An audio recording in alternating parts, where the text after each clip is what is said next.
Yeah, I'll get the hang of this podcasting thing someday. So here is Zach's replacement for the rest of the show. Like as long as it exists, this is Zach's replacement right here, Connor Boyle. He hasn't written anything, so he has nothing to shamelessly plug on here. He did used to host a kick-ass, like was it Saturday or Sunday night horror movie deal, kind of like Monster Vision. It was based on Lansdale's Drive-In. What did you call it? The Orbit Drive-In. Yeah, man, that was fun for just like a little 2-minute presentation at the beginning to just tell you, hey, this is like aping that sensation of like a horror movie host, back in the day, Yeah, absolutely. I actually brought it back recently just because a lot of people had reached out and said because of COVID-19 and everything being shut down, they wanted to do it again. Nothing. Yeah, so I brought it back, and it's been fun. It's a challenge, but it's a lot of fun. Cool, man. I didn't know you brought it back. You showed some kick-ass movies on there, from Clown House, which was Victor Salva's displayed shame, I guess. Yeah, absolutely. Yeah. And The Incredible Melting Man. Speaking of melting, I got to deal with something real quick. Zach, I'm sorry to inform you, but we no longer have need of your services. We just found your replacement. So you're replaced. Oh, heck. You can stay. Yeah. You can stay and hang out, but you're replaced, okay? This means I'm going to have to kill whoever the dude is. He's sitting right there. He can hear you. Yeah. It's not a very good way to go about killing people by announcing you're going to do it and you're not even in the same state, dude. We'll work on it, though. Yeah. Hey, dude, what state are you in? I'm in New Mexico. Okay, I'll be down there soon. Yeah. Yeah. Go ahead and try to put your plans together to kill better, Zach. Where are you calling in from? Tennessee. Okay, yeah. I used to live in Tennessee myself as well. You did, didn't you? So yeah. You don't have to really worry about Zach coming to get you better, Zach. I mean, he'll just be too blasted on moonshine and tripping over his comically long beard all the time. I'll let you know when I'm there for Christmas, and you can come kill me then. Okay, that sounds good. We'll schedule like a fight for that. We'll like rent an octagon and have like Zach and better Zach fight it out. Right. And maybe they'll actually show up on that'll be interesting. Or on, have you ever seen Street Beefs on YouTube? No. It sounds like I could figure out what it's about, though. So people get together and they like box after they've had personal beefs, right? Well, not all of them. A lot of them, it's just like backyard boxing and backyard MMA. Some of them do have some like beefs that they're trying to squash, but some of them are just like they want to do some backyard boxing. But it's pretty entertaining and interesting, and like some of the people they get are like real personalities. Like there's a guy who calls himself the Italian Tyson, and he's kind of like the champion, and he's kind of a maniac. That's basically what was his name? Kimbo Slice, what he was doing before he went professional. Yeah, kind of. The Kimbo Slice fights seem like they're much like less produced. Like there's actual like referees, and they try and have some legitimacy to this. Like the Kimbo Slice fights I've seen are just like they're super brutal. This isn't. Did you see what he did to that one guy's eye? Gee. Yes, I know. He practically knocked it out of his face. And he's still smiling at and hugging him and like, good fight, man, even with his eye hanging out. I swear. I mean, that was most shocking thing that Kimbo actually went pro for a while. I figured he would die young, and he did, but I did not expect him to ever get any kind of corporate representation, you know? I mean, he went viral online, basically, so that was... and he was coming up in a time where going viral online pretty much guaranteed you were going to get some kind of, like, mainstream attention. It wasn't as easy to go viral back then, was it? No, that's kind of like why if you did, you were pretty much guaranteed to get, picked up by something. Mhm. You'd have to Yeah. completely fuck it up in order not to. Yeah. I remember those like backyard wrestling VHS tapes you could order way back when, and it seems like the Kimbo Slice, that kind of like environment would be on one of those tapes. Like it seems like if YouTube wasn't around, he might have been like a VHS superstar. Backyard MMA. Yeah, stuff like that. They get up to some pretty crazy antics in backyard wrestling too, but they're nowhere near professional. I mean, they don't portray complex characters or even really compelling characters. They just punish their bodies in ways that will cripple them by the time they're 45 years old. Well, come to think of it, that's not too different from professional wrestling. But No, like those videos we watch of that one guy like throwing himself back first into barbed wire. That's basically what the backyard wrestling back then was. you guys know what scaffold matches are, right? Scaffold match. The Midnight Where construction workers fight. No. The Road Warriors and the Midnight Express had one at a Starcade one year where they had to climb up to this 30-foot scaffold and they had to knock the opposing team off. And of course, the Road Warriors went over and won.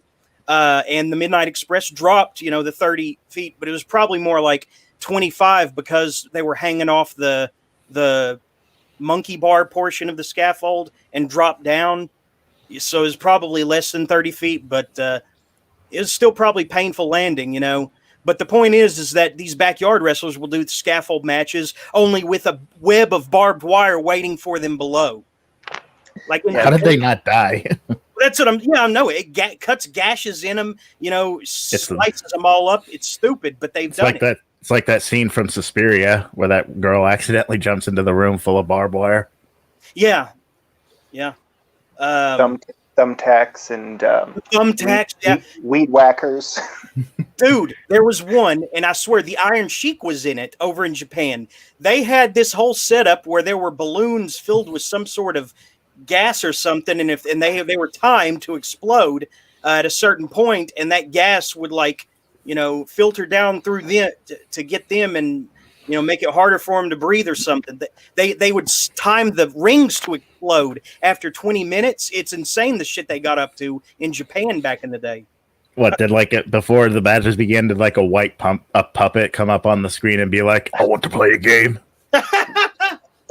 No, they just willingly played the game. It was called an exploding ring death match. They did all sorts of shit. There was a piranha tank death match at one time. And it's exactly what it sounds like. They'd shove the guy's face down into an aquarium full of piranha. And he would already be bleeding. So they would be attracted to, Couldn't get away with that today, not with PETA and everything. No. I think about the only reason you could get away with it back then is because, the internet wasn't as mainstream. And you had to actually, look for that kind of thing. Yeah. So... It's like, do you remember the whole bum fights thing? Yeah, that was really fucked, actually. Yeah, it was like in retrospect, it's like, I could see why a 13, 14-year-old kid would laugh at it, but it's like that is so fucking cruel. It's like, yeah, I remember like something out of The Running Man or something. Yeah. Exactly. Dr. Phil actually had the guy on and was going to interview him, and then he kicked him off and says, "I'm not even going to talk to you. Get out of here." And the guy. And it was kind of hilarious because he dressed up like Dr. Phil and shaved his head and grew a mustache to look like him to try to troll him. And all Dr. Phil did was just play the promos from bum fights and be like, "I'm not talking to you. Get out of here." I don't like Dr. Phil, but that was a pretty good moment for him. Probably a triumphant moment, yeah. Wow, what a topic to get things rolling. So Connor, tell the guys more about yourself. You're a pretty hardcore reader like us, right? Yeah. I'm a big genre reader. I did get something published. You did? Maybe a year. Yeah. It was a short crime, kind of flash fiction piece, but I don't have any novels or anything big published like that. But I'm a big genre fiction reader, And, I actually met Jeremy at Bizarro Con maybe like 5 or 6 years ago. It was a while ago. Yeah. But, we kind of hit it off. We're both obviously fans of, genre fiction and horror. But, yeah, I live out in New Mexico. Since I moved here, I've been reading a lot more Westerns. Actually, Cormac McCarthy lives in the town I live in, Santa Fe.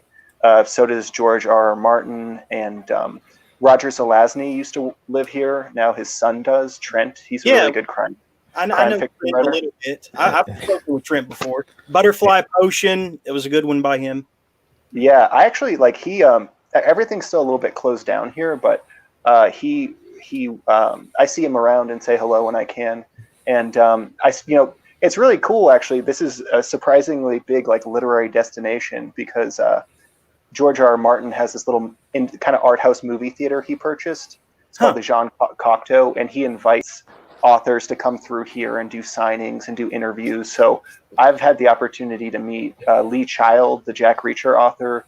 I've met Joe Lansdale twice since I've moved here, and also Shijin Liu, who wrote the Three Body Problem, that trilogy.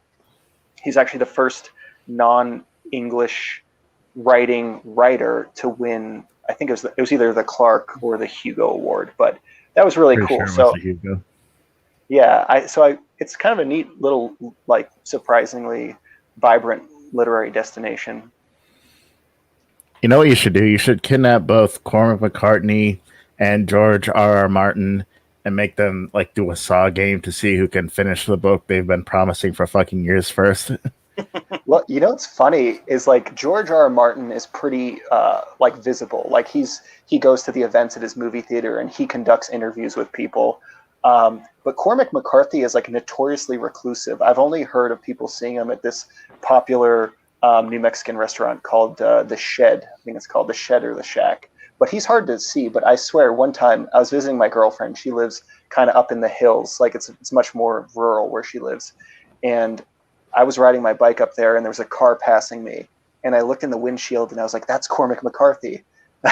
But I saw him for 2 seconds. I don't even know if it really was him. But he's I've never heard of anyone meeting him here. Yeah, he seems like a pretty antisocial type. Yeah, you write Blood Meridian, you're probably not going to go, have some green chili with people. Green chili's a big thing. I think Ben's actually reading The Orchard Keeper right now.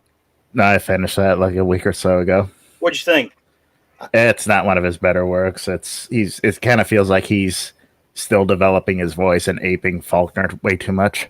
McCarthy is still developing his voice. In The Orchard Keeper, that was his very first book. Oh, He developed it way more in Outer Dark, which was his second book, and is way better. So, Connor, you mentioned Lansdale. I finally finished the Drive-In trilogy a while back, and I have to say that it kind of goes out with a whimper, not a bang. What did you think? Have you read them all? Yeah. I kind of have to agree. It went. I wasn't really disappointed by the ending. I was just really surprised. I mean, I didn't know how you would end, a series of books that were so silly and violent and fun. So I didn't expect anything that was I didn't really know what to expect. Is I guess what I would say. But the third book is just so different. The setting really shifts, and they're all of a sudden they're on this school bus, if I remember it correctly, and I enjoyed them all, but I think I like the first one the most. Yeah, the first one is. I think the first one's probably the best because the second one, the first one is defined by its limited setting. So when you take it out of the setting, it becomes something very different. Yeah, absolutely. And by the way, Connor, anything that you've heard about us in this show, I promise, is just empty rhetoric. We are generally cool dudes who may get opinionated, but we're not out to cancel, ruin, discriminate against anybody. We may get, hot-headed at times for different reasons, but it's all just empty rhetoric. I promise. Okay, right. I'm sure you've heard something. You've probably I haven't, but Zach did say he would kill me, and that was like the first thing someone said to me on this show. So. Oh no, he does that all the time. Okay, anyway. I mean, he that's how he just greets people. Yeah, it's No. true. So, Like you invite him over to your parents' house, he'll be like, "I'm gonna kill you. How you doing?" and Yeah, by the it's way, the language we talk down here. Like it's, we may have Mm, one or two more people joining later on in Ann Sturzinger and Michael No. Just depends on how they're feeling, because they're kind of this way or that usually most weekends. But, it should be cool either way. And hopefully you can come back on a semi-regular basis if you feel like you're able to, Connor, Yeah, well, I love talking about books and stuff. So. Well, Ben, Zach, why don't you guys get acquainted? Tell him about yourselves. You've both written far more books than I have. I think I've published 1 or 2 stories to date. So these guys are way more experienced and seasoned, in publishing than I am. So, Ben, go ahead first. Hey, well, I'm the author of let's see, 1, 2, 1, 2, 3, like 5 books. 2 poetry books, 2 novels, and 1 short story collection. I think my most popular one is my newer novel, Elaine, which is a horror novel that was published by Addle Press. My newest one is a poetry collection that I self-published called Dr. Sodom and Mrs. Gomorrah. And that's pretty much it. Mm-hmm. And Zach? I've written quite a few. I don't really have a count right now because a lot of them were out of print. But I have 2 in print now. One of them called Soothing the Savage Swamp Beast from Journal Stone. Then another one, Indie Rock Cabin, which I self-published. And then I should be having one called Dinosaurs and Potted Plants out soon, but I have no idea when it's coming out. But Indie Rock Cabin is actually pretty awesome. I kind of get that Southern comfort vibe from it, of just, I don't know, you'd have to be in Tennessee to understand, but that feeling of just down hominess. It kind of has that with like a layer of malevolence under the surface due to people he associates with. So pretty cool book, really, in all truth. I remember, Connor, when we took that one workshop headed up by the talented and elusive Violet Lavoie, who, as far as I know, I never just said any disparaging remarks about. I shouldn't have. But she had a pretty kick-ass workshop, and you had a pretty cool idea for a novella or a novel that during that. Yeah. It was the idea was sort of it was this idea of mermaids and this young guy who's sort of a sexual deviant, and he's always looking for the next kind of intense sexual experience, and he ends up being like directed by someone to say, you should go have sex with a mermaid. It's a real thing. Well, first he meets a guy who has sex with fish, but it's so funny because I remember at the end of that workshop, someone said something to me. They're like, because I was writing it with my girlfriend at the time, and they're like, don't do that. Write it by yourself. And I'm like, okay, whatever. So my girlfriend and I ended up working on it. And of course, we broke up, and she's sort of taken ownership of the story. Oh, shit. So I should have followed their advice, but I've worked on a few different things since then, but that was a really cool workshop. It was neat meeting everyone. I think Ross Lockhart was in that particular workshop. So it was kind of neat meeting him. Yeah, it was all right for the time anyway. I was more impressed with Violet overall, though. I think. I don't think she doesn't publish as much, but she had some good stuff like Genghis Come and that one about the house fire that was more recent. I can't remember the name of it, but that one was pretty awesome too. But you say that about the mermaid story, and then years later, The Shape of Water, comes out. I don't know. I mean, does that kind of steal your thunder? No, I wanted it to be sort of a comedy, something. I really like like Jules Verne and adventure novels. So I thought it'd be kind of funny to take sort of a classic adventure model, but like the goal someone is going for, like that, you know, the holy grail that they're looking for is something that's extremely like petty, you know, something that's very material and physical. It's not like, you know, they're not going to learn all the secrets of history. They're just going to have this sexual experience that, you know, sort of like a Hellraiser. Yeah, you know what? That's a great point. Yeah, yeah. Like it is similar to Hellraiser. Except I don't think There's actually a few Clive Barker stories that sort of have that premise. And what else? There was a Bizarro novella published either at the beginning of this year or late last year that also dealt with a fish person who had sex with a mermaid. It was called Human Fish by... Benjamin DeVos, I think. Thank you. I feel terrible for not remembering his name. The guy sent me a copy and everything. It was okay. Yeah.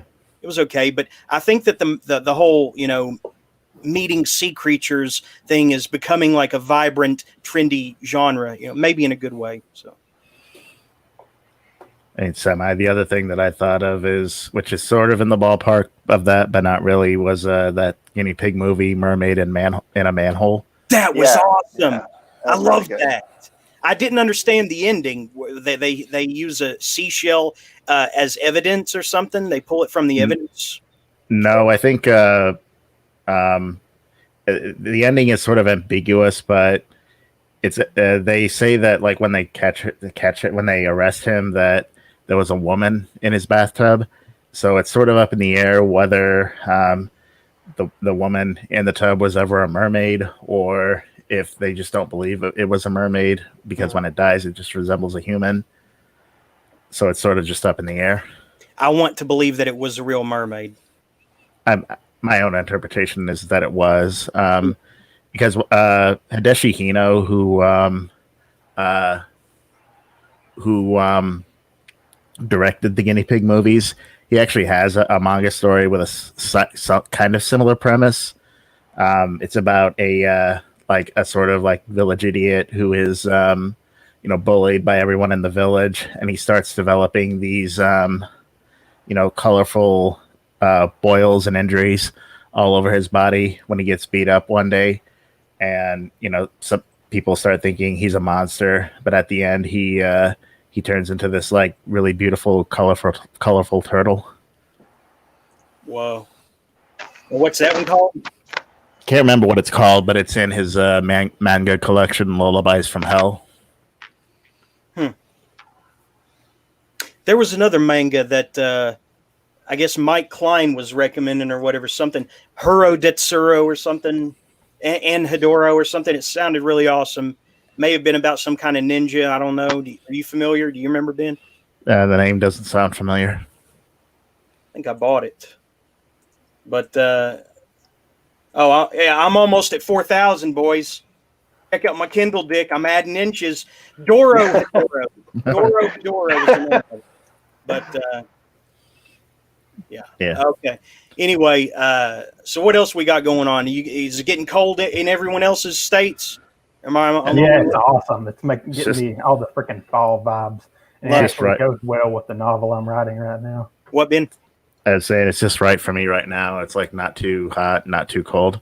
It's perfect for me. In New Mexico, it's probably still hot, right?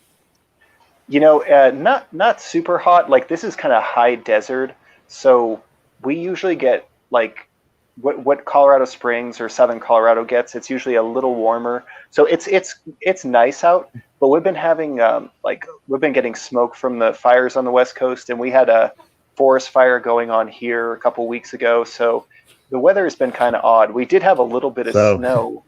Yeah. Yeah, it's 2020. Everything is still on fucking fire. Yeah, we had a this area about 15 miles from kind of the outskirts of town. A fire started there, and it was getting closer, not super close, but to this ski basin we have out here. And there was a news story about how the ski basin was getting ready to turn on all their snow machines to kind of coat the whole like ski area in snow to stop the fire if it got that close.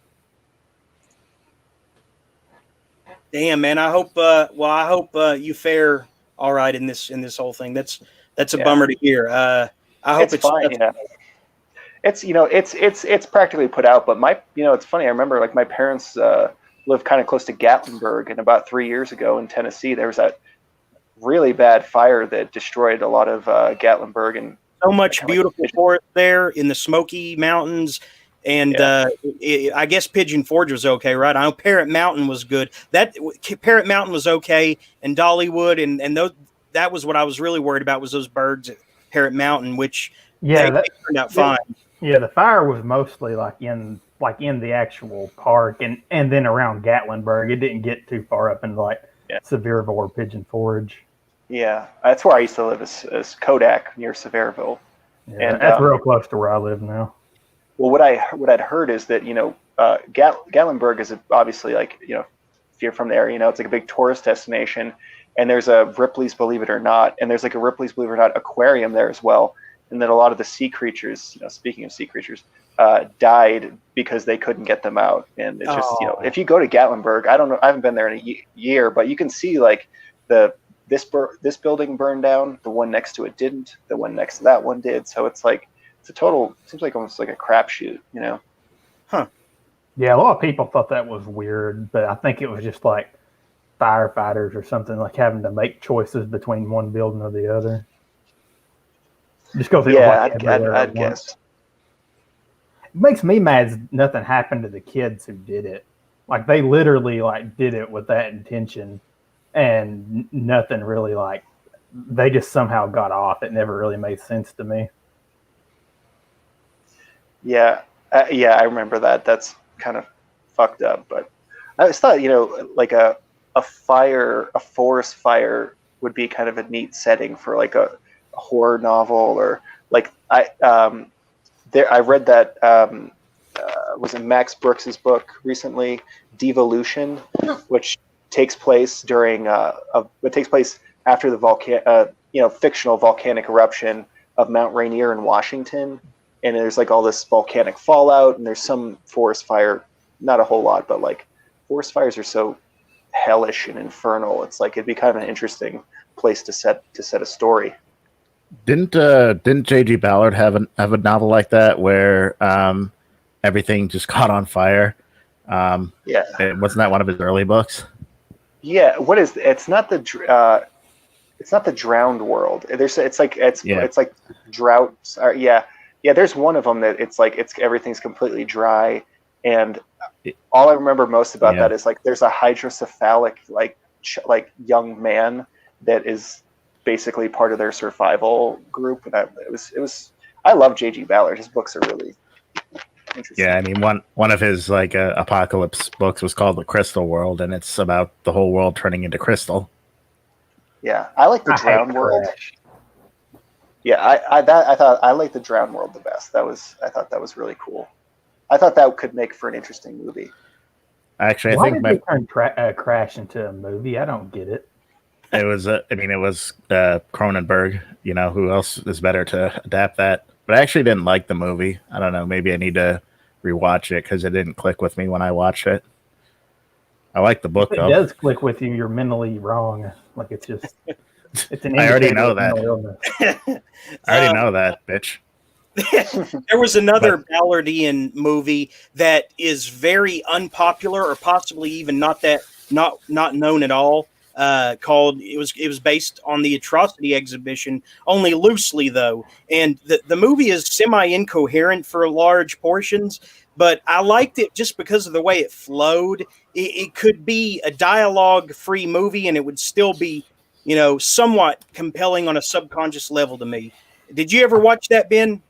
I know you sent it to me, but I still haven't gotten a chance to watch it. It's very slow and rambling in parts, and there are large portions of silence.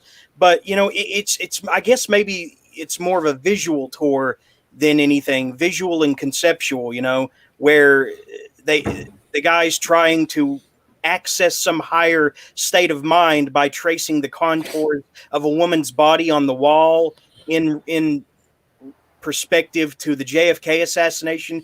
I don't know. Well, I mean, that's I mean, that's sort of based on one of the stories in the Atrocity Exhibition, which is, I think, the assassination of JFK as considered as a downhill motor race, I think it's called.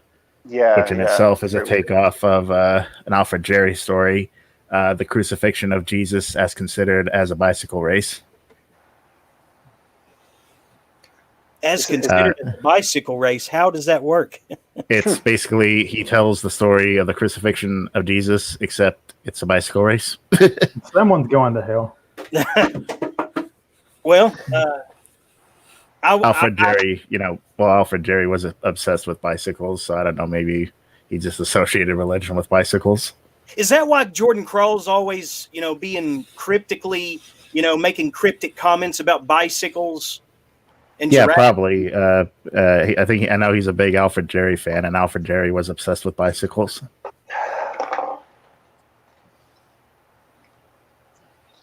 Have you read Uberoi? I have not. Doesn't that translate to king shit in Italian? Not king shit. It's something like a king idiot or something like that. Hmm. But it is about like this fat idiot who that's where I've heard that name. Yes, I've read some of it. Yeah, it's hilarious. It's like there's like graphic descriptions in there he has of like executing aristocrats by this machine that cracks open their head and removes their brain. Love it. Alfred Jarry, didn't he write to the memoirs of a pataphysics?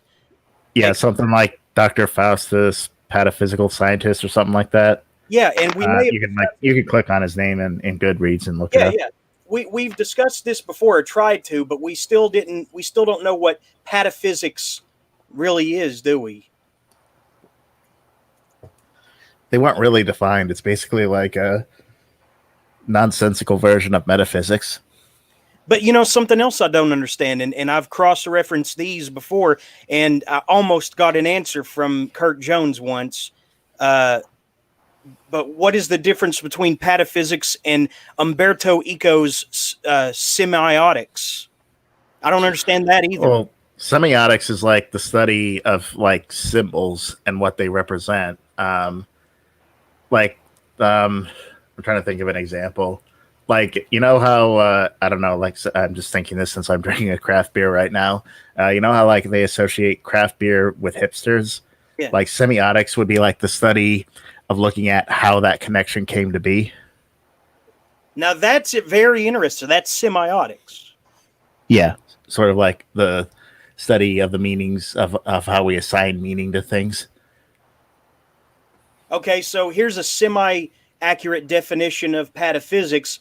It's a difficult to define philosophy of science. That's not very lucid at all. A concept expressed by Jarry in a mock scientific manner with undertones of spoofing and quackery. So it's sort of like what is it? What's that called? Discordianism. Yeah. Oh boy, what's that? It's a fake religion, basically. Okay, another attempt at a definition interprets pataphysics as an idea that the virtual or imaginary nature of things, as glimpsed by the heightened vision of poetry or science or love, can be seized and lived as real. I think I just found my new religion. I'm joking, of course, Zach, but that I almost go to that place in my mind, believe it or not. And it may sound unhealthy, but no, I mean, I can almost get there to where fiction becomes like three-dimensional to me because of how often I live in these assembled worlds. I believe in pataphysics to a degree, yeah. Not in a dangerous way, but yeah. Yeah, I mean, I'm not crazy. It's a sort of precursor to how the surrealists looked at things. Yeah, it reminds me of Robert Anton Wilson and kind of like the Illuminatus trilogy. What the sort of silliness and psychedelia is like something is completely real and valid as much as anything else. I don't know. It really sounds like a bunch of people who just want to read novels and avoid systematic theology. What's wrong with that? They're they're like just kind of making up their own thing instead of going based off No, no, no. groundwork. Well, I mean, that Well, may damn, make not time that way. necessarily. Well, I mean, like I said, I'm a Christian who last time he went to church was a Baptist. Okay, I confess that Christ is a Savior with no irony or regret or embarrassment, but I just have an overriding, love, passion, and obsession with fictitious characters and worlds, and I don't see anything wrong with that. My mother raised me, I was able to read before I entered kindergarten, and my mother, raised me to have a love for literature, and I just don't see anything wrong with being, obsessed with fiction. As long as nothing except for fiction. These guys sound kind of like they're trying to. It's really confusing because it's all probably like in their mind, like ironic, like they're not really. It's whimsy. It's whimsical. They're just trying to find some sort of thing to express concepts through. Is what I think it is. However, I will say that Umberto Eco actually took a legitimate stab at academic, writing. So I think semiotics is more credible than pataphysics. Yeah, semiotics is a very like solid academic study, whereas something like pataphysics is basically just something like Discordianism or what's that other one? Where they worship, where they like sort of tongue in cheek worship a salesman named Bob. Can't remember what that. J.R. Bob Dobbs. Yeah. Well, what's that called again? The Church of the Subhumanoid. Yeah, Church of the Sub. I'm gonna have to look this up because it's driving me nuts. Man, that is good shit. Oh boy, okay. Church of the Sub Genius. That's what it's called. That's it. Yes. So it's like that. It's a tongue in cheek kind of look at like theology and metaphysics and things like that. And that whole 1950s appropriation of the nuclear family image, was probably what helped inspire the Fallout games too. It might have, yeah. So I just get that. Yeah, I don't think that was true of like the earlier games, but yeah, the later ones definitely had this, retro futuristic vibe to them, like nuclear age vibe. Yeah. By the way, speaking of video games, anybody had to kill over a PS5 yet? I mean, it's coming. I'm not buying that.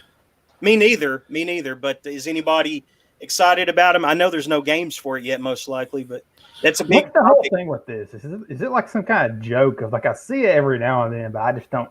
Okay.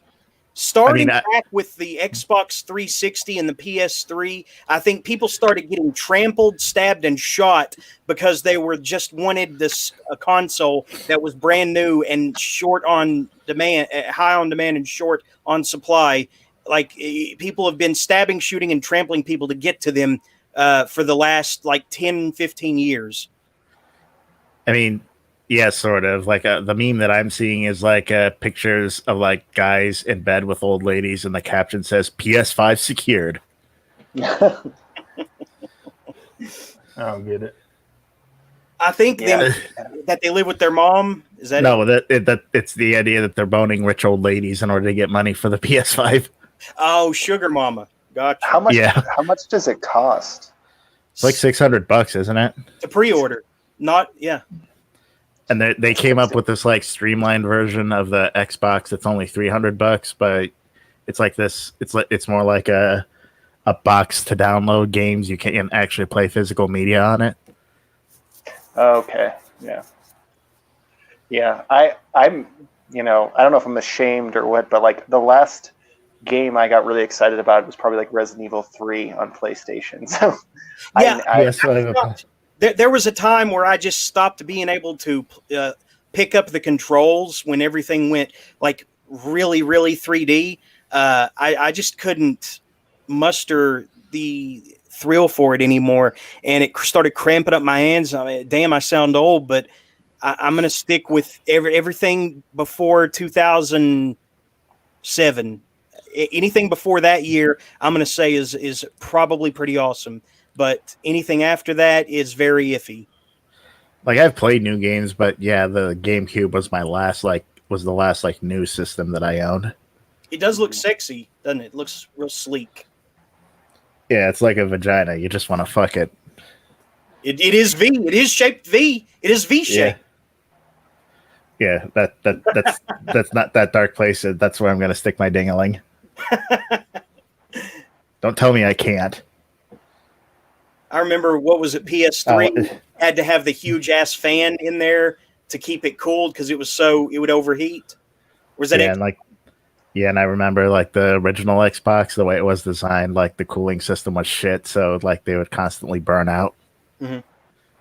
And I just noticed that this version, like it's $500 for like being able to have a CD drive on it, and $400 for no CD drive. And now they're saying it's backwards compatible. I've heard that before. They said that about PS2, and there's not a damn thing I could save or play from PS1 on PS2. Yeah, my dick is compatible with your fucking mom's back. But yeah, I just I feel kind of sad that I had to put the video game habit to bed. But you know, unless it's Castlevania Symphony of the Night, I just don't play it anymore. You know, I've got one of those plug and play Sega Genesis, so like being able to turn that on and play like, I don't know, Altered Beast or Comic Zone while I'm listening to a podcast, that's fine with me. Loved both of those. Both really kick-ass games. I heard there was to be an Altered Beast movie and a Golden Axe movie, and my God, I hope they would get them right. You know, I hope that this COVID shit hasn't, tabled those ideas permanently, because I mean, with those, it's like how hard would it be to fuck those up? You have a simple like with Altered Beast, the story's simple. Dead heroes get resurrected to save the girl. Like, how do you fuck that up? Well, and with Altered Beast, I don't know. I think that I would personally have problems with it. And yeah, I'm one of the geeks who actually follows the storylines in games pretty heavily. But if they deviated away from the Greek mythology aspect where he's chasing this trickster god to rescue Athena in Altered Beast, I think I would be upset if they tried to put it in a modern day context. Yeah, that would be stupid. It's just like it would be like what they did with the Super Mario Brothers movie. Oh God, it was very simple. It's like plumbers going to fairy tale land to save the girl from a giant turtle demon, and but now all of a sudden they come up with all this time travel and the dinosaurs and people that evolved from mushrooms and the 90s, man, the 90s. It's great. What the fuck were they thinking? The 90s, to look back, it's like they had the whole plaid shirts and wacky, wardrobe wear.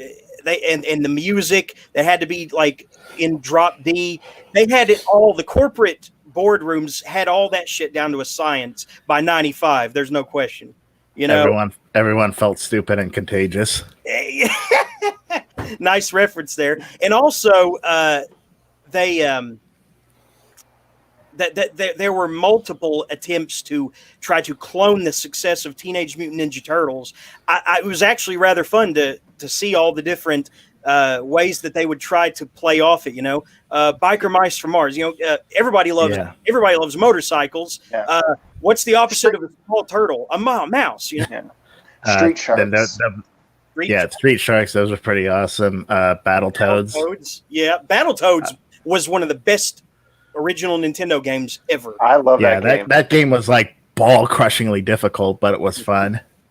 Especially when they was lowering on the rope. No, it's like the biking level. I never got past that. Never. You have to be a Zen master to get past that. That was very difficult. That's kind of why I preferred Battletoads and the Double Dragons, because it was hard, but not like that hard. And plus, the fact you could play as the Double Dragons was pretty cool. Yeah. Oh man, what a great use of that property of Double Dragon. Yeah. And they were even in space. But there was another attempt to hawk the success of the Teenage Mutant Ninja Turtles. It was radioactive black belt hamsters from something. And it was actually pretty awesome. It was a black and white comic, but do you remember like all the attempts to ape the Power Rangers success? Yeah, VR Troopers. It's sad that I can still remember it. VR. I actually saw this on Facebook and got reminded of it. Did you remember tattooed teenage fighters from Beverly Hills? Oh my God, there was a time when I wouldn't miss it. I'm embarrassed to say that now. I actually thought it was cool at one point. Like looking back, it clearly had like its tongue stuck in its cheek, but oh man, that thing was cheesy. It was on the USA Network. Oh my God, what was I thinking? I was a poor, bored, lonely, impressionable kid, and that's what they were going for. I guess that was their target audience. But and then there was also Superhuman Samurai Cyber Squad. Yeah, which didn't make a lick of sense with the school's number one nerd kept a computer demon in his closet who would help him conjure viruses that would get into everything from hair dryers to city grids and all this. Like, yeah, supposedly it could get into city grids. But here's the funny thing: like in Japan, like the original series, like not too long ago, they released an anime based on that series. They like the original Japanese series, and they actually called it SSSSS Gridman in reference to the Americanized version. What were others? Were there any others? I know there was at least one more, right? There was Big Bad Beetleborgs. I remember that. Oh God, that was one I could not follow with the haunted house of good guys. I didn't get it at all. And then there was like the attempt to bring Kamen Rider to the United States, Masked Rider, but it never caught on. Really? And there was also an Ultraman live action show, but it was really dubbed and badly at that. Yeah, they tried to bring Ultraman over a few times, but he just never caught on in the same way that like Godzilla did. Because when I think of Ultraman, I think of more like kaiju stuff. Mm-hmm. I love this guy's name, by the way, in the chat. Godfather of BookTube, Purgatory Paul. That is an awesome name. That is like tailored for this show. Yeah, anyway, that's pretty awesome. I've never been able to get into BookTube much because BookTube, all they read is YA stuff. I actually took up a BookTuber on a recommendation of Foundry Side, which is I don't know if it's young adult, but it's one of those epic fantasy novels, book one in a trilogy or duology or tetralogy or whatever. And the way the magic system works in that so far is actually pretty good. But yeah, they do recommend a lot of young adult, Twilight-ish, Wheel of Time type Tor fantasies that are doorstopper books, all that shit. Yeah, BookTube, the general aesthetics of it just get on my nerves. I don't know what it is. But Edward Lorne, he's one of us. He reviews all kinds of good shit. Also, Brad Proctor is another one that he just reviewed one of the splatter westerns from Chris Miller over at Death's Head Press. Yeah, Edward Lorne's like one of those super obnoxious, like never Trumpers. So bad that his Twitter account used to be Edward Lorne says fuck Trump. That was his like Twitter name. Well, yeah, but I mean, when he's reviewing books though, he's dead on. I mean, and that's important too. I mean, I can live with his politics, without even looking at him, but he reads a lot of quality shit, and that's how. So this guy knows Brad Proctor, and like I said, Brad Proctor's awesome. He reviewed the everything from Terry Goodkind to splatter westerns. Wasn't Jeremy Robert Johnson going to be releasing something again soon? Yeah, it's due out the 29th. It's called The Loop. So it's about time travel, I'm guessing, right? I actually don't know. it has something to do with a plague or virus, too. I don't know how that ties into time loop. Look it up on Facebook. Or not on Facebook, Goodreads. Yeah. I can't get it to Facebook anymore. They just... More like face fuck. So, The Loop. Can you read the print, or do I need to? You read it. You're a better reader than the rest of us. Oh, okay. Well, thank you for that. Stranger Things meets World War Z in this heart-racing conspiracy thriller as a lonely young woman teams up with a group of fellow outcasts to survive the night in a town overcome by a science experiment gone wrong. Turner Falls is a small tourist town nestled in the hills of western Oregon, the kind of town you escape to for a vacation. When an inexplicable outbreak rapidly develops, this idyllic town becomes the epicenter of an epidemic of violence as the teenage children of several executives from the local biotech firm become ill and aggressively murderous. Suddenly, the town is on edge, and Lucy and her friends must do everything it takes just to fight through the night. Sounds pretty cool. I was hoping for a Skullcrack City follow-up, but it sounds cool. Yeah. Still It need sounds- to read Skullcrack City. Yeah, I still need to read that one, but definitely going to pick this up because, it's Jeremy Robert Johnson, and he's awesome. Definitely not shabby, and it's not every day that he actually releases something. There's some real. So the cover had some really good endorsements. Paul Tremblay, Yeah. Stephen Graham Jones. Yeah. It's interesting. Like like the Adam Caesar's Clown in a Cornfield.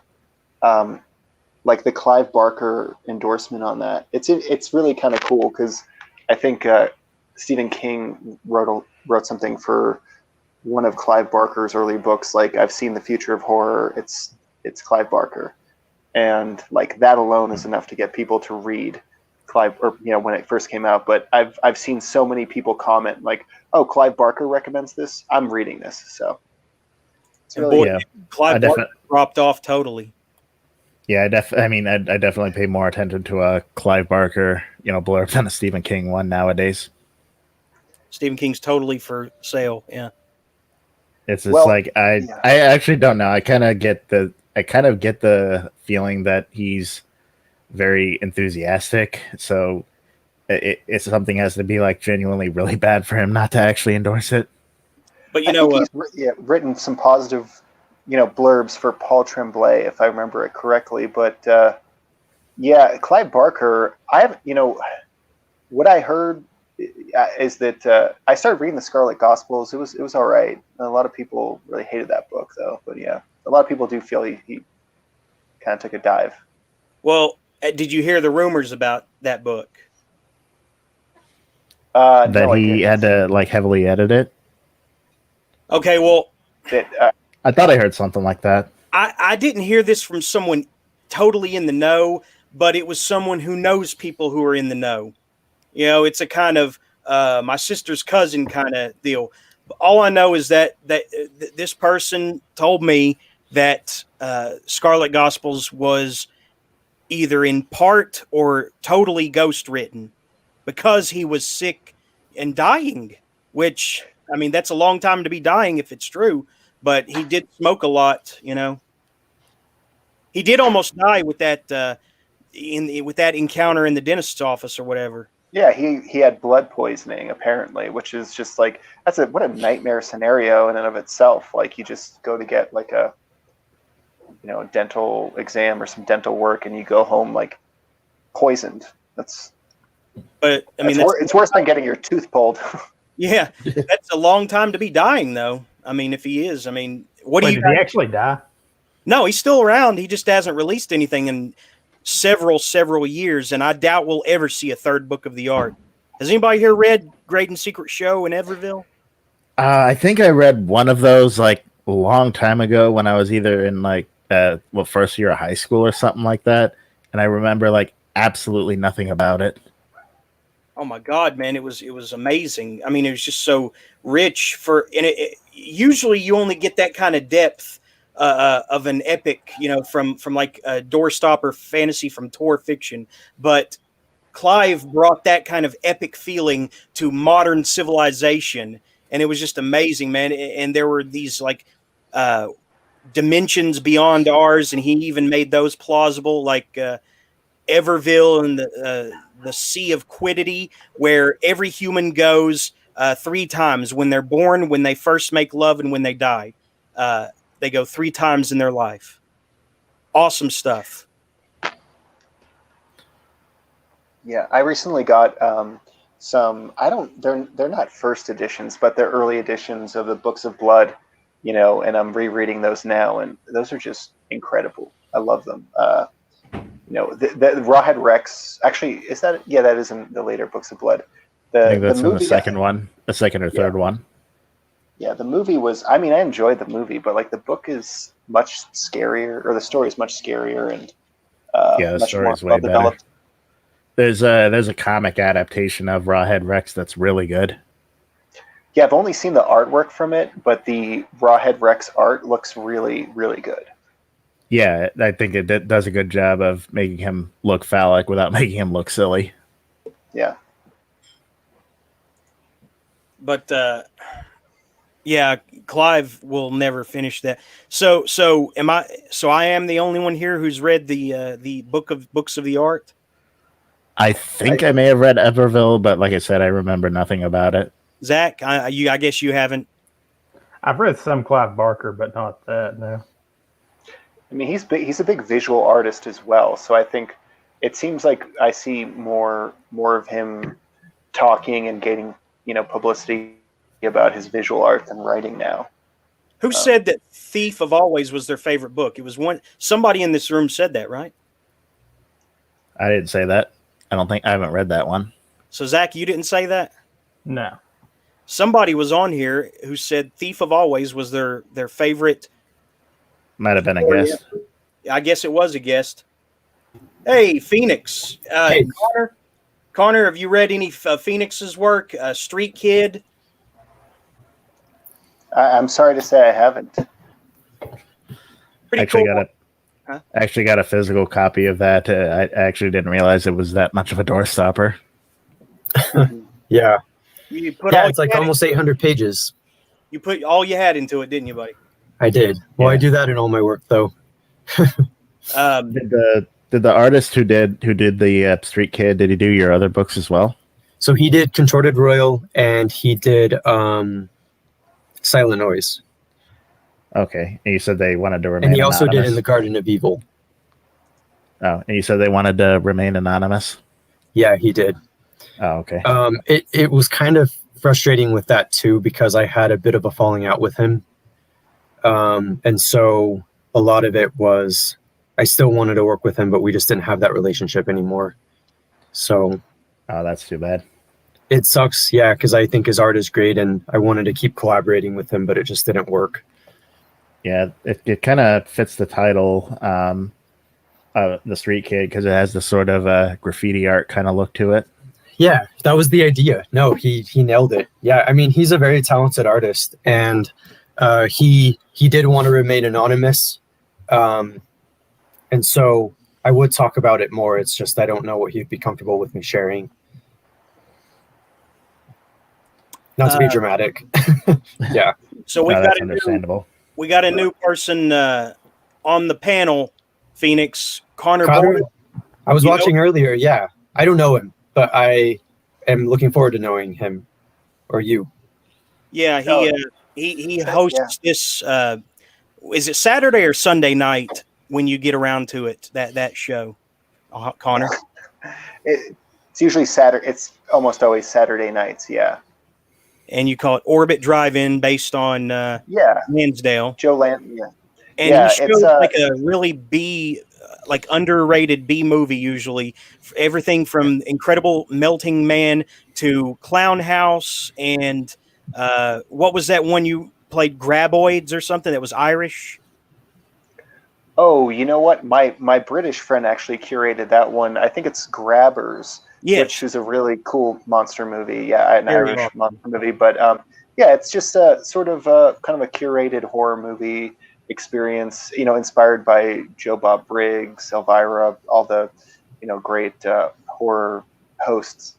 But yeah, that's I did that for several years, and I actually just started it up again because of COVID. People have more time apparently to do stuff like that, to participate. Yeah, I mean, cool. If you had the spare time, may as well be Joe Bob Briggs. Yeah, why not? I love how he can be like super freaking based most of the time. and no one calls him on it. I mean, every now and then someone will start, but it just dies. Like he's basically cancel proof, and I love it. Well, he keeps it separate. He doesn't like go on his shows and yammer about pro-Trump shit. He keeps that to his tacky mag articles. So I probably could use a tad bit. Sorry, I could probably use a tad bit of education because I don't know what you're talking about. I'll admit. Joe Bob Briggs is a conservative. Yeah, okay. Yeah, I didn't know what based meant either. It's what faggots like Zach say when someone is a conservative. Fuck off. No, it's what cool people say. Hey, excuse me. People who are brain dead say, "Go kill the Jeremy." police." Not just faggots like Zach, faggots like Jeremy too, right? Yes. Yeah. Okay. Now the true faggots want to go out there and burn the city down for no reason. Right. That's how you be cool. Sorry, I'm not down with vandalism and cop killing. Fucking lame-o. Give me your fucking lunch money, bitch. See that? We're so at odds on that. You just have to parody it, to get past it. So that's cool. We can take it to laughing, places. I'm all right with that. But yeah, I mean that's kind of why that's kind of why he's not preachy about it. He just sticks to talking about his politics and his tacky mag articles, and hosts a show and makes jokes. And then Phoenix, he's a sort of character of a Texan conservative. He's like very silly cultural critiques about why do people like Halloween 3 or it's very shallow, kind of harmless, but I do find his personality lends itself to sort of he's a conservative Texan guy. I wouldn't want to hear. Remember Rusty the Mail? Well, now they have Darcy. Oh, yeah, but I do remember her. Yeah. So yeah, I had just missed the details. So Connor, you have a podcast then? No, not at all. It's just sort of an online group experience that okay. We invite people to. It's an open invitation. It's not like exclusive, but to participate.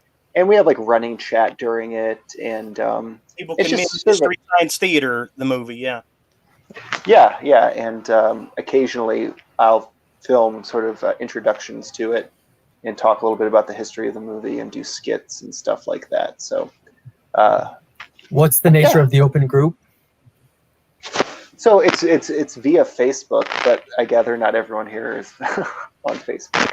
But it's called the Orbit. It's called the Orbit Drive-In. Yeah, it's okay. And we meet weekly. If I'd love to. You should come by sometime. We didn't do anything this weekend. I try and think of stoke enthusiasm for stuff to get high turnout. But we play some interesting movies and talk about them together, and I'll do introductions and try and give some historical context. And if I can get a guest on to talk about that, that's always good too. Yeah, that's cool. I recently so the met guests a have lady, to know actually. a little bit. The guests have to know a little bit about film. Well, as long, not necessarily, as long as it's somewhat related to the theme of the day, Oh, okay. I met this lady who's a production assistant on a Roger Corman movie. I'm going to try and get her on there sometime soon. So she's, and she's not a big, she works in film. So as long as it's something interesting, I don't have a mandate when it comes to content or guests. So yeah, that's cool. Wait till Ann tells you what she's been up to, boys.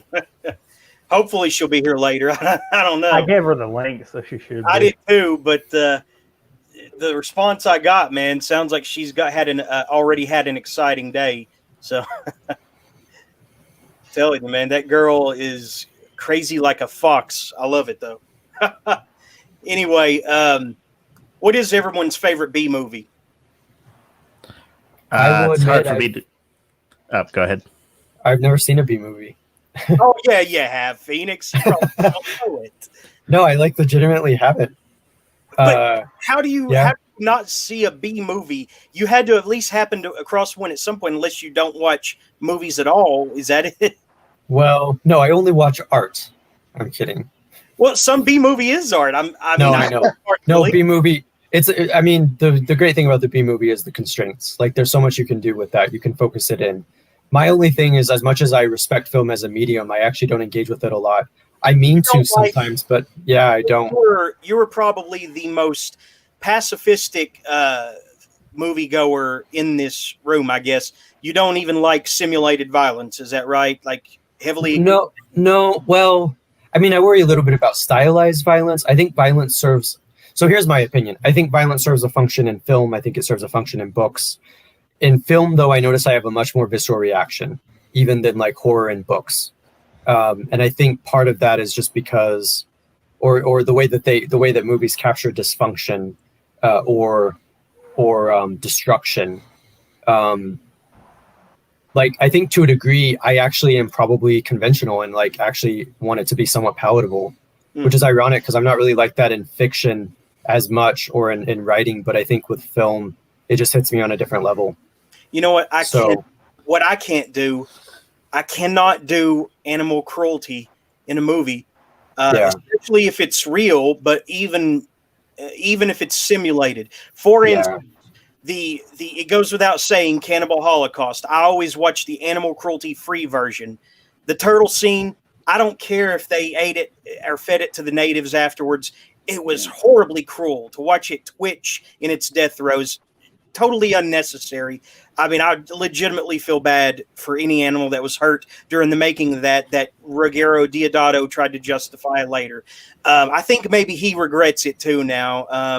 The main actor said that he shouldn't have stabbed that muskrat, and during the commentary on the DVD, he takes him to task for that over and over. He says, you should not have done that to that rat, But I will never watch The Fly 2 again because of what happens to that poor dog that they just practically bury under the building in this little cell like miles down below, because I guess it combined with the flea and the transporter, and it's all heavily mutated and can't move hardly. Horrible. I even though it's totally bonkers and science fictional, I will never watch that movie again. Horrible.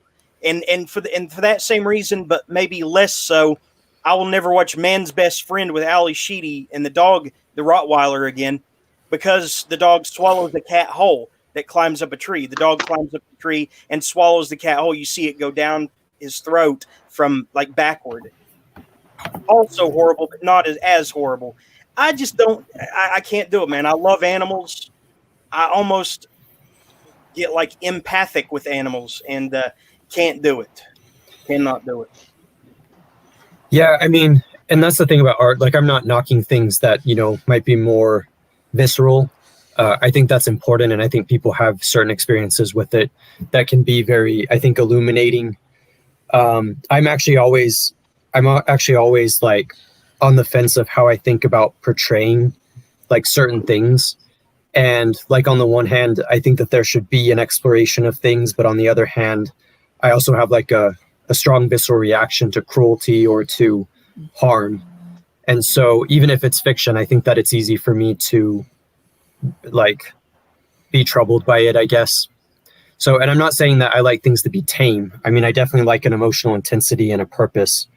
But I think it just depends, though. I mean, I think art is very varied, and there's a lot of different things that you can explore. So, yeah.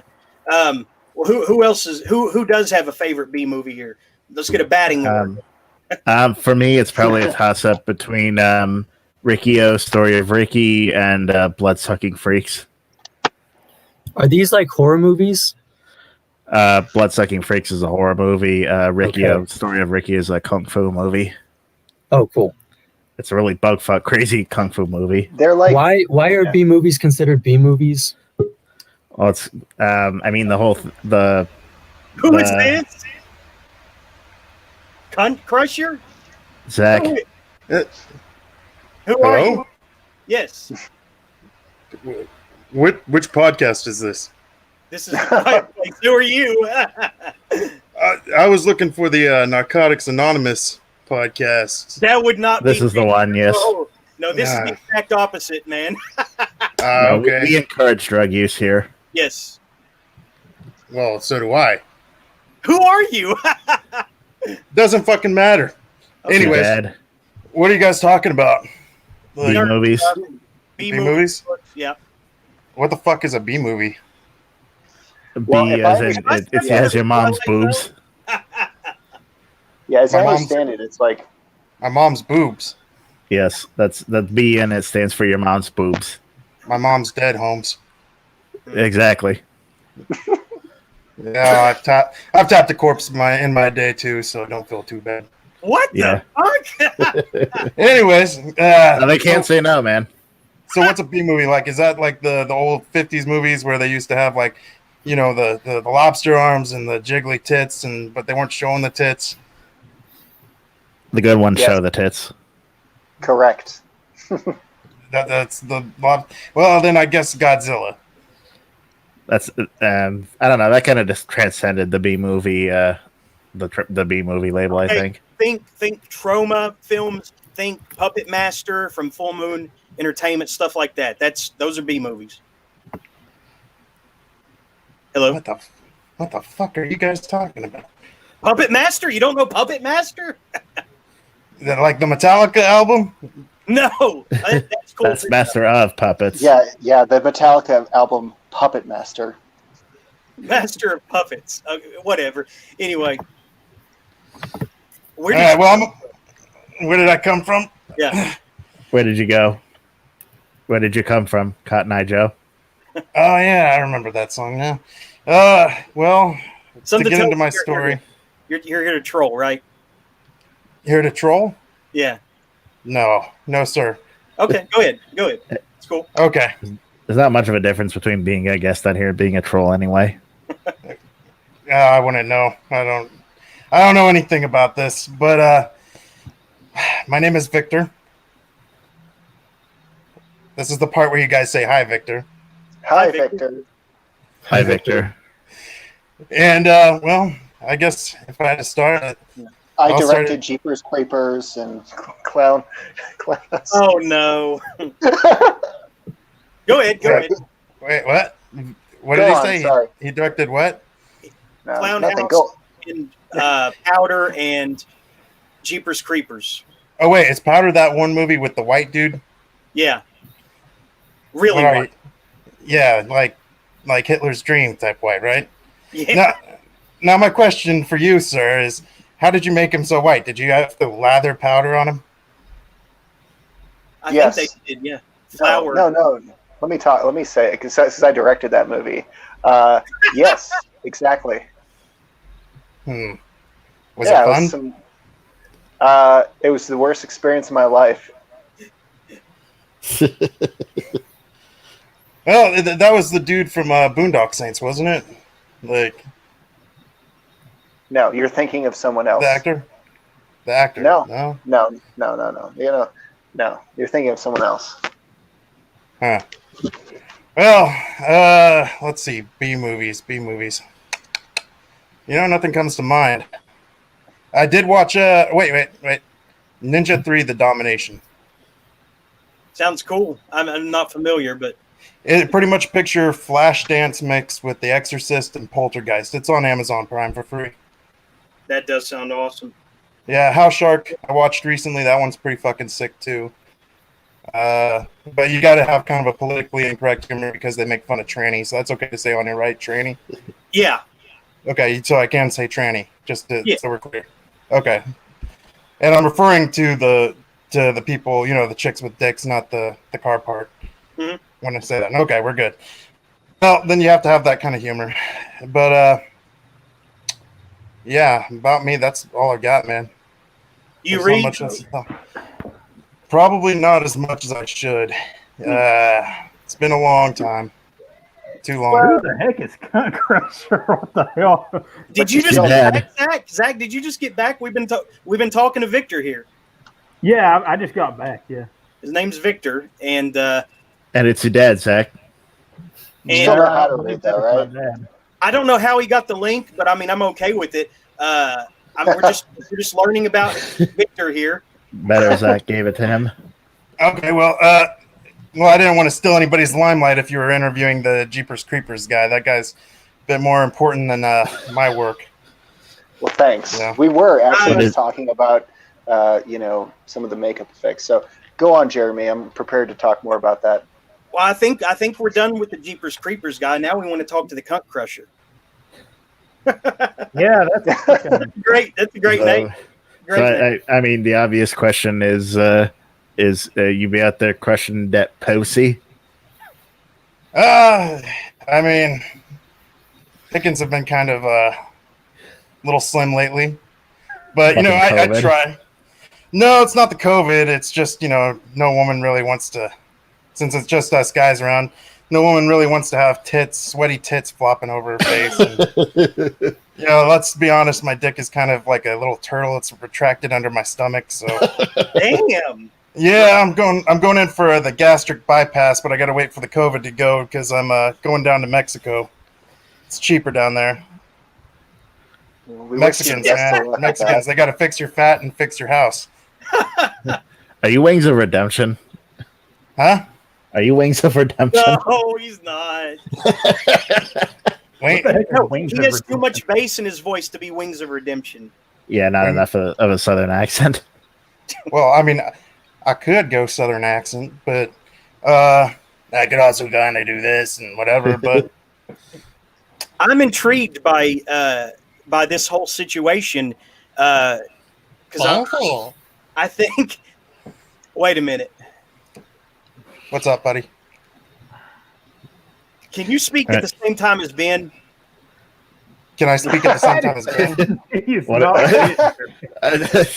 I'm not clever enough to pull that off. Okay, I didn't know if that was Ben doing the voice or what. Okay. Oh, wait. Oh, you mean this one? Hi, Daddy. What? Me? What? Oh, so you are a long time listener. What? What's up? Oh, so you are a longer time listener. You we I mean, had Meatwad on the show. Oh no! I mean, I can kind of do the Meatwad voice, but no, I'm not. I'm a little high right now, so On what on? just the typical Legal weed, Yeah, crack, crack, coke, yeah. heroin. Probably LSD. about time Yeah, I to do. begin, I right? do it all. Yeah, but no, I listen to the show every once in a while, but I haven't really interacted too much. Okay. Well, we do appreciate you listening, man. What is it that attracts you to the show? If we're all such degenerates and no social life. Like what is it that brings you to the show? Well, mostly because I agree with some of the original premises you were originally talking about. Basically, I think the Bizarro crowd and indie horror is just nothing but a bunch of whiny little pussies. So that's what I think. But you guys just have some interesting conversations. You can find out about books. And I mean, I don't really read too much nowadays because I've just gotten so busy. But That's okay. Oh, that's awesome.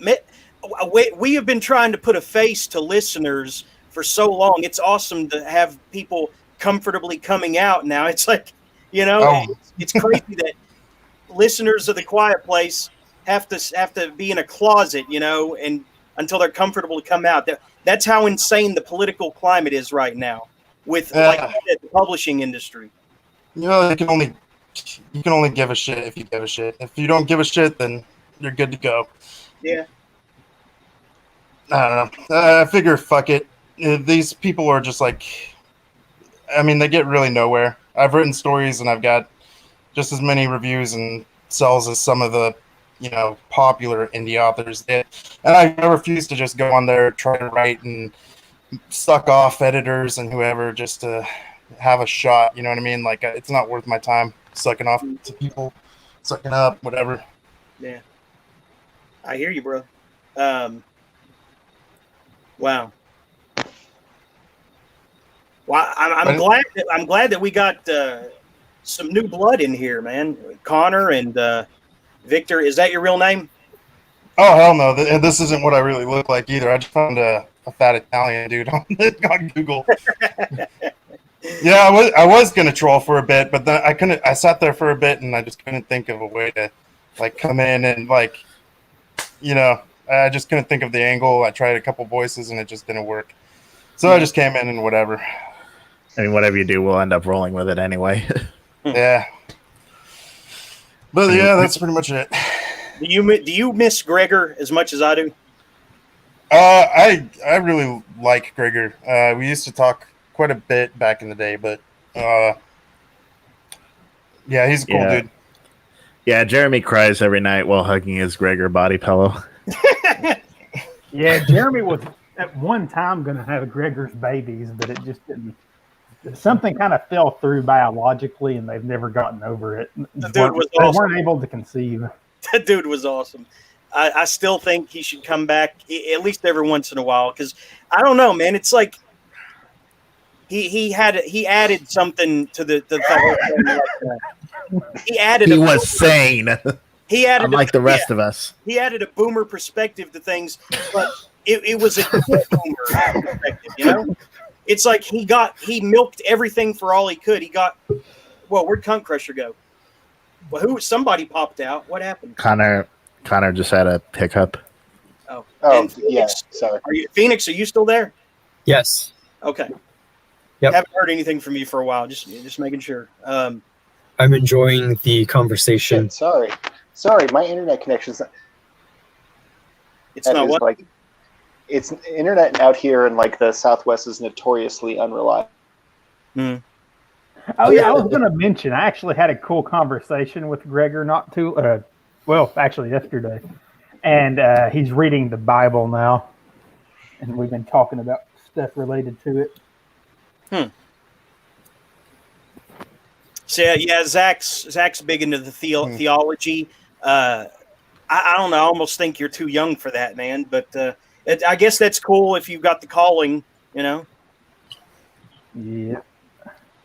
Calling for what? Calling to study God's word. You're probably not religious, I'm guessing, right? No comment. No comment. I think I bounced out. Okay. No, I hear you. Just fine. What was the last good horror book you read, man? Connor or Cuntcrusher? Cuntcrusher. Yeah, I bounced out for a minute. I think I got the gist of what you were saying. Zach is too young to study the Bible or something. Yeah, well, the way he does, like not that he's doing it wrong, just that I think he's too young to, fritter his time, like getting deep and immersed into, academic, study of the Bible, which is what you're going for, right, Zach? Kind of. Yeah, I've been reading quite a lot of that stuff. It's actually not that bad. Some of it can be tough, especially like that one I read last week, the Eastern Orthodox and Lutheran dialogue. That one really hurt my brain, but most of it's actually kind of straightforward. There's just certain, things you'll have to pick up on, like knowing like what specific approaches and hermeneutics people have, or different, from different traditions would have. Phoenix, how's Dark Kid going? I finished. I know, yeah, but you haven't edited it, right? No, but I actually will take you up on the offer to read from it sometime. That would be awesome, man. Yeah. I'd love to. See how you pull it off, the way what we were talking about, and how to me it made total sense, and I'm eager to see how you pull it off. How many pages is this one? So this one, let's see. I can do a quick word count, but it was about 190,000 words. So that would be roughly, I think, 600 pages. Sounds I think 200, yeah. Jesus, that's a little bit of a tome. Yeah, well, I mean, I feel like most of my books, especially the fiction, are tomes. I like going in depth. Yeah, 191,000 words. So, yeah, it's about probably like 600-700 pages. Sounds about like you. Yeah. I mean, I know that, there is somewhat a critique against longer books because they're seen as being like, I don't know, I think self-indulgent is one of the terms, but I actually like a lot of longer books because you can get immersed in them. So, and I like being able to do that. Like the past 3 books I read were all at least like 600 plus pages. So I read Dahlgren by Samuel Delany. That one's 800 pages. I read 1Q84, which is 1,200 pages. And then I reread The Talisman, which is like 750 pages. That's your Bible, isn't it? The Talisman? Oh, I Yeah. know. Yeah, I love that book. You reference it a lot. House I of know. Woods and Talisman get a lot of mention on here. House They of do. Woods rules. They do. Now, when I Andrew- was. Huh? Oh, go ahead. Yeah. No, Phoenix, go. It's cool. Well, I was just gonna say I read Bram's book. I did a review on my YouTube channel, and it was cool. So it'd be Poem 3 a.m. Bram Riddle. Is it Riddle Barker? Yeah, Goldenrod. Yeah. No, I read Poem 3 a.m. Oh. Yeah, I saw that on there. Yeah, I liked it. I don't know if anyone here's read it. Not I bad. haven't, but I haven't read it yet. You haven't read it yet? I mean, it's a nice combination of dense and accessible. I feel like he captured that balance well because it's shorter, but the sentence structure is complex, and I like the way that it kind of meanders in and out of ideas, but it also never loses the center, which is like this kind of like what I feel was like a personal experience. So, See, Goldenrod had a great premise with the guy and his dog and the ghost of his dog, which they kind of, came and went, interchangeably. And then the wood fairies and a naked Ethiopian or something and a communist. They all live in a cave together. Awesome premise, but it kind of peters out at the end. I didn't care much for the end. I don't know. Goldenrod, is that poetry? No, it's fiction. Oh, he wrote a novel? Yeah, that's what we were talking about mainly. Oh, cool. When he came Yeah. on, was that Goldenrod in that premise I just described. But it kind of falls apart at the end because I guess, the communist thing they were going for, it couldn't even work in their little micro society in the caves. So, I mean, Yeah. Ben, what do you think that ending was a letdown? Because I did. Not really. I think it worked in the context of the book. It's just kind of fatalist. It's just kind of, there's nothing there's no encouragement. There's no learning lessons. It's just Zen, like a negative kind of Zen. That's one of the interesting things about reading books, because I think we often want some kind of closure. And 1Q84 as an example was 1,200 pages, but it didn't really it had closure because it had a happy ending, but it didn't feel like it brought all the elements together. And I realized that was the point, because the idea was Chekhov's dramaturgical gun, where like if that goes off, and I knew that, and I knew it. He talked about it in the book. He talks about it in Kafka on the Shore as well. And I still was like, I wanted a little bit more. So I think sometimes it's hard to get that satisfaction from a reader, because sometimes, like I was even editing one of my books and I was like, would I imagine this ending to be different if I wanted it to be more explosive? I was trying to think about that, and it was actually kind of hard, because like you have to do the resolution right. You don't want it to be predictable, because then it's boring and you kind of feel cheated. But then you also want it to be a little bit unpredictable, so it's interesting and unexpected. I seriously believe in terms of movie endings and book endings, just overall, anything with a fiction narrative, that people don't know how to wrap up stories anymore. Have you noticed how many times they've used the whole time loop going back to the beginning shit? I don't know if that was because Do you have any examples? Because I think I know what you mean. Stephen King's Dark Tower. Okay, I haven't read that. The movie Dark Floors. Let's see, there were several other movies. The one about the guy and the arcade game that he finger fucks, and it's all slimy. I don't remember the name of it. Code or Sequence Break. Sequence Break. That one ends in a time loop. Spoiler, I guess. Time loop. It's used in fiction. One of the tiny, slim novellas that Jordan Krall's Dynatalks Ministries published. What's the time loop? The Yellow House or something or something like that. It starts back at the beginning, and these are just small examples. The time loop. What's the time loop? where the ending is basically them going back to the beginning. Interesting. How does that work though in like a linear narrative? Well, it just starts over. It's like you see the same dialogue or scenery as you saw in the beginning. It starts over, and you're supposed to see it and say, "Hey, wait a minute, that looks familiar." Oh, it's the beginning again. So they got to go back and do it all over.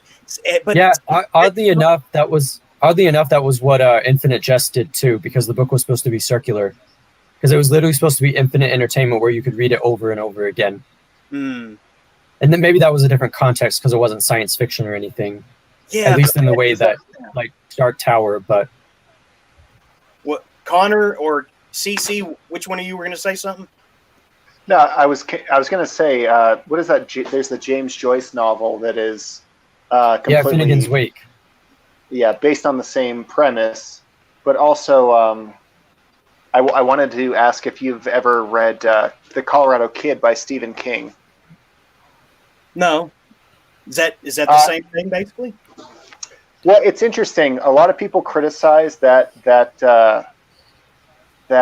book because it's a mystery novel, but from the get-go, it starts off and says, you are not going to get the answers you want from this. And it's kind of, it's more like a meditation on like the nature of storytelling and responsible journalism. And it's told from the perspective of these two really old school New England journalists who are investigating this murder where there's no discernible conclusion to be had. And like they kind of talk about being a writer and wanting to finish something but never being able to finish something. It's a really good book. It's very short. It was published by Hard Case Crimes. It's worth read it, but also check out the reviews because it's so interesting. Some people hate this book because it's a mystery novel with no ending, but I feel like that's given, like it says up front, you are not going to know who finished this. So I think it's worth checking out. Right there. Colorado Kid. That's what you're talking about, right? CC? I think it dropped again. Cuntcrusher. I'm going to get used to saying that name. Oh, that wasn't me talking about it. Yeah, so Colorado That Kid. wasn't me talking. Connor, that was you? I guess. I don't know. That wasn't me talking about it. Connor, Yeah, that I'm was freaking Connor. confused now. Connor, did you drop out? Okay. So Connor, were you the one talking about Colorado Kid or what? Yeah, I was. Sorry, I got kind of kicked out. I've out here in the Southwest, the internet connection is always bad. But yes, I was talking about the Colorado Kid. It's a really great mystery. It takes place on one of these islands off the coast of Maine, which is it's just a very kind of charming setting where like it's these hardcore New Englanders and but if you're interested in like books that don't have any endings, that's a really good one, and you can read it in an afternoon. I just think that people have lost the art of a satisfying conclusion. That's why I started the whole bad ending club, and I ended up adding several of our friends to it. Unfortunately, it's nothing personal. J. Peter, why do you think that is, though? Why do you think that people can't do it anymore? I don't think know. because it's really hard, honestly. Yeah. They've spent so much time with these characters that maybe they can't conceive, breaking away from them. Or maybe it's something more relative to real life where, they're so lost in their real lives that they don't know how to end fictional characters, Well, what is it that makes a good ending? Like, what's satisfying? I think there's one component, and this is certainly not the biggest, it's just part of it, is that a good ending has to have something that is surprising about it. It should probably be subtle, but there has to be something surprising to the finality and conclusion of a story. But it shouldn't be too surprising because then it feels like the ending doesn't fit the story. You know I think a lot of people also make too many. They end things on too nihilistic note also, where there's nothing good that happens in the end. It's just going to get perpetually worse. Nothing's ever going to get better, and they're just resigned to their fate. I think that's bullshit too. I mean, you can have a soul crushing ending like that, and it'll work with some stories, but too many people use that as a way out now. I just remember at the end of Return of the Jedi, not the new bullshit trilogy, but the first trilogy. At the end of Return of the Jedi, I got tingles at the end. I probably still could today. You know, that means that the physical chemistry of your body is resonating with a story being told. Do you understand how like amazing that is, that can happen? Well, isn't the idea that we are? Sorry, Phoenix. Go ahead. No, you're good. I was just going to say we're hardwired for stories. Yeah, somebody else said that. Was it? It was Max Landis, I think, that said that. Yeah, it's also common in theology too. Really, story is the most important thing in my life. I don't know if that's probably not the right thing to say. I guess there are a few things that are more important, but for the most part, you know, I carry a story in the back of my mind always. Well, the main thing is understanding, like, especially from a religious context, the concept of a meta narrative, as in we're kind of like hardwired, like we were created for certain purposes and certain things are good for a reason. And we believe that like this kind of like natural course or whatever is kind of hardwired in us. Like we have to like step into that to understand it, if that makes sense. So the like overarching meta narrative. It does. But Phoenix, you asked what would make a good ending, or was it Connor? I asked that. I think that a good ending should see that the antagonist is punished as well or worse as he's punished the good guys. If it's a good versus evil story, there needs to be some. Huh? Yeah. Sorry. No, you're good. There also needs to be some growth from where they are in the beginning. They shouldn't just go back to being a normal slob who can't pay the rent or can't keep a girlfriend. They should learn something from the journey that they will carry with them, that to prove that they are a changed man or woman. I think, you know, maybe it may feel like overdone and kind of forced, but, you know, handshake between the main character and whatever friends he made along the way. I mean, it just seems like it's so one-dimensional if evil wins. You know, only so many things can happen. Conquest or destruction. You know, with a good guy wins, you know, good guys have to constantly struggle to be good. It's easy to be evil, you know. I think these are things to keep in mind when making an ending. I don't know. Yeah, I will actually draw on. You're good. Go on, Phoenix. No, you're good. Well, I was going to say that. I think that the endings I really enjoy is like, you know, structurally, you should kind of know what your protagonist wants, even in general terms, at the beginning of the story. But by the end of it, they should get what they want, but it's not what they think it is, which, you know, means maybe they've outgrown the aspiration they set for themselves at the beginning of the story. But the protagonist should get what they want, but they should have changed so much that it does not register as 100% win. Like, look at you know, Lord of the Rings and Frodo. By the end of it, he's accomplished his mission, which is a victory, but he's kind of unsatisfied. Like, you know, one of the best endings I've read was this book, The Getaway by Jim Thompson. Mm-hmm. And it's about this guy trying to get to Mexico to find this sort of like criminal utopia where he can live free because he's been a career criminal. And he gets there, and he has a ton of money, but he realizes that he does not want to live amongst criminals because it's a horrible, horrible world. So for me, those are the best endings. They have some finality. Like, something is accomplished, but is not as sweet as the protagonist thought it would be. A bitter victory. We won for today, but there's still much more work to do. That kind of thing. I watched Uncut Gems a couple days ago, and I thought that had a great ending. I haven't even heard of that. By the way, Anne is Adam here. Go ahead. Hey. Sorry, Ben. The film where Adam Sandler plays a gambling addicted jewel store owner that came out last year. Played straight or for laughs? It's a dramatic role. It's probably his best role ever.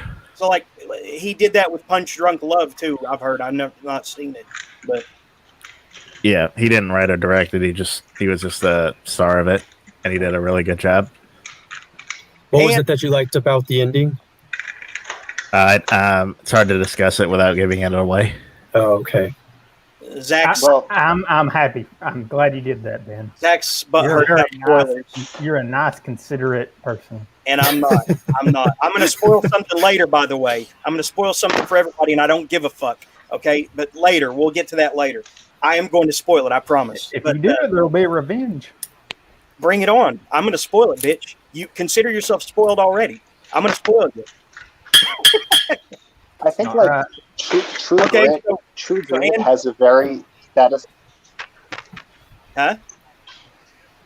I was gonna say, I think True Grit has a very satisfying ending. It's like the main character gets revenge, but she loses something she cares about in the way. So there's the, as you said, it's got to be bittersweet.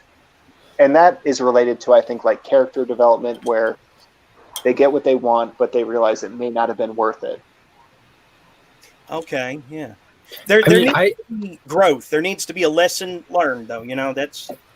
Well, I was actually going to draw off the Talisman and why I like the ending of that book. I find that book to be really dense with the writing and with the narrative. And the best way to describe that is because it feels like the themes and the scenes are so intricate, like you can almost imagine them happening. And I liked the fact that it ended happily, where Jack was able, and spoilers, but where Jack was able to save his mother after going through all of these terrifying experiences. And I was actually glad that there wasn't ambiguity in the sense that Jack felt doubt. Jack actually felt very relieved and happy. And it might seem cliche, but it worked with this book because it had the counterbalance of everything he'd been through. So the growth that you were talking about, Jeremy. And so there was ambiguity in terms of he forgets. And I thought that was an interesting metaphor for something like trauma, where you kind of displace it a little bit, but how that's not necessarily bad, because it's you still survived it and it becomes a part of you. And I really liked how in this book they did put a specific emphasis on how much time had passed. It had only been a year, so it was going to be his birthday, I think his 13th or 12th birthday. And so that was a metaphor for the growth of even just coming of age. And so it was remarkable how it was able to tie all of that in. And I would say that even if people wouldn't necessarily enjoy something like the ending of Catcher in the Rye, I think the ambiguity with the ending was actually what made it interesting. I didn't think that book needed to be satisfying. Yeah, no, I'm with you on that, Phoenix. Yeah. I think that there's something with endings. I do believe there should be some kind of satisfying aspect to it, but a lot of times you can't really put everything in the category. It's some stories just kind of go their course, and Catcher in the Rye is a good example. It's you can't really shoehorn something else in there. It's just that's the course of the novel, almost playing out like a song. Some novels end like songs do. There's not really a fade out. Yeah. Well, what's interesting in music, to use that example, is it actually makes sense to end on the same chord that you started with, or the same note. And so I like that. I like actually the metaphor of music as an example, because you want to hit that note that's familiar, but not that familiar because it's in a different context, which is the end of the song. So I like the idea of it being a little bit familiar, but not fully familiar, but not necessarily because of doubt. And I'm not knocking on your idea, Connor.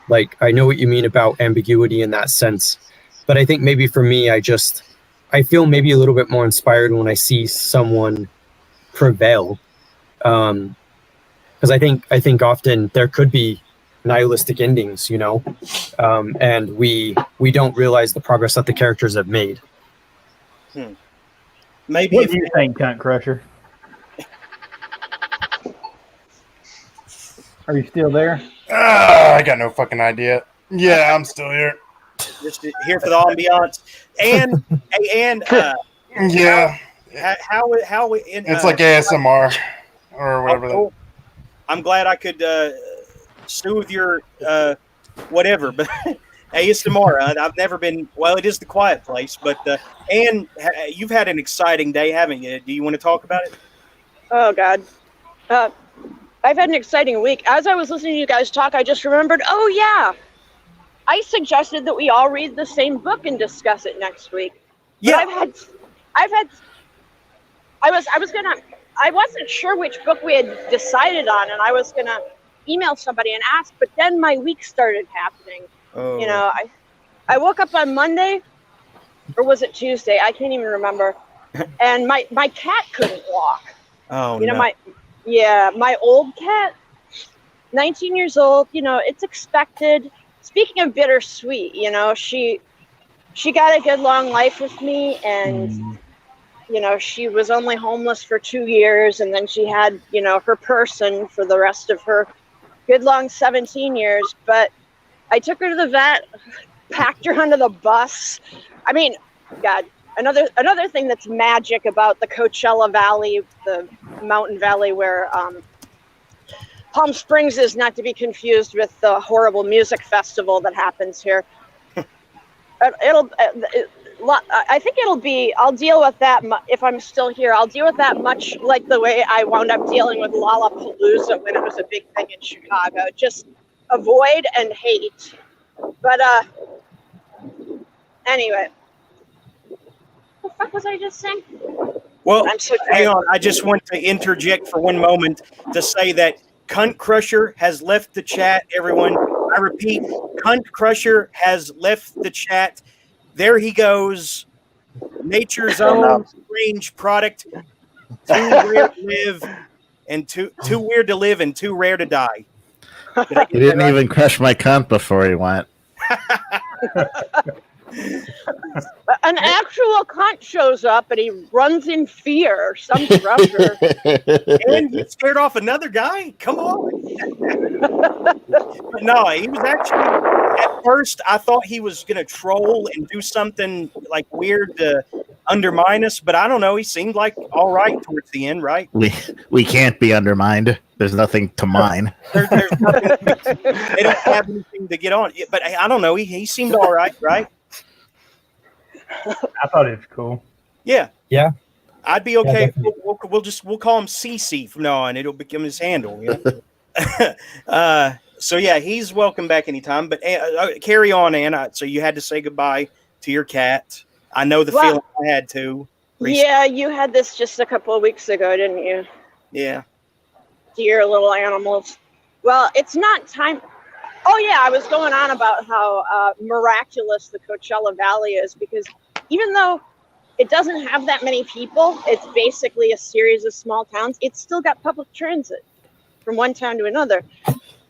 And when I discovered she couldn't walk, you know, and I went online and found out, oh, it's probably her diabetes going one way or another.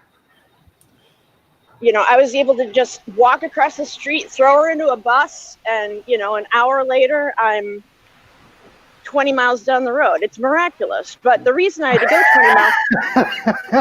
I'm sorry, just to interject again, Cunt has returned. No, wait, now he's there? I'm here. I just wanted to clarify. I didn't run in fear, and Ben, I will crush your cunt next time. Okay. All right. Later, guys. Thank you Later. for that. Yeah. He had to prove himself before he went. I think Anne ran in fear. She's not here anymore either. Yeah, so he did crush a cunt before he went. And truly, he was the crusher of cunts. You dropped out. I think you can consider yourself crushed. He hacked me right out of the program. It's amazing. So what happened later in your week? You said that something very intense was happening earlier, right? Oh yeah. Oh right. The minute I sent you that message, I was like, oh shit, this is gonna make them curious, isn't it? Well, yeah. I mean, you don't have to talk about it if you don't want to, but I mean, it's a very, I mean that's a very unusual thing to just casually slip into conversation. Like, hey, can you make it tonight? Here's the link, and you're saying that you're dealing with that. I mean, what do I say to that? Yeah, sorry.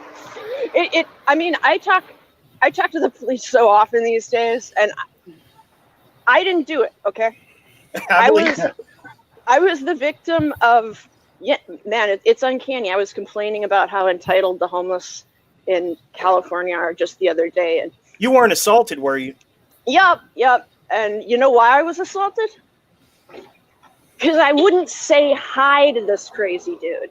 And this is the first one who's actually physically attacked me. But I've had them throw like their big gulps and their drinks at me if they're trying to get my attention and I don't notice them. You know, I'm What the not. fuck? Yeah. It's one thing to feel entitled to other people's spare change and shit, but feeling entitled to like social verification, I don't care if you're the president. You're not entitled to my verifying your existence. Bitch, say hi to me. No, seriously, like that's why I started carrying pepper spray, because I was walking on this was the previous incident. I was walking on the street one night and I just didn't notice this guy. I was listening to music. It wasn't late night, it was early evening, and he just flings his big gulp at the back of my head. And I'm like, what the fuck was that for? You know, that could be full of your AIDS backwash. And it's like, well, I was trying to say hi, you bitch. You got to say hello to people who say hello to you, you unfriendly bitch. And I'm like, really? Are those the rules in California? So Connor, you gotta get on out of here in a few, right? Yeah. I'm sorry to interrupt your story. I'm going to run a little bit. I was going to stick around and listen to the end of this, but I do have to run in a minute. Okay. It is. I am in a different time zone, but apparently Anne is as well. So, but yeah, I'm gonna jump in a minute. But thanks. Go on, Anne. Okay, sorry. So, you know, with that in mind, I started carrying pepper spray, especially at night. Well, the one night I don't carry pepper spray, I forgot it. I couldn't find it. I was on the way out of the house. I was in a hurry. I had to get to the grocery store before it closed. I come out of the grocery store and I see, you know, crazy dude talking to himself, no shirt. Can't tell what race he is. In Southern California, there are only two races of homeless people, black and red. So this made it a bit difficult to describe him to the police. They were like, well, what race was the person? And I was like, well, it could be anyone but black, because he was definitely red and not black. I picked a good time to dip out of here, I think. Oh, come on, dude. It's not what it sounds like. I promise. Are you making racist comments about him being Native American? No, I'm making just sort of neutral but condescending comments about people in Southern California. Keep in mind, she was attacked. You know, that's what it is. Connor, you will come back, I hope, right? Yeah, but I'll stick around for a second. Okay. Yeah. Don't worry, go on.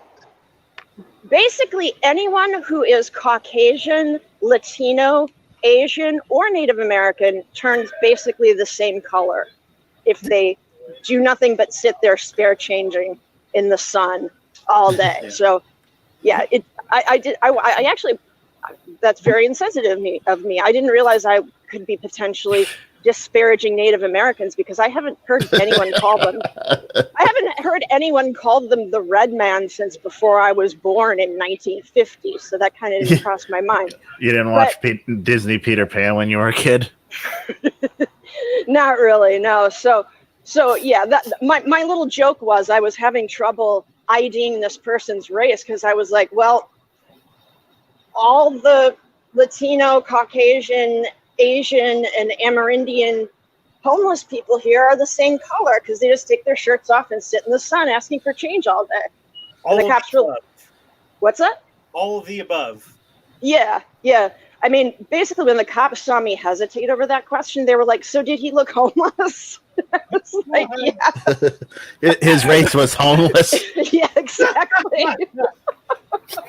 Are you okay, though? Are you okay? How bad was it? Oh, he was weak and crazy, but I was terrified. I was scared to begin with because I'm walking out of the grocery store, and even in nice neighborhoods in California, they just don't light anything. So I was nervous anyway. I get up to the corner where I'm going to turn, and I can see this guy talking to himself, and just with that look, like not harmless, crazy person, like actively schizophrenic or on meth, homeless person. And so I guess I didn't learn my lesson. I didn't make eye contact. I just pretended like he wasn't there, kept on trucking around the corner. So he starts to chase after me, once again complaining that I haven't returned his friendly greeting, which, as far as I could tell, was just yelling, "Hey!" Bitch, say all you need. So yeah, I'm not gonna be too specific about the altercation because no one will believe me. Like, my life is just too bizarre for anyone in their right mind to believe a word I say at this point. Because if I didn't have the movie still running in my mind, I wouldn't believe it myself. But yes, and the thing was, even with my inability to pinpoint the race of the perpetrator, the cops in Palm Springs, like when I got assaulted and like full-blown sexually assaulted, raped in my apartment in Chicago, and I told the police that I thought I knew where the guy had come from and maybe you should search the neighborhood, they just all stood there staring at me, utterly slack-jawed. I think it was time for them to get off their shift, and told me to just shut up and get in the ambulance. In Palm Springs, this is a minor assault, just enough to make me definitely want to carry my pepper spray with me. And they were so on it, even though I couldn't tell you whether the guy was any one of the other races besides black, couldn't tell him. Still just the description of no shirt, no hair, he's homeless colored, etc.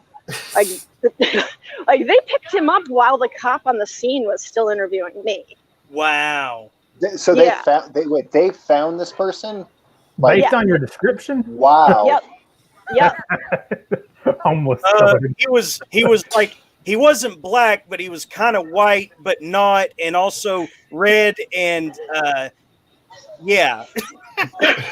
I think that's interesting because, like, it seems like if the cops, like, the more time they spend with you, like, immediately after the crime, it's like they're gonna find the person. Like, it's good that they didn't just take a description and like drive off and be like, put it in the file. Like, that's good. I'm sorry to interrupt you. What happened after that? Oh no, I'm just saying I was, I had to ride in the back of the cop car for a while, and I had to get, I had to ride in the back of the cop car because they found him right away. And they're like, okay, we got to take you to, make an ID and give a statement. I was like, no way did they actually catch him that fast. Because in Chicago, not only did they not give chase the night it happened, it took them a freaking year to arrest this dude. Like, Palm Springs could seriously, and I would love to see them humiliate them, just give the Chicago cops a master class in actually doing your job. I couldn't believe it. So they had me get in the cop car, and they have to pat everyone down before you can get in a cop car, even if you're not a suspect, because for all they know, I could be like a what do you call it, Antifa wacko who's setting a trap for them, right? 30 needles are in your pocket, something like that.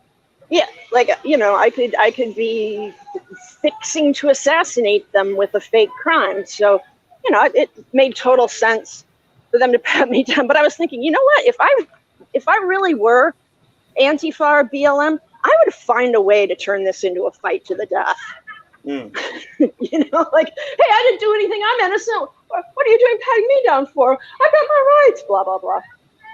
I think that's a lot of the reason why people resent cops. I did at one time. I was all in with the fuck the police stuff at one point because I just never understood the need for all this callousness, the strip searches and shackles, and just basic, humiliation, as an art form.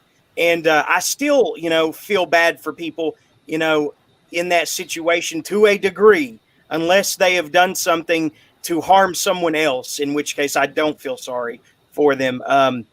But I don't think that strip searches should be like for everyone, even if they're being processed. I have a problem with that. Maybe I'm the resident liberal here, but and I'm okay with that. But like, it's interesting that as you were working with the cops, like, it seems like you were kind of like pathologically driven to imagine a scenario where someone could, turn it against them. Like it's interesting to me that your encounter with the cops kind of she actually dropped out. She'll be back. This happens every show. It's not fair of me to say anything, but like, I just, it was interesting to me. It's like, what happened to her is totally fucked up, and I'm glad the cops were able to help, but it's like, it always interests me when it's just like, I'm here with the cops. I wonder what an Antifa person would do right now. It's like, I am very liberal, but it's just like, to me, that seems quite pathological as well. Like, oh, here are the cops. What would I do if I wanted to fuck them over? It's very, I don't know what to say about it, but it's not something that I think is great, Thinking about your enemies, even while something is happening to you separate. Is that what you're saying? Yes, that you phrased it a lot better than I did. So yeah. Believe it or not, I've done that before too. It was at a wrestling show though. Yeah, I visualized as I was being kicked out for grabbing the chair out of the wrestler's hand. I imagine what if this was recorded and my enemies saw me being kicked out? I would be humiliated. So I kind of thought the same thing once. So. Anyway, she's back. I probably had similar moments, but I do got to get going, and I hate to kind of just stir the pot and then just jump out. That's pretty shitty, but I want to come back and talk to everyone next week.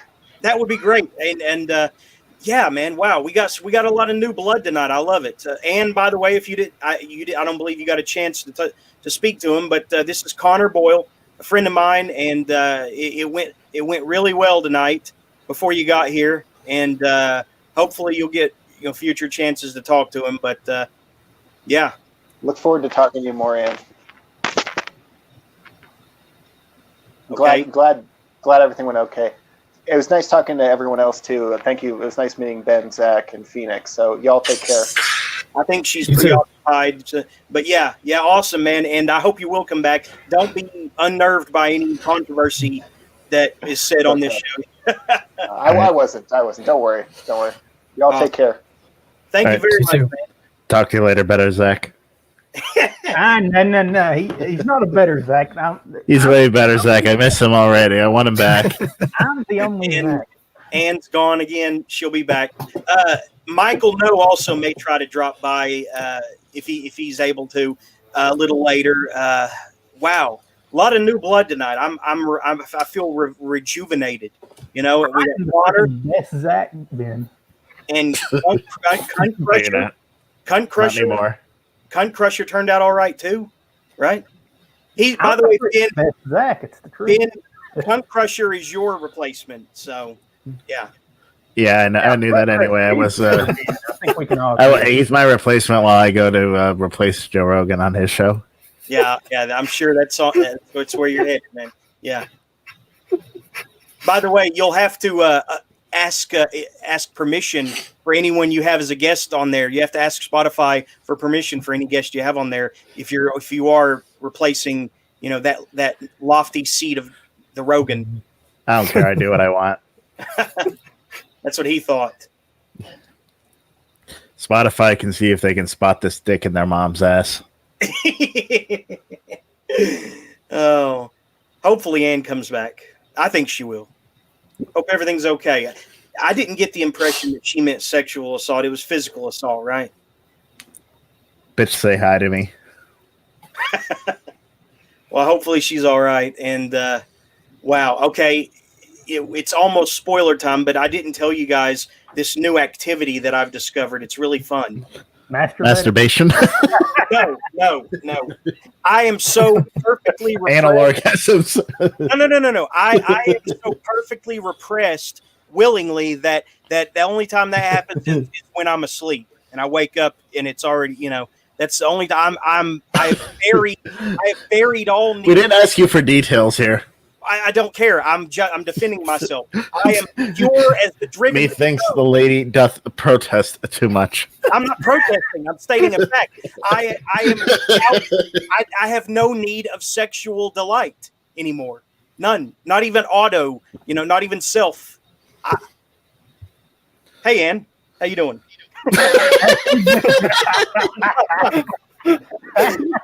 So anyway, so yeah, my new thing is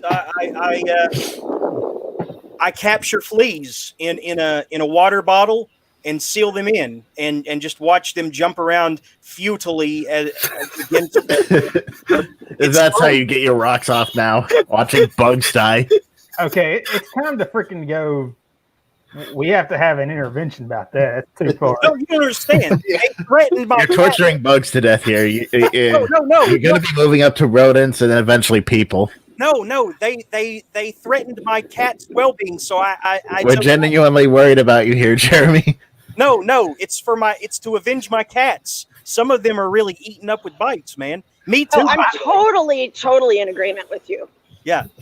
We got to kill those fleas, man. Bugs are horrible, and I hate seeing them everywhere. And imagine going to someone's house and they have freaking bottles of live ones that they just caught from their cats. Like, it's just wrong. Yeah, imagine bringing a bitch over. It's just like, I like watching them jump until they stop jumping. Yeah. I'm sure she'll hop on your dick right away. How about it, Ann? Sorry, anyway. Are you okay from what happened earlier? Ann? Apparently not. Oh. Is this it? Was this the straw that broke the camel's back? What, asking if she gets wet from you talking about your bottles of live fleas that you watched die? Yeah. I avenged my cats, though, so... Yeah, soon you'll be moving up to roaches and then rats, and eventually you'll be avenging the people who've wronged you. Dude, who doesn't kill roaches? Serious question. Wait, yeah, we kill roaches, but you don't torture them. I'm not torturing them. I'm just. I mean, you're going to be moving up to doing that, like wrapping them in toilet paper and setting them on fire in the sink. Note to self. You're going to start torturing rodents on sticks. Seriously, when I get the flea comb and I pull them off of my poor, cats, what else am I supposed to do with them but seal them up in a water bottle? Not sit there and watch them die? Okay, well, they're in the closet, so I'm not watching them right now. Why are they in your fucking closet? Because I haven't put them in the dumpster. I haven't thrown them away yet, but I'm going to. I promise. Why? Because I'm not supposed to watch them, you said, because that's a sign of a sociopath. Why would you put them in your closet? Why would you think that would be the first place to put them? In case they escape. To take it outside, dummy. Why don't you just do something to get rid of all the bugs? That's gross. I've been working on it, okay? Call an exterminator. I've got ointments and sprays and itch cream and Gold Bond and everything. I'm fully equipped for this. Trust me. I'm imagining your place looks like a Mr. Plankett's house, except with books instead of beer bottles. Got a lot of books, yeah, but and a lot of cats, 15 to be exact. So I really hope that I didn't finally scare Ann off. I mean, I knew it was going to happen eventually, but I mean, now stop worrying. It says she's walking around with a phone in the heat. She did say that she was in total agreement, so she deals with fleas too, probably. But yeah, how do you capture them in a bottle?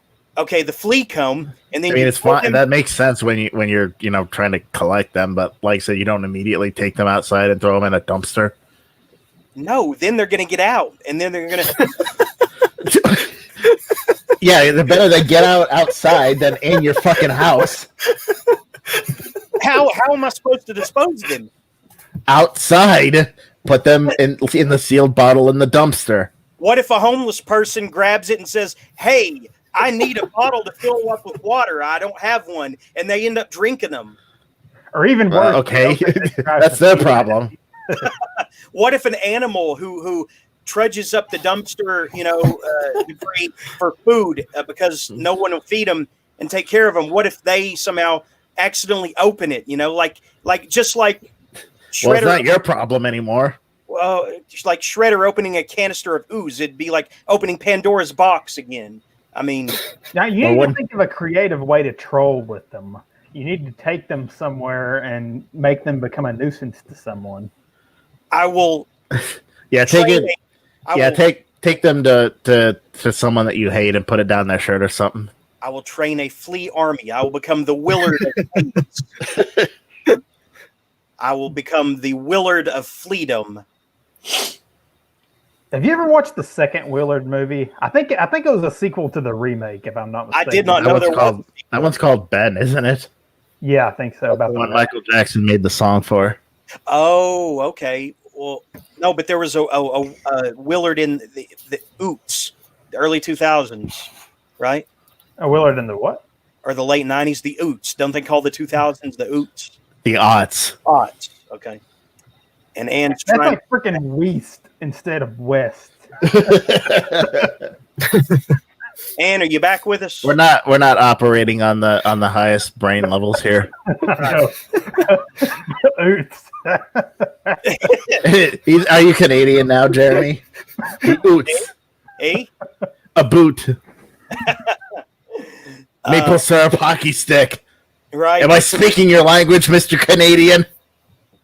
Hey. Jordan Peterson. Wait, is he actually Canadian?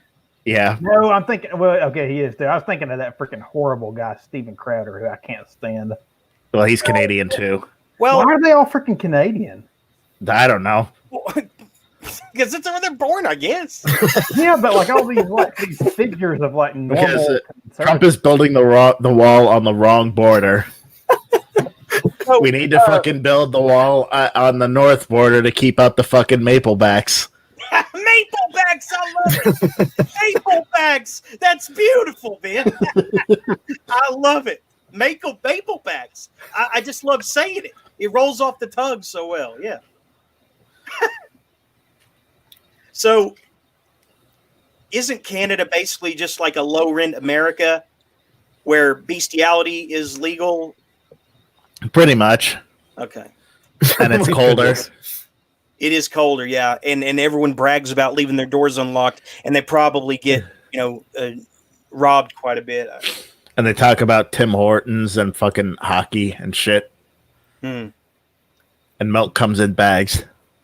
It does? Yeah. Milk in bags. How does that work? I don't know. Ask the fucking Maplebacks. Are you serious? Look it up. Milk in bags? That's dumb. Like, so you, instead of a carton, they're in a bag? Yes. They actually did that in Texas. I remember because, when I was in elementary school, Texas would do that too. Oh, really? Why, though? They're fucking smooth brains. Hey, I was from Texas. Well, you're an exception. So many people hate Texas. And, I get it, but I was from Texas, so I don't see it as that bad. You hurt my feelings. It's like only thing that comes from Texas is steers and queers. I don't see any fucking horns on you. Yeah.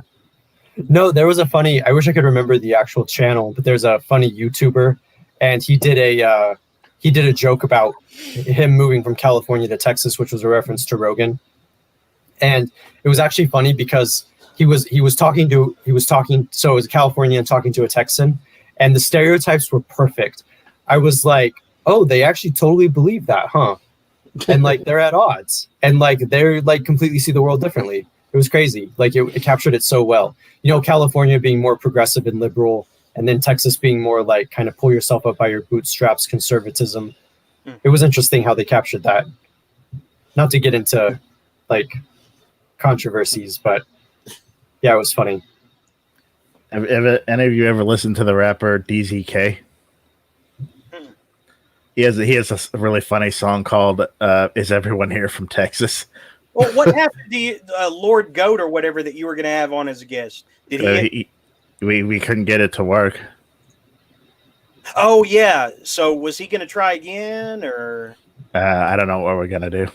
Yeah. Okay. Well, I hope that works out. That'd be pretty cool. Yeah. Did you joke, Jeremy, that you keep forgetting to invite guests? Yeah, I do. Well, we had a guest. And We had guests. We did, but I think, yeah. It ends up working out though, because honestly, I think sometimes we're better with just us, and I think we've been on a roll with that lately. And if you don't want to get too dependent on guests, because they may bring in, separate listeners, their own fan base, but most often people are going to tune into a show for the regulars, and the guests are like a treat. If I'm basing it on my own listening and viewing tastes, that's what I think. So, yeah, no, that's cool that you do this. Honestly, I think. Do you consider it a show then?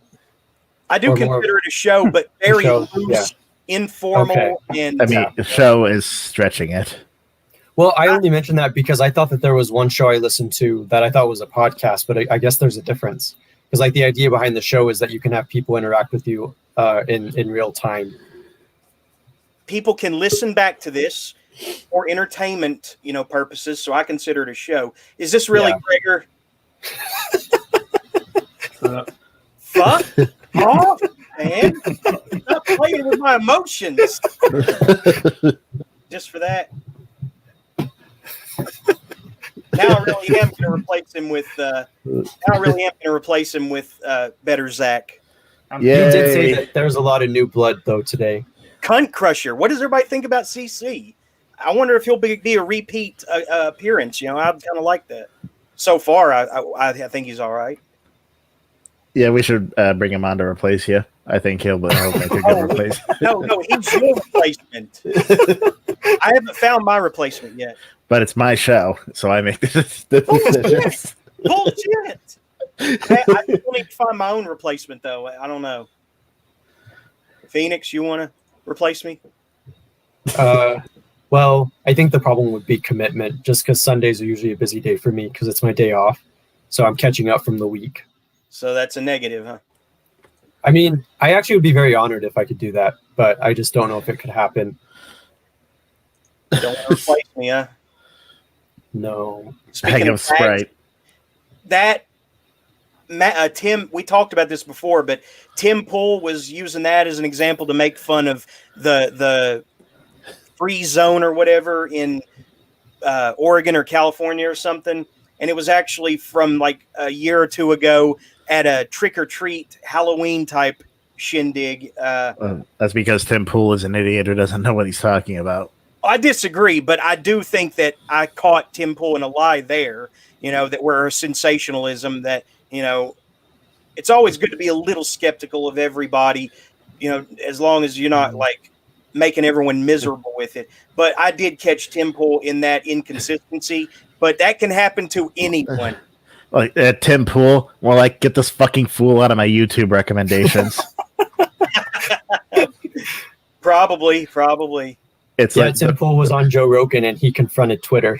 The quartering, more like stop fucking showing in my YouTube recommendations. Yeah. Who the fuck are these people doing these fucking faggoty daily videos? What is it you don't like about Tim Pool? Is purposely what's the word? Polarizing. He pretends to be a liberal when he's a conservative shill. He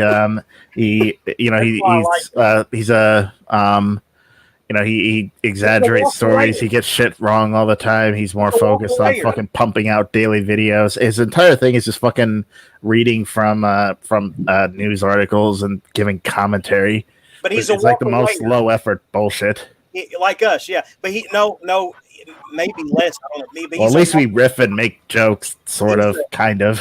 Yeah, he's a walk-awayer, so he's all right with me. And are you back? He's not a walk-awayer. Yeah, I hope he's not even that. Yeah. Do what? Can you hear me? Yeah. Okay, yeah, I hope I'm back for good this time. I forgot it's still 106 degrees out, even if it's evening, so my phone overheated. 106 degrees, literally. Yeah, literally. This is chilly. It's been like 120. 59 here, but I mean, it feels a lot colder. I love the fall air, though. I love fall, where everything finally cools off. Yeah, so you got to wear an extra layer of clothing, but I'm all right with it.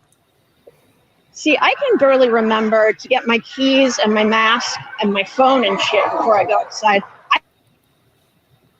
Okay, it sounds like a freaking zombie apocalypse going on. Did y'all hear that? She's in Palm Springs. What is going on? Yeah. Oh, heck. Didn't you hear? That's the next thing that's happening.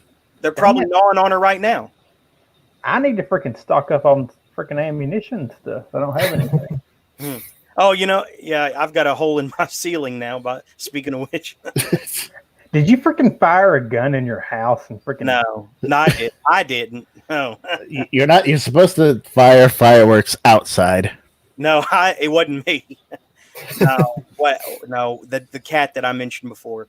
Dad was thinking about putting her out of her misery, which, and he can't feel his hands, and so he accidentally, it went off while he was trying to, cock it back or whatever, and it went in the ceiling, thankfully, and not into him, But I said, no more firearms for you ever again, and he agreed.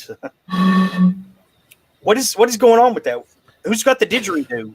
I just told an awesome story about a hole in my roof. You're blowing a didgeridoo. Blow it. I got a flea circus in my closet and a hole in my roof, and you're just throwing bullshit didgeridoo shit at me.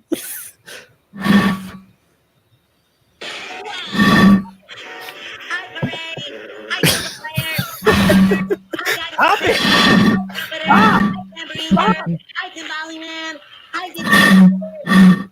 Okay. I'll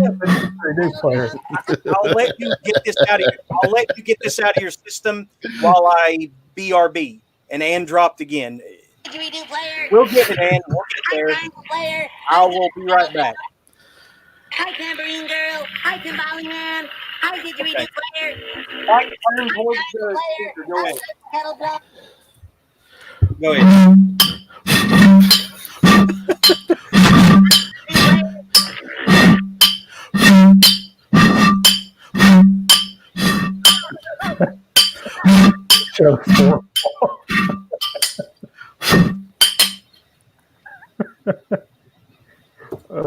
I guarantee you absolutely no one will ever make it to this part of the show. No, never. I could come on the fucking camera and kill myself right now and no one would notice. So Ben, I got your book. Oh yeah, I hope you like it. Well, I got both of them. I want to read Elaine at work, and Zach, I'll be getting to yours too, pretty soon. Get to mine before Ben's. Is that the order? Is that the right order? Yeah. I'm excited. Yeah, Nothing matters. Nothing matters. No, but I was reading. So I remember reading your poetry collection, the one that you put on Kindle, and I remember that I liked the lyricism, but I noticed that it was very it wasn't always elegant imagery. Not that it needs to be elegant, but I was reading your other book. Is it just Sodom and Gomorrah? Dr. Sodom and Mrs. Gomorrah. Oh yeah, exactly. And yeah, very intense. I mean, it captures an emotion, but I noticed that sometimes I think the feeling you're trying to convey is something like disgust but you're describing this as being part of the way that life is. So it's kind of it's an interesting way of going about it. I think because usually we have this conception that poetry is supposed to be super lyrical and beautiful, but you're bringing in some pretty heavy existential themes. So I'm saying that I have a strong visceral reaction to it, but I'm curious and intrigued to read more. Oh, well, thanks a lot. Yeah. I mean, I imagine that was intentional. You're going for, if you like writing, in certain genres that you might be going for that kind of visceral nature. Like the idea that life isn't always pleasant, you know?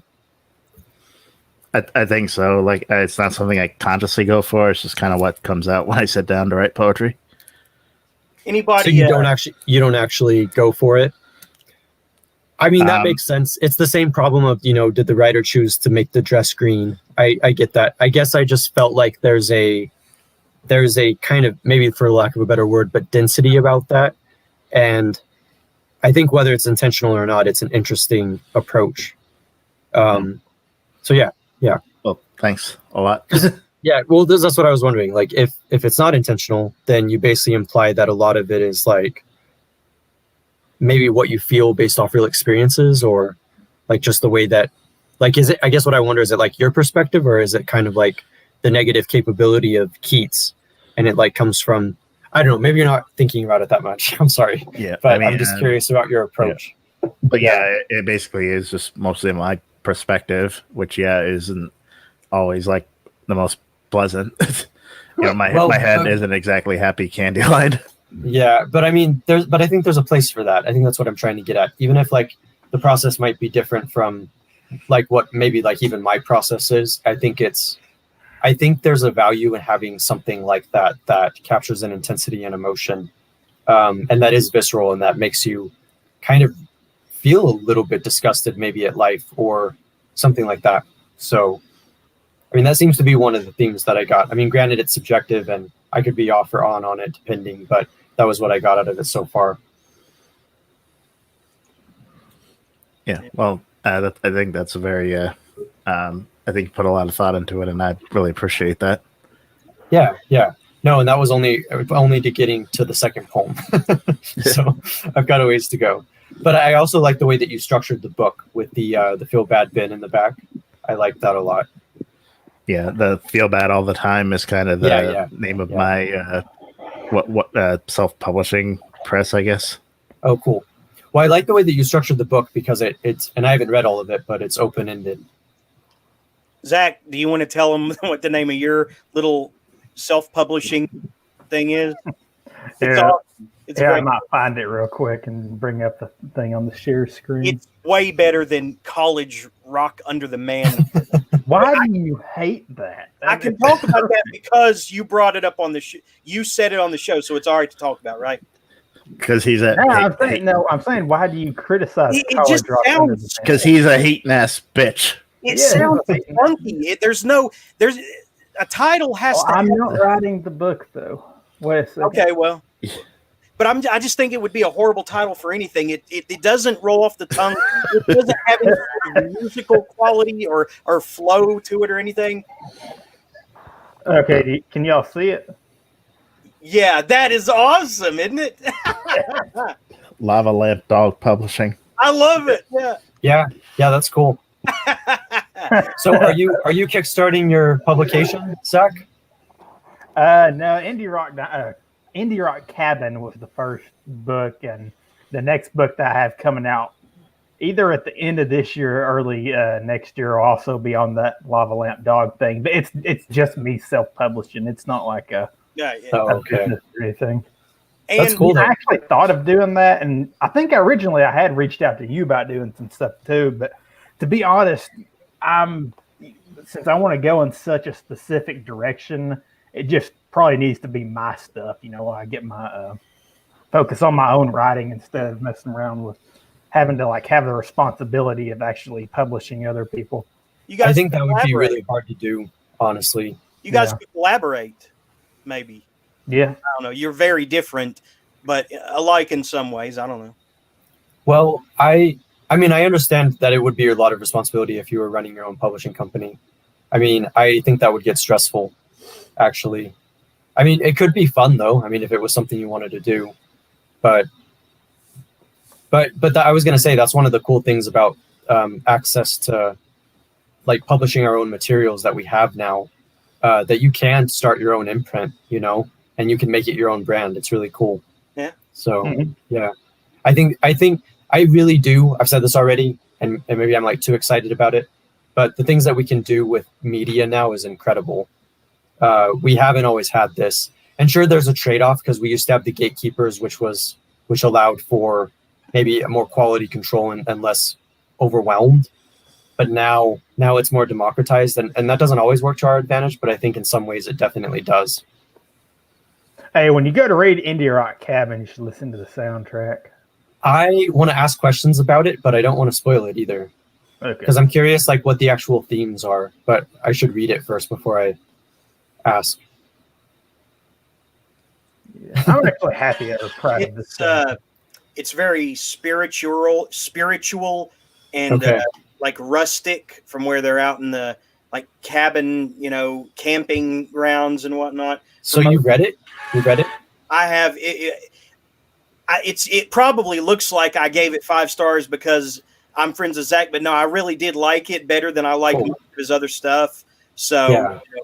I don't know. It was more for the feeling it gave me. It gave me this feeling of like Southern, isolation, and which I find, appealing and comfortable. And is it horror? no, Okay. no, there is a malevolent force in the book later on, but it is not any kind of monster or alien or anything. It's more of a spiritual attack. So Okay. And so Zach, so you went in a different direction then and stopped writing horror? Was that what happened? Yeah. do you even consider it horror what you write? Like Gregor used to say, he didn't get like a horror feeling from your books, but they kind of flirt with it, I guess.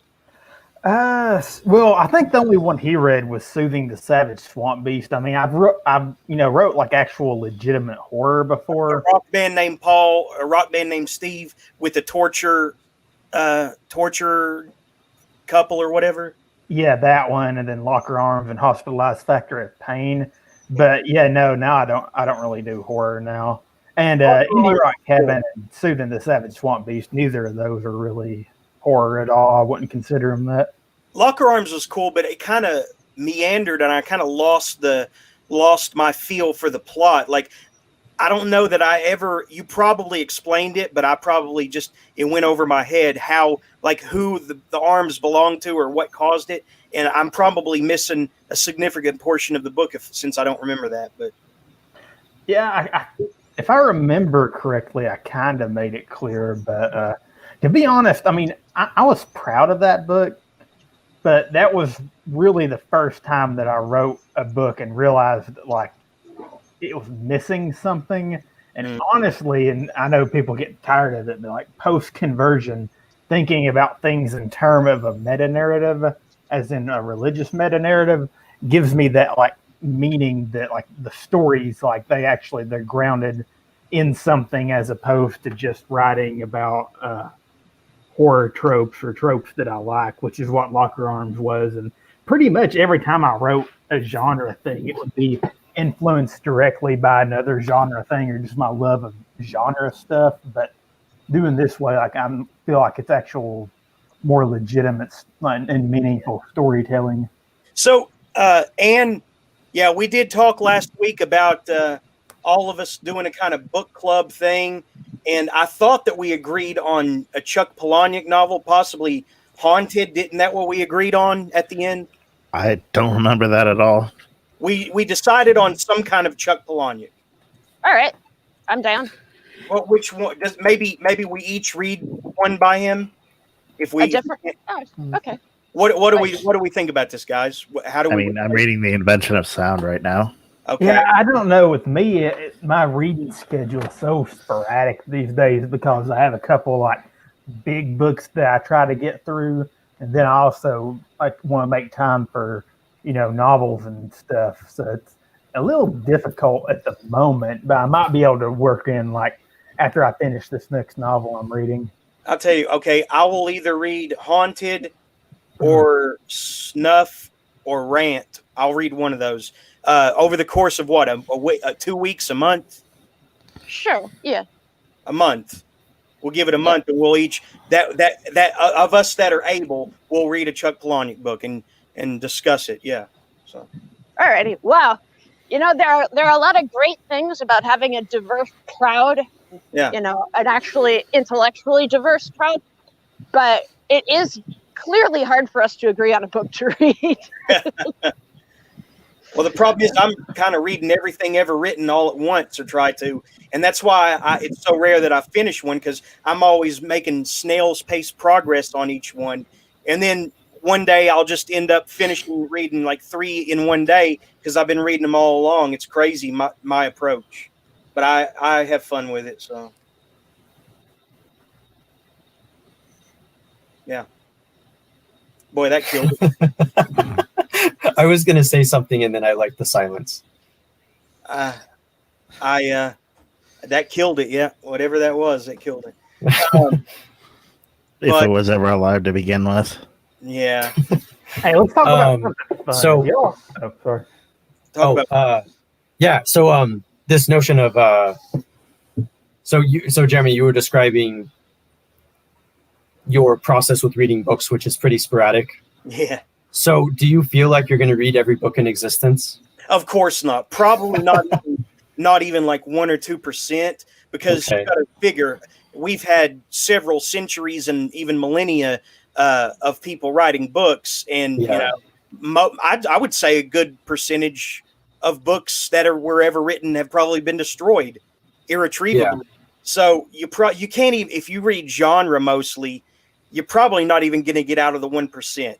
If we're talking about every book ever written in existence, from, you know, a funny little chat book all the way up to the Bible or a multi-volume philosophy thing, you know, that's every book ever written to me. And so, you know, it's impossible, you know, but I feel like I'm going to make a good attempt at it anyway. So. Yeah.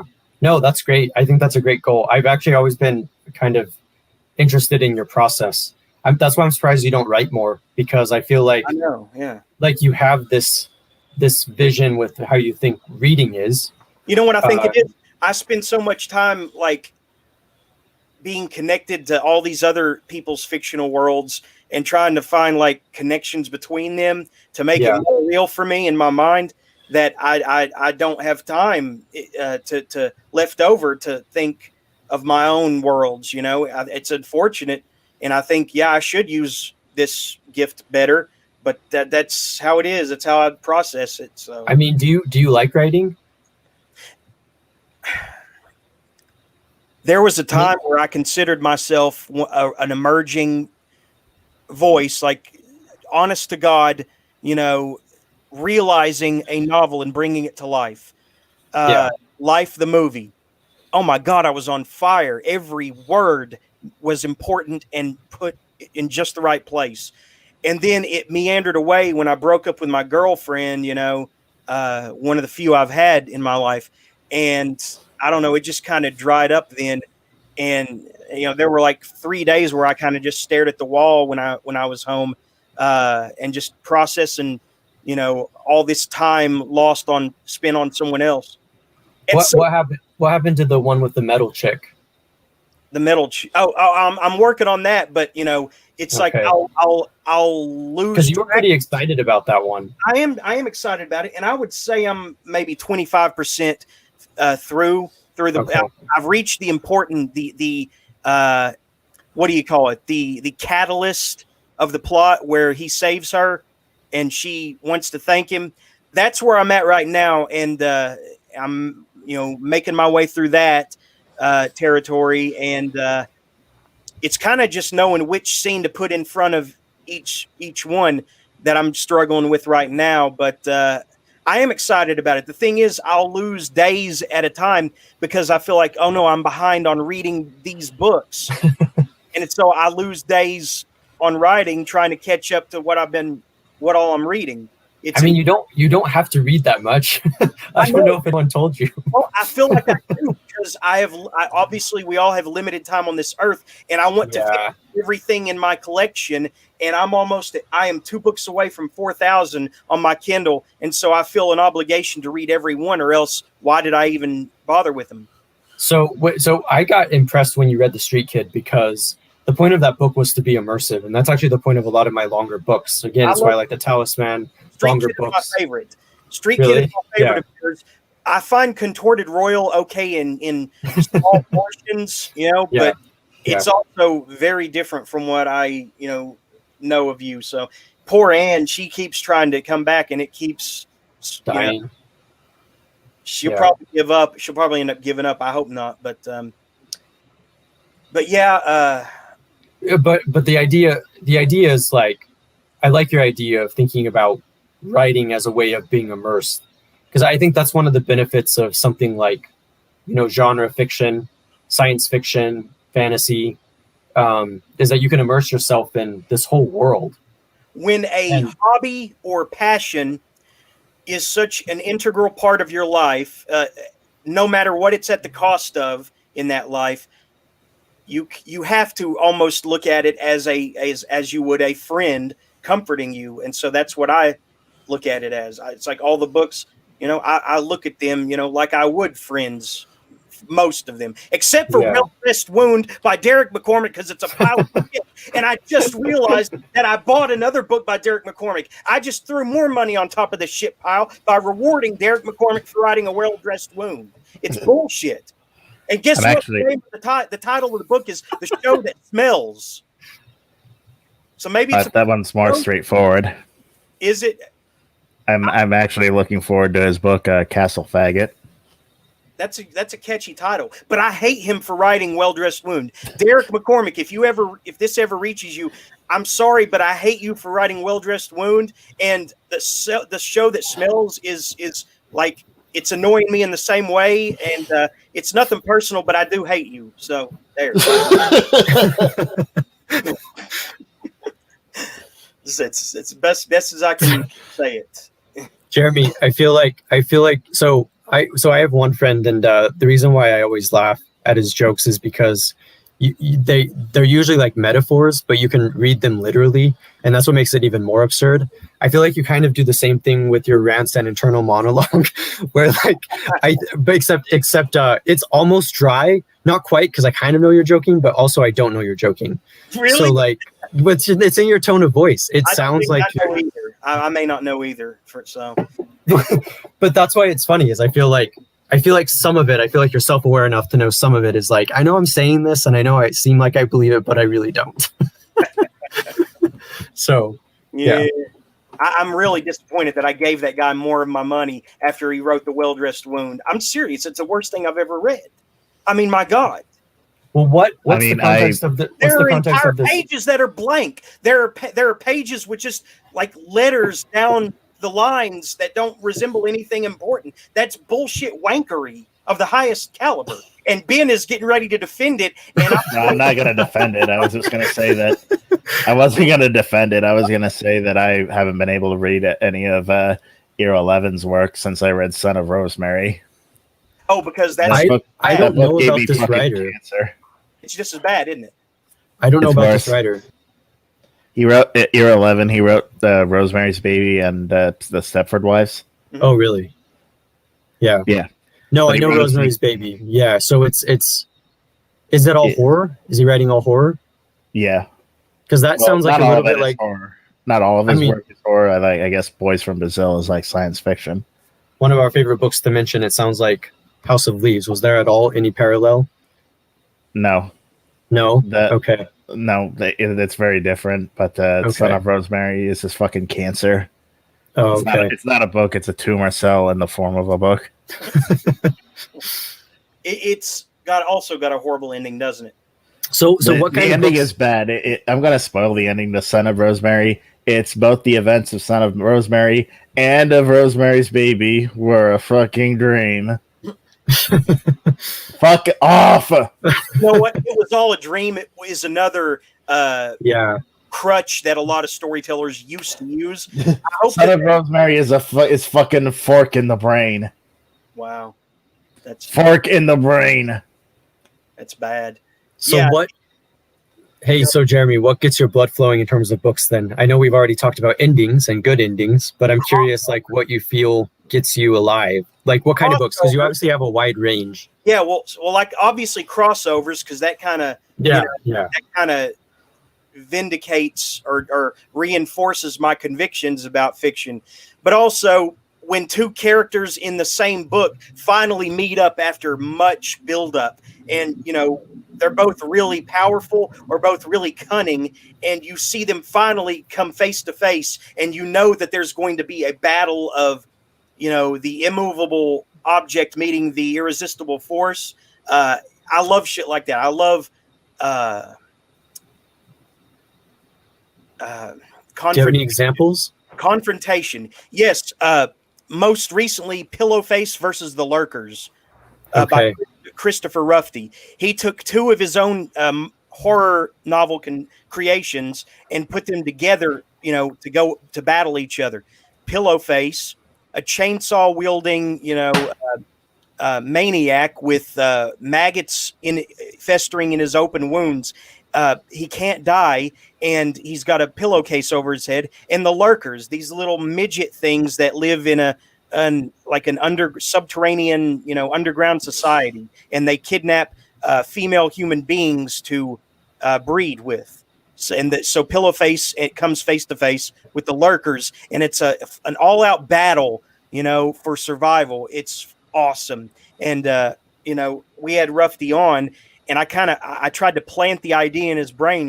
You could be having more crossovers. You could even, I tried to get him to, tried to sell him on the idea of Brain Chew versus Pillowface, because Wolverier, who was also on previously, he had a character that would about Pillowface's, size and sensibility.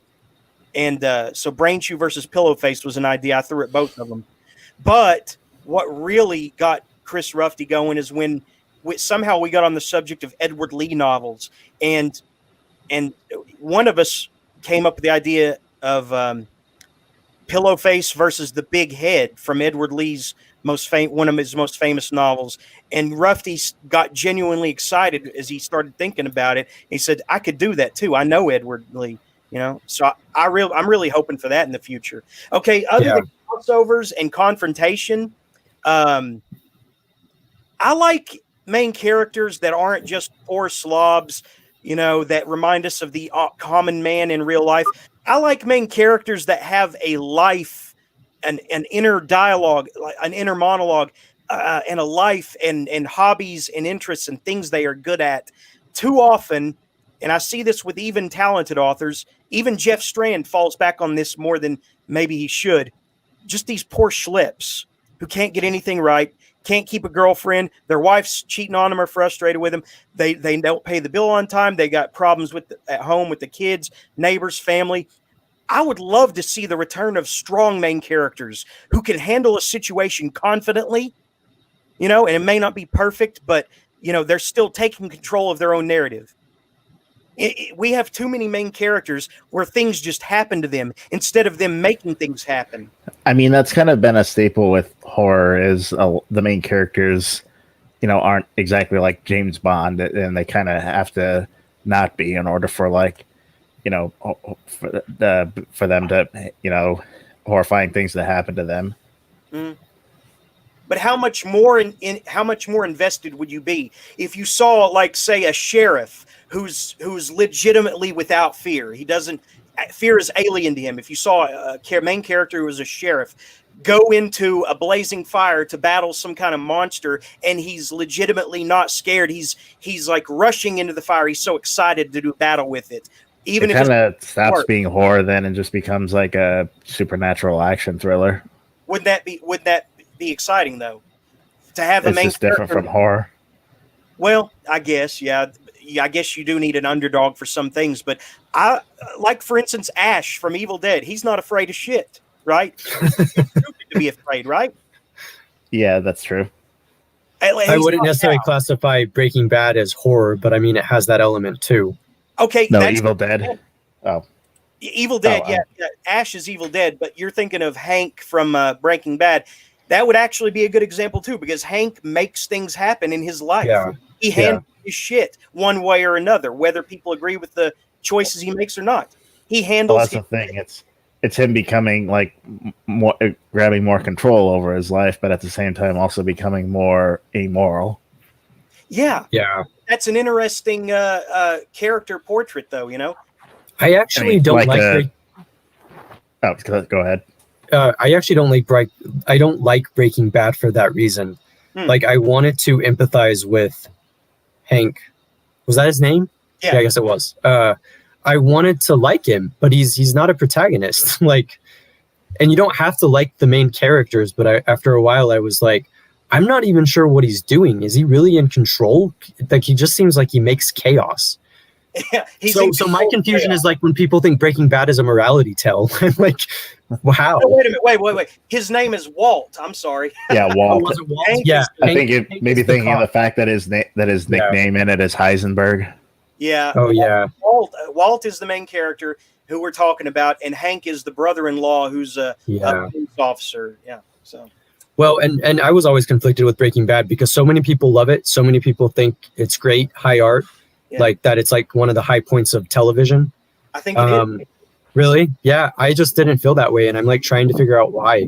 But I And think you probably- it's part of this reason. Like, oh, go ahead, Ben. Yeah. I was gonna say you probably feel the same about like Uncut Gems. I mean, the character in Uncut Gems is like a gambling addict who's in deep with loan sharks, and like his gambling problem is so bad that he's throwing money into basketball game bets even when loan sharks are like dangling him out of fucking windows. Yeah. Hey, Ann. Yeah. Can you hear us? Hey, Yeah, we're I'm- talking about what makes a good character arc, I guess, in fiction. You got anything for us there?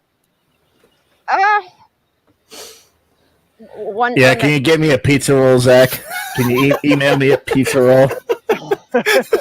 Can you edit this web zone to send me a pizza roll? Let's take a look at. Okay, go ahead. I don't know. I have one that is natural for the character and for their character. I mean, like someone like Blobwick, the character of my new book, is not going to have a character arc where he learns a lot of stuff. But Blobwick? Yeah. Is he human? Sort of. Okay, so look,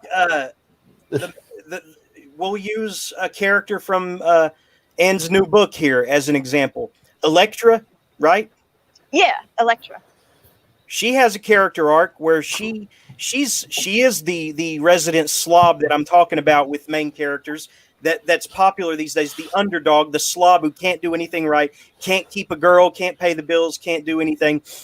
However, she does grow and have a character arc where she gets promoted to jizz mopper and then to a god. From jizz mopper to god, all because of a drug. That's not too much of a spoiler there. And her attitude changes, and suddenly she becomes as arrogant as they've always been to her, which is very ironic and interesting. What do you have to say to that? And here come the dick sucking police. Go ahead, Ann. Wow, that I had something I was going to say, and that ambulance just ruined it. I wonder who got. It's probably like someone's grandma is dying in the back of that fucking ambulance, and I'm just like, oh, it's the dick sucking police. Oh. Meanwhile, the guys in there like, Mom, I love you. Okay. Fucking how dare these people die while I'm trying to think. Okay, focus. Electra, her transition to godhood via drug. Yeah. Actually, I didn't realize this till this exact moment, but what was probably in the back of my mind when I wrote that part where she becomes just as arrogant as the gods, I'm probably cribbing that from Octave Mirbeau, who, as we discussed in a previous, it's Octave, his first name, and Mirbeau. It's one of those names that lets you know that French and English aren't the same language. But he was the author who I translated all those years ago, and then again. And his most popular book, Diary of a Chambermaid, it kind of ends that way. This chambermaid who's been complaining about her lot in life and how horrible her mistress is all along. She in the end, after covering up a murder, she winds up with her own household where she's the mistress, and she kind of treats her maid like shit. It's kind of one of those, oh yeah, people who complain about oppression are the same people who would be jumping up and down on your neck just as hard as they ever could if they had the chance. I guess it's pretty cynical. But just wait, because that's not the actual end of her character arc. Something tells me that she's not really ascending to godhood, and that maybe it's like a temporary ascension before she plummets back to, dreary, like, subhumanity that she's used to. That's just a feeling I have, because she's very unlucky. So. You are a very perspicacious reader. Just you wait. That's a character arc, though. See, from up to down, peaks and valleys of up and down between, with these characters succeeding and failing. That's good for their evolution too. So. Hey, Jeremy, play the link that I put in the private chat.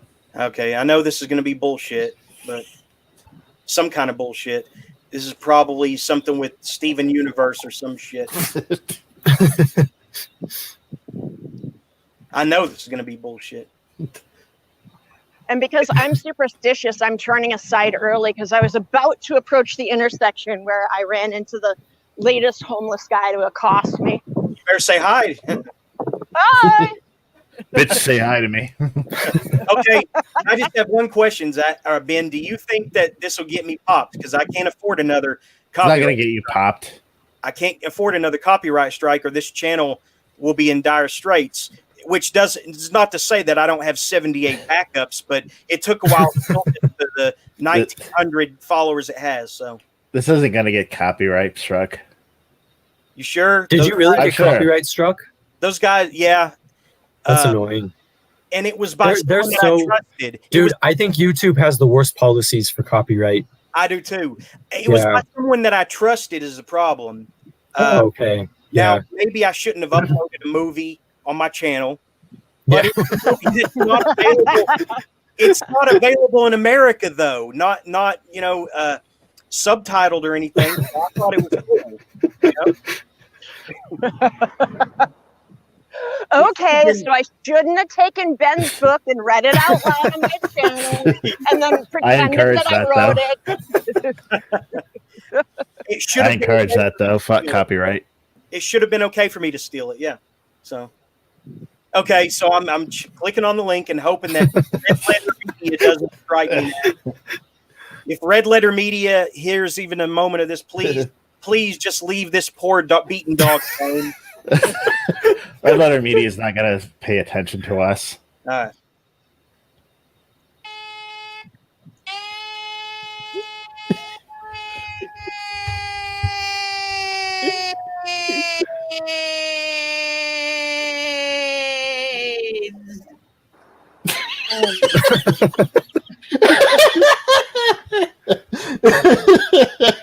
Oh my god. How many of you could pull it out for that long? Wow. And with the Star Wars hat on top of it. Holy shit. There's that music again. What is that music? Rich Evans is a national treasure. On that note, I should probably get going. It's getting late. We were about to go to the multiverse, Phoenix. No, we're not. I missed out. Yeah. You're not missing anything. No, Ben, we really are going to the multiverse. No, we're not. Yes, That's not happening. No, we're not. Shut up. Right now. No, fuck you. We aren't. Shut the fuck up. I promise. Maybe come stick this bottle up your ass. I promise we are. You probably like that. Which bottle? The flea bottle? Both. The beer bottle and the flea bottle. Hey, did you put it in the chat? No. Oh. Okay, am I doing this right? I think no. It was not someone that I trusted is the problem. Are you really doing that? Yeah. I should get going though. This is fucking cancer. In America, though. This is how we do it. This is how it gets started. Subtitled or anything. Cancer. I have to catch up to Okay, when I'm. so I shouldn't have taken Ben's book and read it out. And then encourage I that. wrote it. The You're- multiverse. I encourage that though. Fuck You're- copyright. You already said Should have that. been okay for me to steal it. Yeah. So just please just leave this poor duck. Hey, is Phoenix still in here?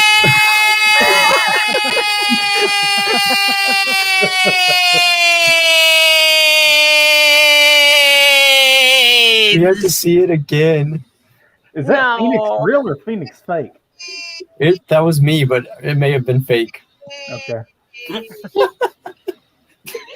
You know, that's much funnier if you break it up a little bit so it doesn't actually drill right through your skull to your soft brain underneath. I think this is where we actually go to the multiverse. Looping, isn't it? We'll start looping, I think, right? You guys, I think we've been here before. Yeah. There's that. Challenge is a national treasure. It's going to start looping here in a second, I On think. that note, I should probably get going. No, It's don't go, getting late. Phoenix. You're about multiverse. We're going to trap you in the multiverse, having the same It's- conversation for the next 50 years. It's working. That's not happening. Which Phoenix is going to leave?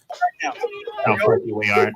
Yeah, we can have you in here if we want, Phoenix, because we have hours of recording. You probably like We'd probably You'll just loop it, and I'll still be here. the flea bottle and the flea bottle. It's about to loop. Yeah, it'll be like how Norman Bates talks to like his dead mom. That's going to be Phoenix. Am I doing this right? No. It was not someone that I trusted is the problem. Who watching? Yeah. Okay. Okay, I'm- so I should... Wow. All 3 listeners are now leaving. Oh, okay. You have to see it. No, I should probably get going. We're going to trap you in the multiverse, having Yes, the same we are. conversation for the next 50 years. It's working. Consider yourself Phoenix trapped. is going to leave. Hey, did you put it in the chat? Can we I hope please you actually stop? get fucking cancer, not as a joke. Can we please stop? What? Can we- Put it in the chat. Put it in the chat. When you hear this, Put one in the chat. Oh, look, I think the fire's still burning over there.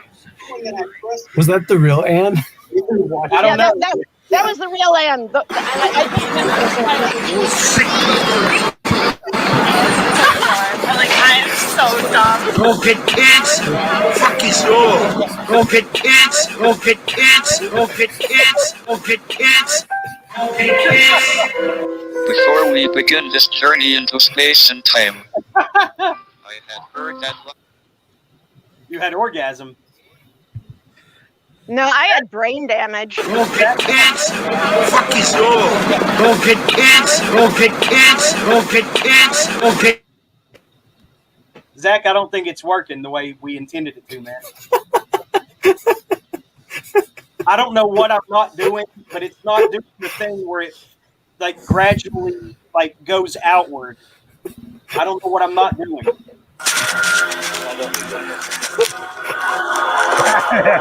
I hope I get fucking cancer and die, because then you'll appreciate what I said.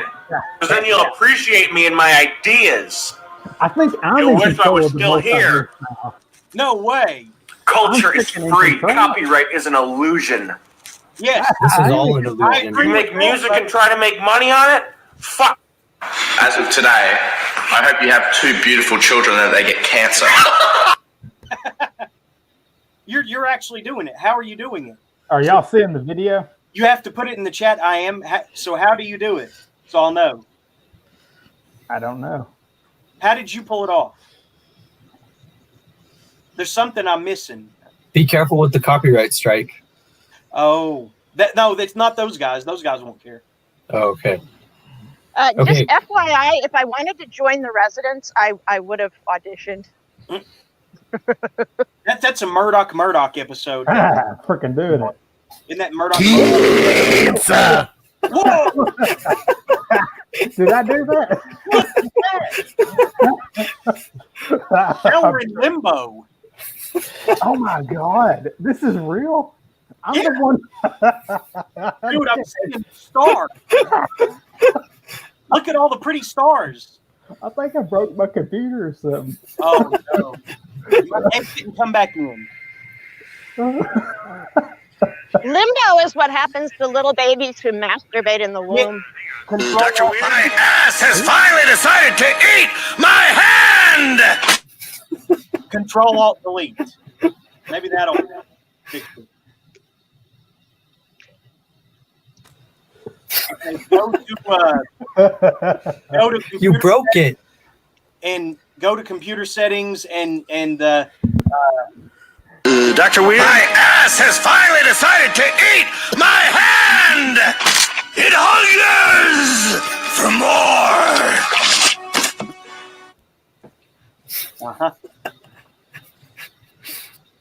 Okay, I gotta go. all right, man. It's the real Phoenix. It's been pleasant. Be careful Yeah. going through the alternate universes. It's gonna be scary, but I'm excited for it. I'm excited for the adventure. All right, All right. Okay, we'll be in touch. it was We're not fun. letting you go. Talk to you later. He's gone. Talk to you later. There goes one of mankind's most mysterious species. Too weird to live, too rare to die. I'm doing that wrong, aren't I? Am I saying that wrong? No, I'm just not sure whether you're saying it now or whether that is a time echo. That is me now. That is the now me. Okay. The now me. Too weird to live, too rare to die. Does anyone else feel like they're in an episode of Red Dwarf? Holy shit! That you're definitely a '90s version. That was barely even a TV show. It was gone so fast. Ah, alas, sweet York. That's the one with the weird troll thing and the orbs in the sky, right? No, Red Dwarf was a BBC science fiction comedy where, like, the last couple of people alive and a creature that evolved from the ship's cat and a butler robot are stuck in outer space alone together forever. Okay, here's what I was thinking of. I thought you were talking about White Dwarf, which I think was a failed pilot or something for Fox. You're Red. Okay. Okay. Never mind. Red Dwarf. If you like things that are funny and you like science fiction at all, you'll love it. It's one of my favorite cultural artifacts ever. Okay, so I said I was going to spoil something, right? And now we are there. Zach, do you have any plans to watch the TV show The Boys? Actually, yes. Okay, you might want to dip out for this next little bit because I'm going to talk to Ben, the grown-up, about it. So. A skinny boy, too.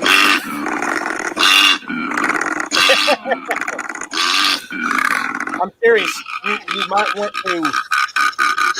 to. Okay. So you might want to either mute the main volume control on your computer or dip out for about. I'll do it. I'll keep it under 10 minutes if you want to dip out and come back because I'm going to talk about this. That's the sound I make when I'm up in the pussy. Yeah, you're not right now though, are you? How do you know? I'm on this fucking show. Think I'm gonna be getting any fucking pussy while I'm on the show? So Zach, do you want to? You guys make the pussy like the Mojave Desert, or do you want me to spoil it for you? Because I'm gonna talk about it. Okay. Is there only one pussy? Oh, you tell me. There's one platonic ideal pussy. All pussies are just a pale imitation of the pussy that was projected on the back wall of the cave and became the very first porno. Okay, Zach's gone, so I better time this right to 10 minutes. Okay, and then we'll bring him back in. Okay, so The Boys. We how much have you seen of it, Ben? You said. I've read the comic. I haven't seen any of the show. Yeah, how much have you read of the comic? Because you said that I can't remember. It's been a while. Yeah, you got quite a ways into it to know what Stormfront's fate, right? I know a Stormfront, but no, I don't know what happens to him. No, you said I figure he gets killed. You said he got killed last week. You said he gets stomped to death, and that's accurate. Oh no. Oh no, wait. I do remember him a part where he gets stomped to death. I can't remember if that's how he actually dies or not. I'm pretty sure it is. Okay, so yeah, I'm right. That's where that is where he dies. Yeah. In the show, Like you said, it's been a while. In Amazon, produced by Amazon, Stormfront is a Spitfire chick, really sassy and everything. This scene right here is the bona fide water cooler talking moment of this show. This is what is going to put this show on the map. This scene right here. You see Homelander using his heat vision to burn her exposed chest, and she is in downright rhapsodic pleasure. Okay? She says, "Don't be a pussy. Laser my fucking tits." And then he does, and she's like, "Fuck, that burns." He stops. She's in pleasure, and then she looks up and says, "Don't stop." He keeps going. I mean, he really burns the fuck out of her chest. As he gets closer, he finally, when there's nothing left to burn on it, he stops, and then her skin magically, or not magically, but physically heals over. She says, "I told you I didn't break easy." Hot as hell, intelligently written, and I think that we begin to see Stormfront's motivations here. She wants to create the perfect offspring with Homelander because she's kind of got that Nazi sentiment going on. She's already killed a black family under the guise of saving the day, and she killed an Asian man on the roof of that apartment building. Yeah, I haven't watched the show, but yeah, that was kind of my understanding of what they did with Stormfront. Is they basically made her a superpowered Brittany Venti. God, dude, Venti's harmless. This chick is bad news right here. Venti's Venti is mixed race, and she's self-hating about it. She's a dumb broad. I mean, what do you do? Yeah, but imagine if Venti had superpowers. That's a very scary prospect. I don't think she'd be as bad as this chick. I'm pretty sure she would be. Ah, come on. Bitch is crazy. She is crazy, but I think it's a soft crazy. Her boyfriend is a crazy one. Her boyfriend is a crazy one. Did you hear about that fit he threw and she recorded it all? Didn't she hold on to that so she could, get sympathy later? Yeah, but dude, he legitimately sounded like a crying bitch having that breakdown like that. I understand we have those, but he just sounded pathetic. Well, anyway, it's not about Venti. This scene right here. I would have said Lauren Southern, but Lauren Southern, I don't think she actually believes in her bullshit. Okay, well. I don't even know who this Venti person is. Are they named after a Starbucks drink? No, she's like she's basically like she's like a female version of Nick Fuentes. Ugh. Okay, so anyway, the boys. Well, I guess that means she'd probably sleep with me. Okay. That's what, me? No, I mean, Venti. I was sorry. I was making a joke about. No, I mean, Venti would sleep with me. I mean, yeah, she's hot, but she's also, a self-hating. Oh, Ben, look what the cat dragged in. Look, I was just making a joke about Fuentes being in the closet, and I guess it just didn't work right. Hey, I thought you spent. Hey, McConnell, how about that stimulus check? Abortions are what evil people do. I do not like them, and pro-life people will prevail. With better against what than evil. You know what was evil? That your moms didn't fucking abort you. It was evil that your dad didn't fucking jerk you off in the toilet. Anyway, Zach, you can come back in now. So anyway, the boys. Seriously, everybody needs to. That wasn't even really a spoiler. I consider it one.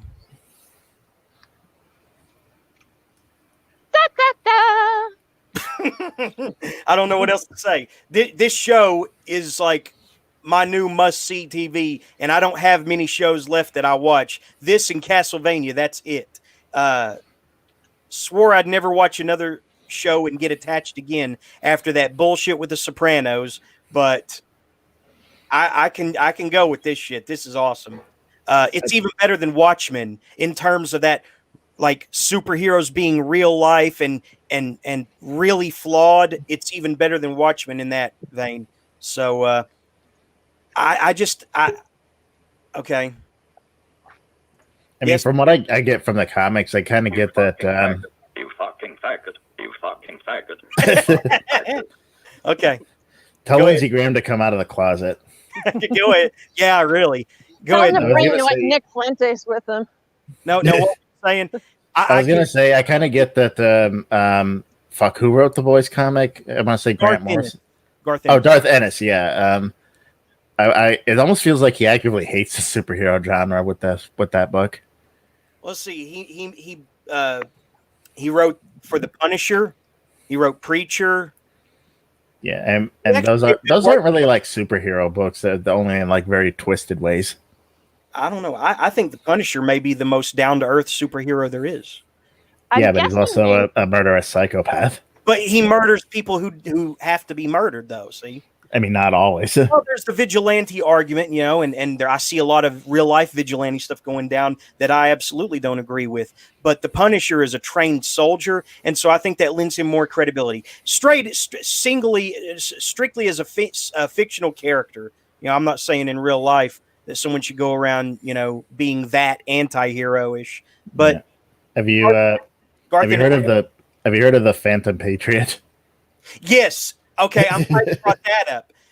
That guy actually does comics now. He's been out for a long time. He does his own comics that he sells on his website. So this guy snuck into Bohemian Grove, basically dressed as Captain America with a skull mask, and he left a Bible verse at the foot of the owl statue of Molech, who they allegedly worship. They do something there at that place. I don't know what, but it does look like a ritual of some sort. It was kind of funny because after he got arrested, Alex Jones didn't defend him at all. Well, I guess Alex has to pick his battles, So Alex is a fucking pussy. Bullshit. He's an American hero. No, he's not. The Phantom Patriot is a better hero than him.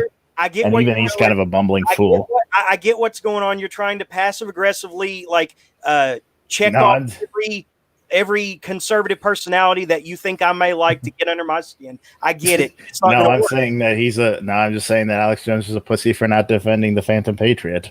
Would you? Yes, if I actually believe that they were killing children at Bohemian Grove. Well, I don't. I just think it's a bunch of. What if they did at one time, but they don't anymore? I think that's possible. That seems highly unlikely. Dude, it's a bunch of rich idiots sacrificing anything at an altar of fire. They should, because they're doing fucking frat party bullshit. It's stupid shit, and it has no role in American politics. They should not. They have no business. That is the role of American politics. A bunch of entrenched elites gathering to fucking. They say it's not political, but it's all about them. Figuring out how they're going to fuck the rest of us over. And it's wrong, obviously. And they have no business engaging in that kind of bullshit when they're supposedly occupying an office that's meant to, help us. It's bullshit. There's no room for a cult like hijinks. But they're gonna do what they're gonna do anyway. Zach, you can come back in now. The thing is, there was a group that was doing regular protests outside of Bohemian Grove, and basically they kind of realized that the only thing you really needed to do to sneak in was basically just be a middle-aged white guy. So they very easily snuck in and found out things like Nixon and Reagan coordinating when they were gonna run their presidential campaigns to see who would win and all of that. The problem is things like Alex Jones and with his crazy bullshit, and in some ways the Phantom Patriot, they kind of took credibility away from that. Why do they always put an emphasis, people who go there, they always put an emphasis on, they pee on redwood trees. Why is that a thing that needs mentioning? What is that? I figured they just do that because they're out in the fucking woods. I mean, why do we have to make note of, they pee on redwood trees for recreation? I don't get that. What does that mean? I don't know. People are stupid. You pee on a tree because you're in the fucking woods and you probably don't want to use a disgusting ass outhouse. I'd rather pee in a bush than use an outhouse every day. Yuck. It's not safe, Mr. President. It's not safe for you here right now. You have to go. We have a radical in our midst. Yeah, come here. Let me slap that fucking wig off your head. See, he told you. This is for your own good, Mr. President. Don't come on here and flash your orange dick. Anyway, that scene with Stormfront and Homelander, that is going to secure another 2 or 3 seasons for the boys. I guarantee it. It is the new The Show. It is the new It Show. Wait and see. Wait a minute, Ben, did you just imply that Donald Trump also tans his dick? Are you implying that he doesn't? Well, he doesn't even tan the space around his eyes. And are you that's just because he's stupid. What's that? Are you even allowed to vote? Why? No, I don't mean that. I don't mean that as an insult. It's what you fucking crazy bitch. They let you anywhere near the fucking voting booths? No, I'm just wondering because I don't know. I mean, I know you've had some, entanglements with the law. I don't know if you're a felon, you can't vote anymore. And I've known plenty of people who are felons who would like to vote but are unable to because of that. And it's a law I disagree with. I'm just wondering, do you vote? Are you allowed to? Yeah. I'm allowed to vote. When that mafia kid got our house busted, nobody actually had any drugs. Okay. So Women and they kill babies.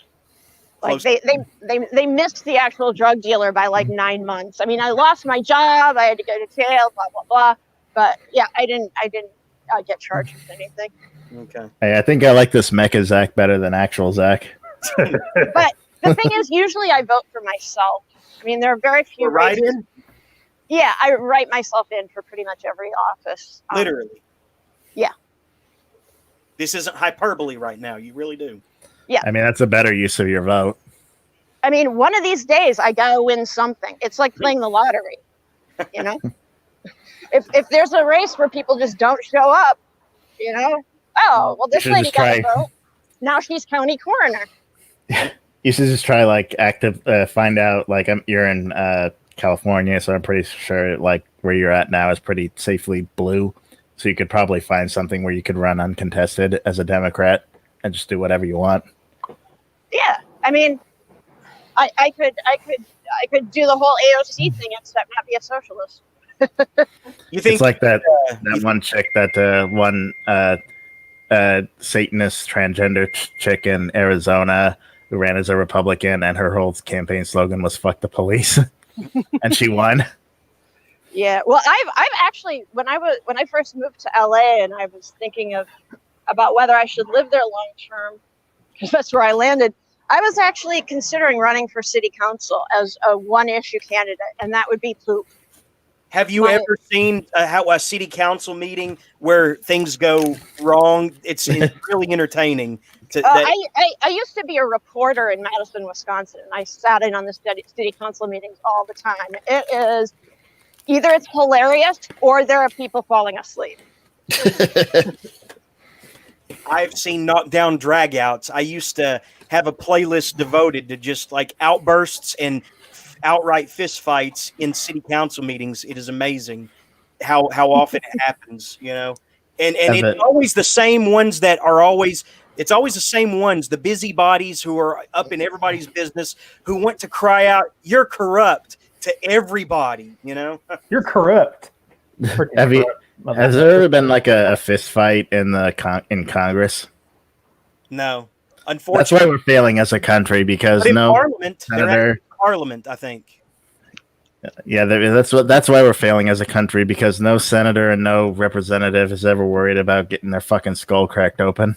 Well, there was that one guy that who on the day of his election, where he went to jail but was elected, he attacked a reporter in self-defense, and I believe it too, because the guy was getting real close to him and getting in his personal space, and so the reporters say that he got choke slammed, literally. But it was the guy in Montana.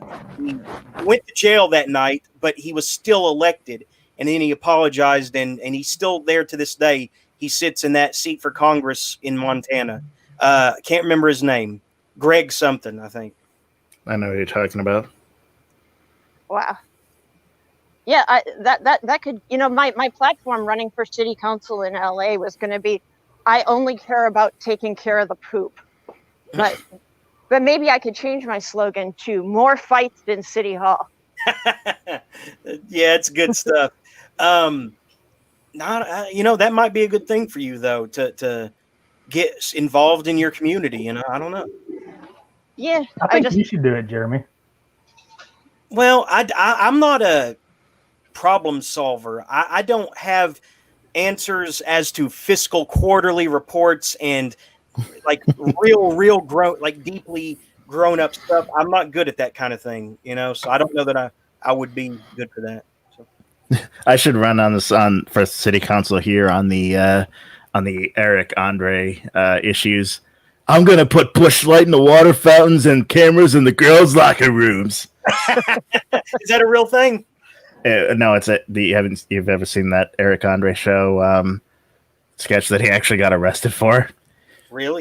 He went to a city hall meeting somewhere in California, not in California, in New York, dressed like as a frat boy, and like he went up to the city council and like opened a beer and started saying stuff like that. And when security led him away, he was just saying, "Don't tase me, bro."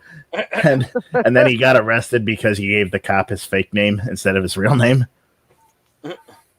Because he kept doing the bit instead of cooperating with the cop. So he got put in jail for the night. What are you shopping for? I forgot. Pussy. Oh, yeah, I need salt. They don't sell pussy here. Plenty of salt here. Yeah. Hey, this show produces enough salt. Hey, give them the phone and let us talk to them. We do a man on the street type bit. Yeah. Go up to someone and ask them what their favorite racist joke is. Do it. We're gonna seriously get her in some sort of Andy Worski type situation. They're doing like the Impractical Jokers things. Oh wait, no, you can have us freaking yelling stuff, and then they'll think it's you. Andy Worski almost beat up. Yeah. Stand go. We will defend ourselves. We will defend ourselves. And go up to that guy and say, "I can smell your pussy from here." Don't. Do it. You're gonna get her kicked out. You only have do it. I need this type of entertainment in my life. Do it. Hey, excuse me, ma'am. My drunk friend wants to talk to you. It is being live cast. Would you like to talk to him? You're not really saying it to him, though. No. I'm just preparing my lines. Hi, man. My friend, he's shit-faced. He wants to talk to you. Yeah, it's going to be broadcast live to about, I'd say, 10 people. So. Hey, did you ever? That's being generous. Did you ever see that loudmouth woman who was going in like Walmarts all the time and saying and trying to spread the gospel to them? And they would say, "I'm not interested," or "I'm not religious," or "I'm this or that." And she said, "I don't give a fuck. Fuck you, motherfucker. You want to go to heaven?" And it's like she was relentless, getting up in their faces and like legitimately trying to take it to the next level. And they're trying to leave. And she'll follow them. She's been escorted out and arrested from like 3 different places. Have you seen that one old Tom Green man on the street thing he did when he was still up in Canada, where he got the guy really angry and the guy just started screaming, "Take a flying fuck! Take a flying fuck!" And then he just grabbed his mic and started throwing it on the ground and shit. Tom Green's good stuff. Yeah. And go up to that woman and ask, "Are you my mother?" I'm kind of afraid that she'd answer in the affirmative, and then I wouldn't know what to do. I actually thought Freddy Got Fingered was a funny movie. Am I alone? That's a great movie. Yeah. It's a masterpiece. I really think so. Yeah. Are you being sarcastic? No, I'm serious. It's a great a fuck you to like Hollywood, to the people who gave him the budget, and to the people who watch it. Hey, hand the phone to that guy. Go up to, yeah, he's another Tom Green one. Go up to that black person and ask for $1. Name 3 white people for $1. No. You're gonna give her a black eye.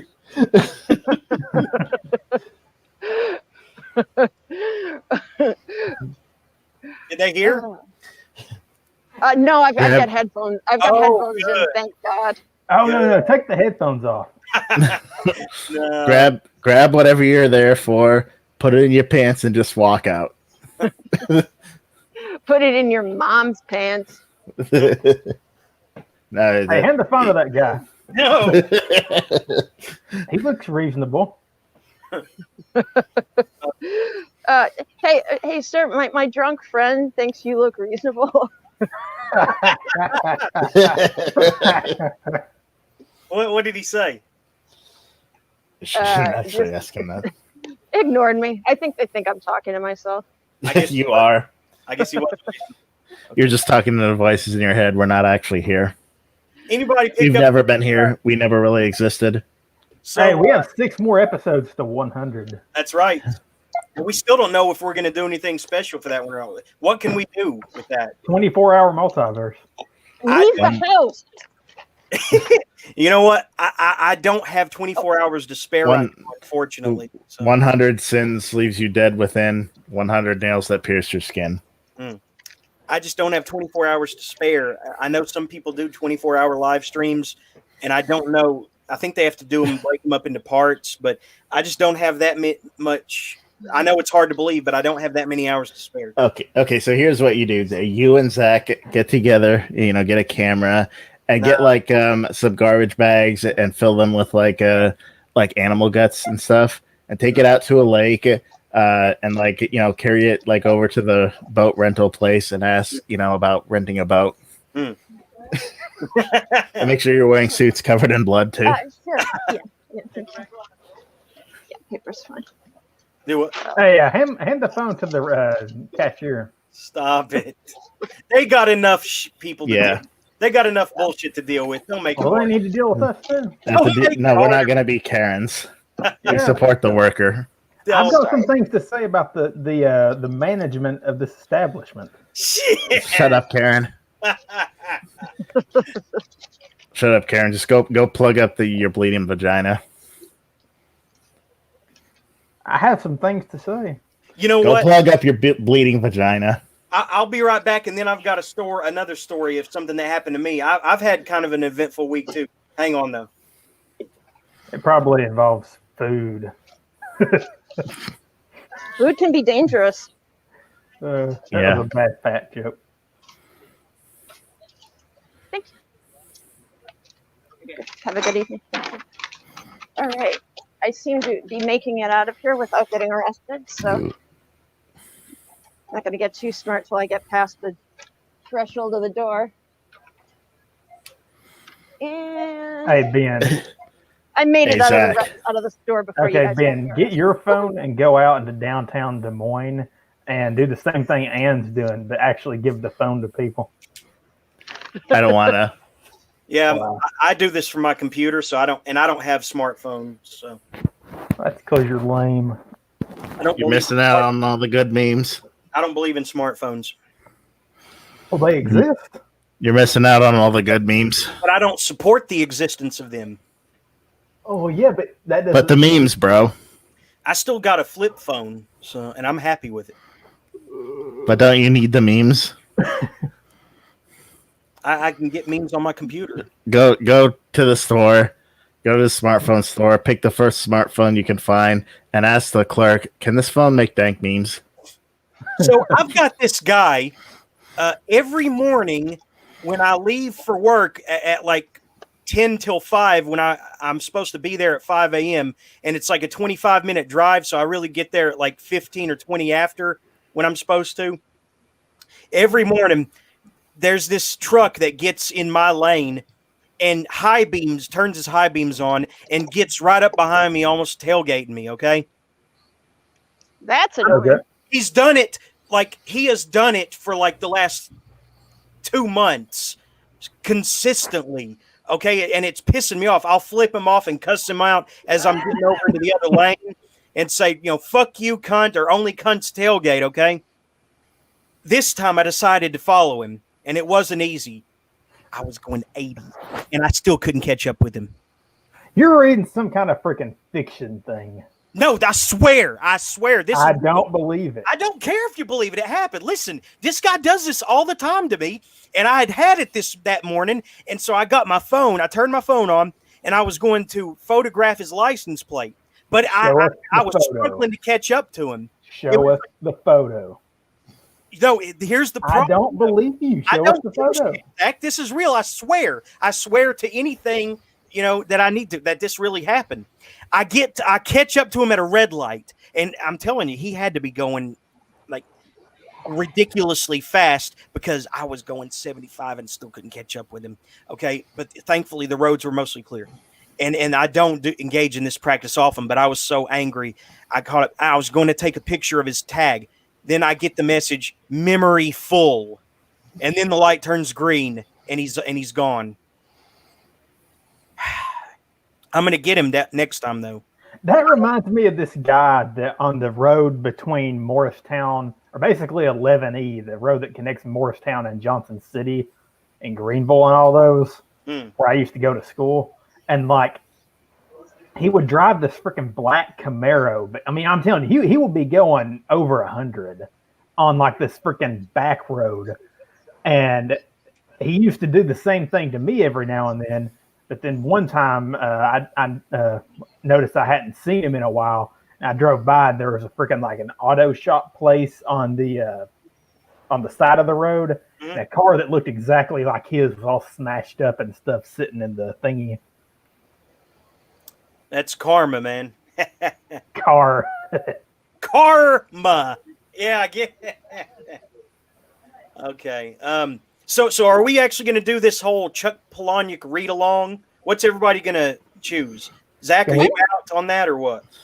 I mean, I guess I could do it. The thing is, I've got so many books right now, and you got a month or maybe an extension too.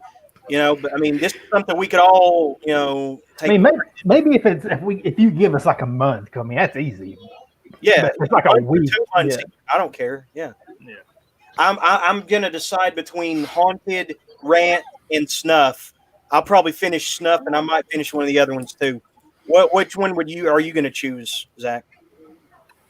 I don't know. I'll have to go look through his bibliography because I don't know that much about his stuff. Probably the one with the gooey-looking woman on the cover. The what? Doomed. Oh, okay. The mountain of toenails in hell shit. Oh man, no, miss me with that shit. But no, that's damned. Huh? That's damned, not doomed. Oh, well, you don't want to read Doomed. Doom's the sequel. You won't know what's going on, will you? Yeah, I don't know. I haven't read Doomed yet. Yeah. What?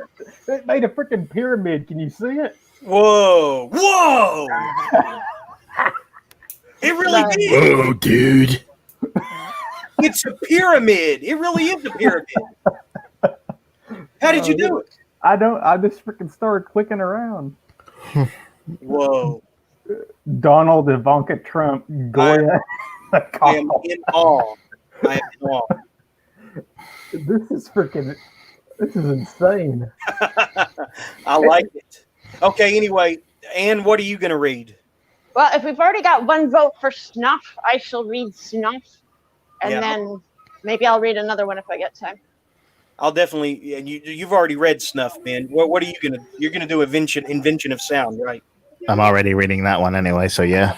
Yeah, so that's okay. And Phoenix is out on that one. I don't think he's going to want to do it. But yes, all right. So that's 4 of us. So we're gonna do the read along like Ann and Zach proposed. So yeah. Can y'all still see this? Yeah, it's awesome. It's freaking amazing. Wow. It's even better than the multiverse. This is the omniverse. Woo! This is freaking fun. Are all those little white things flying along all the jokes that we made that didn't quite work out? This is Probably. where bad jokes go to die. Vaporwave music starts playing. Pew! That one went over his head. Pew! That one was too stupid. Pew! That one you never got to the end of. Pew! And how do you walk with when you make a full grocery trip? How do you carry all that shit back on like blocks and blocks and on the bus and then through this territory and all this? You can't buy that much because you've only got so many arms. I mean, how do you do it? Yeah, I don't buy that much at a time. But you know, I'm used to it. So you have to go out every day.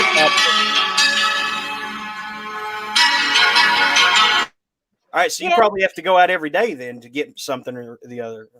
Yeah, I mean, every other day or so. But you know, I deliberately live in places where it's fun to walk around, so it doesn't really bother me. I mean, unless well, I actually shouldn't be walking this much today because I'm actually super busy. Oh, really? I feel like you're like a bad fit for that environment, not because of you, but because of how you seem to be a magnet for like craziness and aggressive people. Maybe you should try living somewhere rural to have peace. Yeah, I mean, I tried that when I moved to Carbondale, but you didn't like. Well, I moved to Southern Illinois because I could go to school there for really cheap, and I thought it was surrounded by all this beautiful nature, and I was so psyched. But then it turns out you have to be able to drive to get to any of the nature. So since I can't see well enough to drive, I kind of just wound up, you know, spending the entire year just looking at the same strip of campus. I really don't like people, and I am a magnet for harassment, which is probably why I don't like people. You know, when you guys were talking before, I was kind of distracted because I was walking down the main drag here, and I was just getting so annoyed by all the girls who were wearing practically nothing, like half of the side boob hanging out, like just basically a handkerchief over the entire abdomen. Wait. If you're bi, wouldn't you be checking them out too, though? Well, let me finish my sentence. Okay. It's not that I don't approve of that behavior per se. I'm just envious because I'm just wearing like a full coverage tank top, a skirt that has a skirt underneath it. You know, like I don't show that much flesh, but for some reason I'm the person that always gets harassed by the weirdos. And these girls are sitting here wearing practically nothing and everyone's leaving them alone. And I'm just thinking, what the fuck am I doing wrong? Nah. Oh, one other thing. Ben, the boys comic. I don't know if you read this far. You had me muted the whole dang time. No, hang on. This isn't a spoiler, though. I promise. Did you read the volume, the issues where they went to like their equivalent of Professor X's like X-Men school? I don't remember that part now. Well, there's a really smart takeoff of it because in the boys, there's like a Professor Xavier type figure who has like an X school, you know, for people who are like mutant like, you know, only, you know, kids, and he abuses them. That makes sense as a riff on the X-Men idea, doesn't it? That's awesome. I mean, it makes sense in terms of plot, right? Yeah. I mean, you kind of expect that. That's like the obvious route to go with it. And I just wonder, is this guy and his students going to be in the TV show in some way? Because I think that was a good storyline, you know. And I can't say what else I was going to say because it will spoil. And I will be sensitive to that because it's an awesome show and he deserves to see it. And so I won't say that, what I was going to say. So. Okay. I've forgotten the name of the show again. The Boys. It sounds like Ben has been cutting his toenails and doing cocaine for the past 10 minutes. He's breathing heavy. Why are you breathing heavy? Is that just... It's probably because I'm leaning too close to the mic. Oh, okay. You can relax. It's okay. So now we all know you're a mouth breather.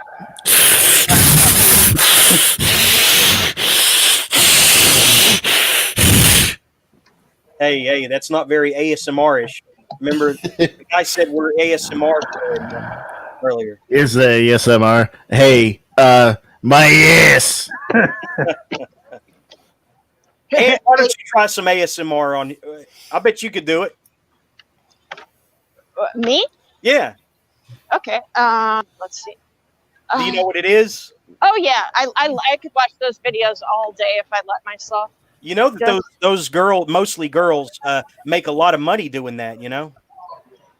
Oh yeah, I mean some of them, but they have to get well known first. They've all got those really super sensitive mics like Blue Yetis, you know. Yeah.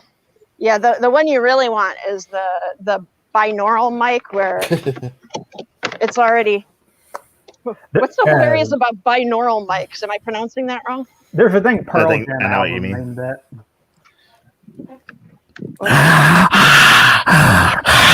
Can I sell your kitty milk?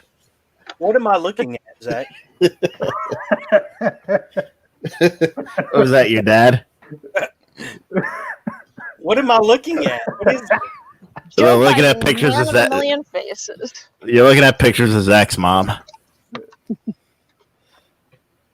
She looks different in every picture. No, it's bald old people. And you felt why the heck's Trump on there? Why did you feel compelled to look them up? Because Trump is actually bald. Look at that one. That's a dye job if I've ever seen one. No way. Yeah, it's more like a dye job, as in that someone needs to die for that. Who dyes their eyebrows white? No, sorry. Probably a It's one of grocery the store. trash humpers. Wait, sorry. I was telling tourists where they could get some masks. Ugh. Yeah. Believe it or not, there are still people doing the tourist thing. I don't understand why people come to Palm Springs with their kids. I mean, yeah, it's a vacation spot, but it's not a kid vacation spot, especially now that the water park is closed for COVID. Like, why would you bring your kids here? What is there to do in Palm Springs, though? Is there a nightlife there? Whoa. Yeah. There's a nightlife. It's very much a gay mecca, so there's a lot of gay bars. There's straight bars too. That's where Ben needs to go. That's where I met your dad. Okay, okay, go on, Dan. Yeah, Ben left a ball print on your dad's face. Oh. What if he hears that? I mean, that's going to be all back. I mean, it's not my dad. He'll have to deal with the consequences, not me. We're sorry, Zach's dad. This is just No, we're not. verbal horseplay, rough and tumble. Ben's an asshole. Yes, I am. Faggot. Ben's a proud asshole. That's the kind of asshole to be. Pretty much. Okay, I'm bored with this thing.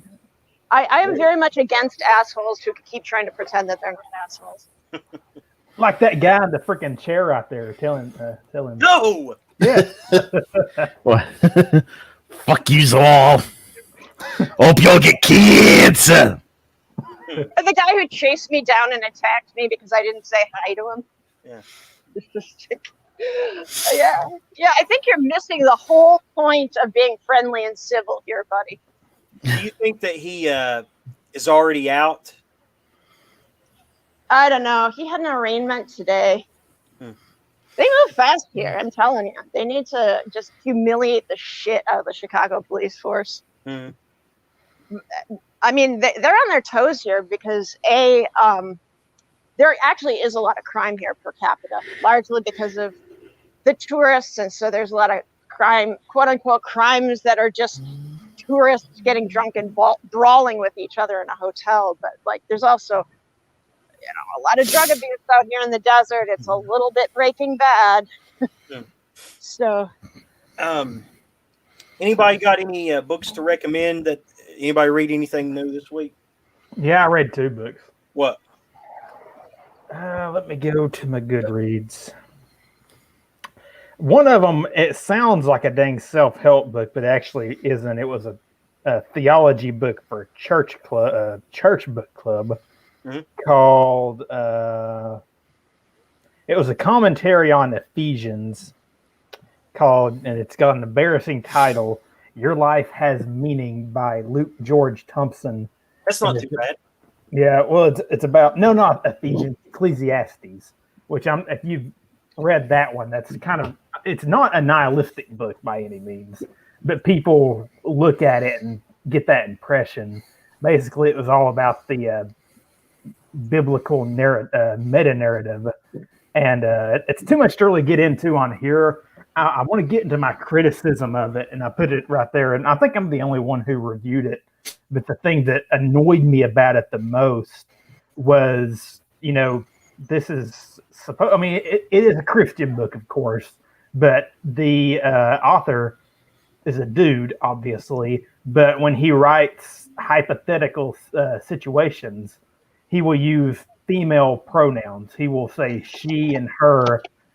It's every hypothetical is a she or her, and that got on my nerves. And if you're a dude doing that, that's freaking gay. I'm sorry. Why is this book fucking referring to fucking holes? Why is it referring to these fucking creatures with holes and tits that... I couldn't help but notice this over here in the readers also enjoyed list. Why women have better sex under socialism. That's really dumb. That sounds really dumb. That's weird to have that in the dang recommended thing next to a Christian book. That's what I'm saying. That too, yeah. But women under socialism in Russia and China and whatnot, they were not advantaged. They were not enjoying life. They were cannibalizing each other. They were eating rotting corpses. They were so hungry. That's what really happened under socialism. Skeleton orgy in Venezuela. Woo! Yeah. But that's what really happened, and there's photographic proof of them, doing this. But I gotta say though, the commentary on Ecclesiastes was very, very freaking awesome. This right here, right? Yeah, he did that very well. Talking about just really getting into what it means to say, so we throw that out there a lot about saying that there's objective meaning and beauty. He gets into what that actually entails and uses Ecclesiastes to back it up and talks about the biblical meta-narrative, which is an awesome freaking theological concept you should look into because it's beautiful. But then also the other book I read, and this one was horrible. It was called On Disobedience by Eric Fromm. And it was Eric with CH instead of K. It's On Disobedience. Yeah. That's actually not the one I read. That's it. I read one that's just that essay. It's not a collection. But yeah, it was awful. Why? Oops. Not a recommendation. Okay. Nah, it was just freaking really. It's kind of typical. I've not really that much to say about it. There's so many other books like that. It's just one of those. It's all about humanistic socialism. And I don't even have to get into why that's annoying, but basically turning socialism into a religion. Check it out, Ann. Here's one you might like. Let's see. A Philosophy of Walking. Yeah. Yeah, I'm done with that. I don't guess you had time to read anything, did you? Yeah, pretty much what I read this week was various websites on how to make your cat who's dying of renal failure more comfortable. Oh, did she actually pass? No. But she's getting there. Yeah, they're like, it's actually much easier to take than when my other cat got murdered by the coyote. Oh, by the way, I was going to say, I totally agree with you on despising and wanting to genocide the fleas who Right. harm your pet.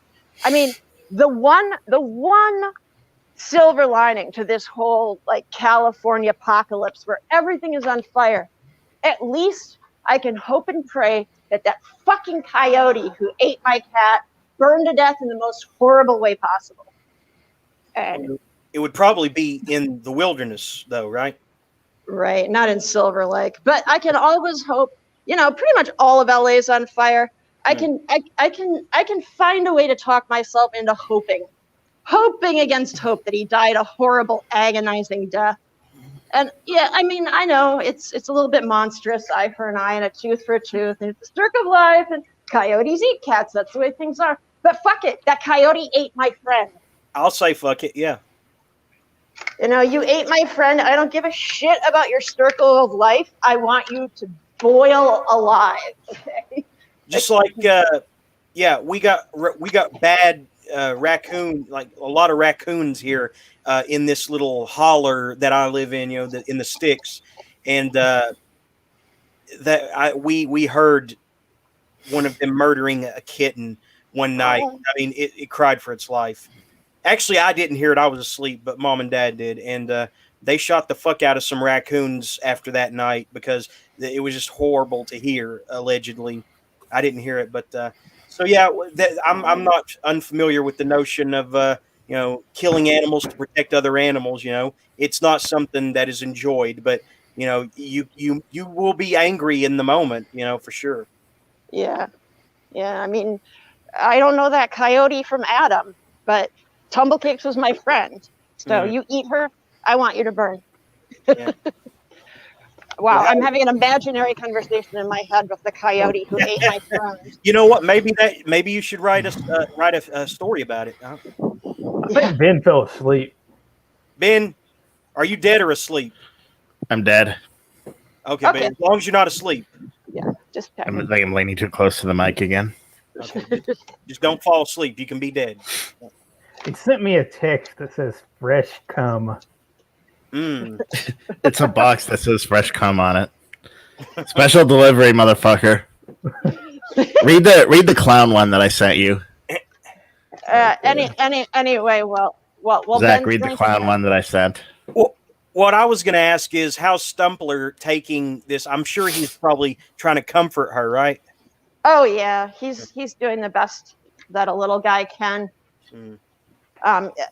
When actually he woke me up the other night because she was having trouble standing again, and it was so cute, but at the same time terrifying. He was trying to pick her up like she was a kid, like he had his teeth sort of not in a mean way, but he had his teeth kind of buried like in her. Would a kitten by the scruff of the neck, right? Well, actually, he was trying to use her ear, which was really confusing to both her and me. Oh, here he is. I'm home. Okay, I have a message for you all. Okay. Hey, okay. Man arrested after TPD sign found vandalized downtown. And here is what the Tucson Police Department sign had written on it. Everybody knows girls born after 1993 can't cook. All they know is charge their phone, eat McDonald's. No, wait a minute. I read that on here before. Be bisexual, eat hot chip and die. I literally read that on this show back when Gregor was on, and I did it in a more enthusiastic voice too. Remember when I was doing all the? Hey, I'm not the going to clown say one. The clown one. Yes, read the clown one. Well, let me look. I don't like your reading voice, Jeremy. I don't give a shit. Shut up. I put emphasis in Zach, shut up. I did Glenn Ross speech. Perfect. Who the hell is that? Glenn Ross. Fucking dad. It's a movie, and I nailed that scene. In that, I refuse to read that. You read it. Fuck off. Okay, I'll read it. Let me pull it up. You fucking pussy. Pussy ass bitch. Pussy is Ben's word of the day. As always. Okay, here it goes. Please honk my sphincter, Daddy. Slappy the clown immediately spurts his clown cum directly into my intestines. Emitted a low-pitched honk characteristic of a clown in climax. I gasp. Wait, Slappy, do you really think I'm ready to have a litter yet? I sigh as I feel his clown ovipositor sink into my guts and deposit each egg with a short honk. A clown ovipositor. Oh, God. You can't tell me that wasn't great. I can tell you what's not great. Your penis? I'm wondering whether it's necrophilia. I take your silence as agreement. What, Anne? I forgot what I was about to say again. Dude, I don't know if I'm tired or if I have brain damage because I know I'm not intoxicated. This is how the last hour of the show usually goes. Is everybody starts they start getting brain fog. It just happens. You can only take so many. We aren't gonna recover from honking clown ovipositor. No. I think we should live stream some Scooby Doo episodes. We'll get copyright. Yeah, we'll get copyright struck up the butt. Good idea. Good idea. After I just got copyright struck for showing an obscure German horror movie. Yeah, so it is some Scooby Doo. You got an idiot. He doesn't listen. Okay. So, Ben, do you have any books to recommend? No, I'm still reading. I thought you said Ben. Go ahead, Ann. I did. Okay, I'm still reading The Invention of Sound and Speak Memory by Nabokov, so nothing new from me. Oh, and the Nabokov is incredibly slow, I'm guessing, right? Not really. It's pretty readable. Really? What's it about? I mean, it's his autobiography. Okay. What if you could watch videos uninterrupted? From which period of his life? You can follow your work. It starts from when he was a child in Russia, and I'm still up to there. Okay. I haven't gotten to where he immigrates yet. What do you think of the Palahniuk book so far? Invention of Sound? I think it's pretty good. It feels very much like his older books, in that it actually has a sort of serious atmosphere around it. It isn't like a complete spoof like Adjustment Day or Beautiful You or Damned. Do you think he's gotten better or worse? Well, that's like I said. It's about on the level of what he was like around when he wrote like Fight Club and Invisible Monsters. Oh, I remember what I was about to say. I was about to ask Ben whether Slappy the clown's name was borrowed from my dead tag team wrestling partner, Smacky the Clown, who drank himself to death in his early 40s. Yes. Are you serious? Yes. All right, next question. Scooby Dooby Doo, shut the fuck up before I stick my boot up your poop chute. You say wrestling, you're talking about the mud wrestling, right? Or did you actually get in a ring and actually do like real wrestling? You were under a mask, right? Yeah, I was wearing a mask. It was mud wrestling, but it wasn't bikini style. It was like WWF style. I mean, did you like characters and storylines, or just like? Yep. I was the incognito mosquito. Yeah, it's a good name. Yeah, I've used it for a lot of things. I was the incognito. What was your finishing move? Usually just dropping acid and passing out.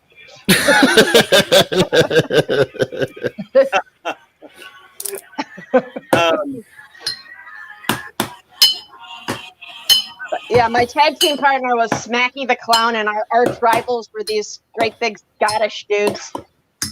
Hey, Ben, you have horrible rhythm. Yeah. Right. That's freaking awful. We don't appreciate. Yeah. It's only because I'm trying not to knock over the bottle.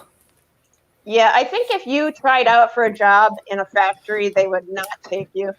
Well, aside from the boys' comics, this is about all I read this week. The patron saint of pinball. It's about a guy who's basically a bum, and he tries to philosophize his being a bum as something more noble and profound than it really is, and he starts sleeping every night behind a Hogan's Alley arcade machine until he stops a robbery while the owner is in the hospital. The owner comes back from the hospital and finds him back behind the Hogan's Alley machine, puts him to work, and then lets him stay at his home. It's giving me some Leonard and Hungry Paul vibes. Just the simple fact of like trying to philosophize and make it like cooler what he's doing. The difference is I hated Leonard and Hungry Paul. I really liked this one. So it's like the old man puts him to work, and they talk, and they trade life ideas. They're not trying to be good. In fact, the old man is really a curmudgeonly prick. You know another bum who needs to be put to work? Who? Me? Ben. Oh, okay. I do work unlike you. Yeah, what's You're your a fucking job? leech. Get off of my fucking tax dollars, bitch. Yeah, what do you do for a living? What do you do? Yeah, what do you do for a living besides sucking dick behind dumpsters? I'm a student, so I don't pay my college debt. Yeah, exactly. Giving rim jobs behind the fucking Chuck E. Jesus is not a fucking job, okay, Zach? Let's see. Honestly, I think that's all I got this week. I mean, I've been reading 50 things, but none of them enough to where I can tell you a full description. Yeah. Jeff Strand's got a new one out of nowhere. He writes like a machine. It's insane.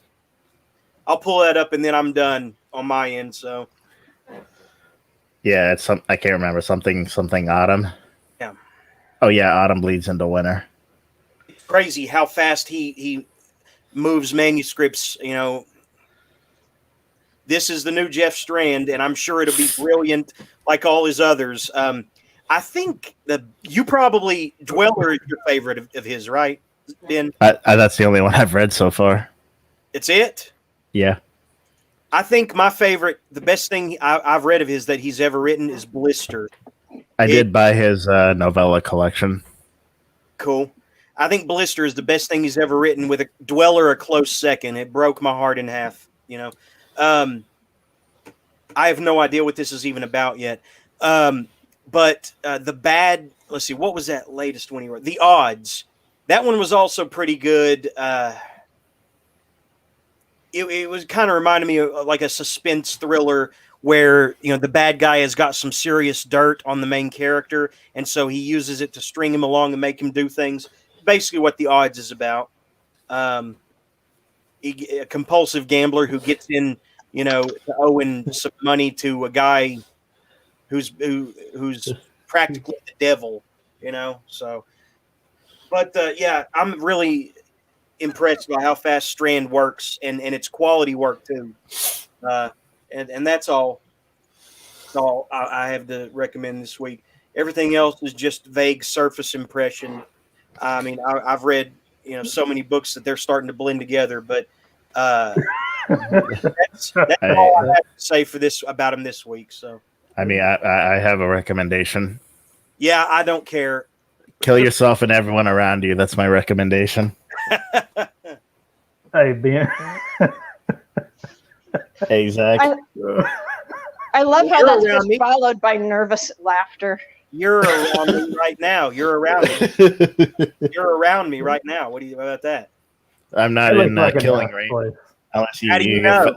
You don't unless know you can send fucking bullets through the internet. You can't do that. You gonna email me you gonna email me a bomb? I'll send them through the internet. Well, like that one really, I can't even remember the name of the movie where internet ghosts come through the screen and download your face. Unfriended. No, that's not what I'm thinking of. Yes, it is. Anybody catch the new Carlton Mellick? I hate these covers that he's doing for him now. I hate it. Aren't they slightly like pedophilic? No. Where did you get that? They're anime inspired. Where did you get that? It looks like a little kid. That's the cutesy style. I'm saying it doesn't fit the work. It's annoying, and something tells me Rose does it for him and selects that. I don't know. I just don't. I don't think so. that. I think that's just the phase he's in right now. Oh God! I mean, it kind of comes through with his stacking doll book. I mean, it kind of fits. To me, it's obnoxious. It doesn't fit at all. I mean, see this when he actually had adults on his covers. You know, I think it lent more credibility, but whatever. I hate the cutesy style. I despise it. But so far, it's not really the story. Isn't really impressing me either with the bad box. It's a catchy premise, but I haven't seen it play out very well yet. Basically, these kids, these students, based on their test results, they either pick something out of the bad box or the gift box. If they score high on their tests, they pick like X-ray abilities of X-ray vision or invisibility out of the good box. And if they get the bad box, then they draw out something negative. So, and that's basically the storyline right now. And like I said, it's really not pressing me. It feels like Carlton's running on fumes, and I know he's got so many ideas that he can't write them fast enough. I just hope he gets out of this funk he's in, you know, because it wasn't that long ago he wrote Quicksand House, which is brilliant. I think he's got to get away from the cutesy stuff. That's all. What now, Mitch? Miss me. Hey, Mitch, why do you look like my penis? Miss me with that shit, Mitch. Mitch, more like bitch. He texted me his message because you didn't let him speak. Here's his message. Okay. Ben is an insurance Mexican and a bum.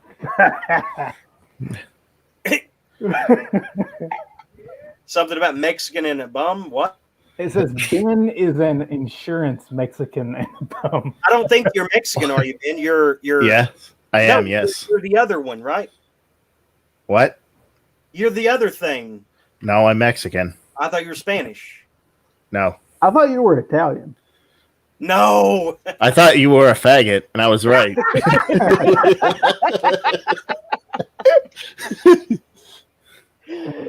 You walked into that one, buddy. That was the best comeback. We gotta close it. It's not going to get any better than that. No Michael tonight, which is okay. You know, he's just kind of supplemental entertainment, but that was the best. I'm sure he's very flattered by that description. Michael, it's all right. You're good. But that was the best comeback. We might as well close on that. There's nothing. It's not going to get any better than that. Yeah. I concur. Should we see you home, Ann? Though I mean, I'm actually home now. Okay. Thank you. Show us the cat. Oh, I have been trying, but here's Jeremy, put her up on the screen. Stumpler, he's a stumpity guy. Look at that little face. Look at that little kitty face. It's dumb. How old is he? He's Stumpy 3 Stump. years old. 3? Yep, he's 3. Only 2.5 years old. And he has no tail. Aw. Isn't that cute? It's a mystery as to why he has no tail. And cute little freak of nature. Is the other one? Is the other one kind of in seclusion or? Yeah, I think she's hiding in the cat tree, but she was out when I first got in here. But she likes to move around a lot. They like to hide when they're not feeling good. So, hey, baby, I'm sorry, girl. Oh, little sweetie. Is she wet? Is her fur wet? You can kind of see her. She has I was actually trying to clean her up before, which is why she's hiding now. She has this fish oil supplement that's a kidney function supplement, but she fell asleep and rolled around in it. And it's basically this orange fish oil. It looked like she got up just then. Yeah, well, she was snipping at my hand because she was getting annoyed with me. She had to jump up into that cat carrier, right? Or that condo, right? Yeah. I mean, she's been getting better since I started giving her the supplement. The problem was when she had diabetes, I was giving her this super high protein diet, which is usually great for cats, but not if they're like flirting with renal failure. So to cure her of diabetes, I kind of unwittingly damaged her kidneys. God bless her heart. Well, anything else, guys? Oh, No. You know what? One more thing. I saw the new Bill and Ted movie, and it reeks of awesomeness. Dude, I don't believe you. It looks like freaking horrible. You're full of shit. You don't understand. You're not even from the 90s. You're this creature from some other decade. I was born in You're a zygote. 1998. I don't care. That's too late to be cool. Motherfuckers be like, I'm a 90s kid and he was born in December of 1999. I understand the meaning of the 90s better than any of you are. Better than any of you are. You are No, you don't. bogus. Totally bogus. No, I'm radical. No, you are most definitely bogus, dude. I'm radical. God gave rock and roll to you. And you fucked it up. Anyway, it is seriously. I'm serious. The new Bill and Ted reeks horrible. No, it isn't. You haven't seen it. I have. It's horrible. It's got robots, and they go back to hell, and it's got Mozart and Ling Lu, the flute playing China. You know what also has freaking autism. No, and it's got a cave woman drummer, and it's got Jimi Hendrix and Louis Armstrong, and they all get together to help Bill and Ted write this song that will unite all of the universe, but that they've been trying to write for 25 years. And the way they pulled off the song and how it unites everybody was pure genius. I don't care what budget they were working with, and you can't hear, but I'm doing the air guitar solo right now. Hey, Ann, does that sound autistic to you? I don't know. I'm autistic. You should know then. I don't know. The Red Letter Media guys liked it, and they are very cynical. So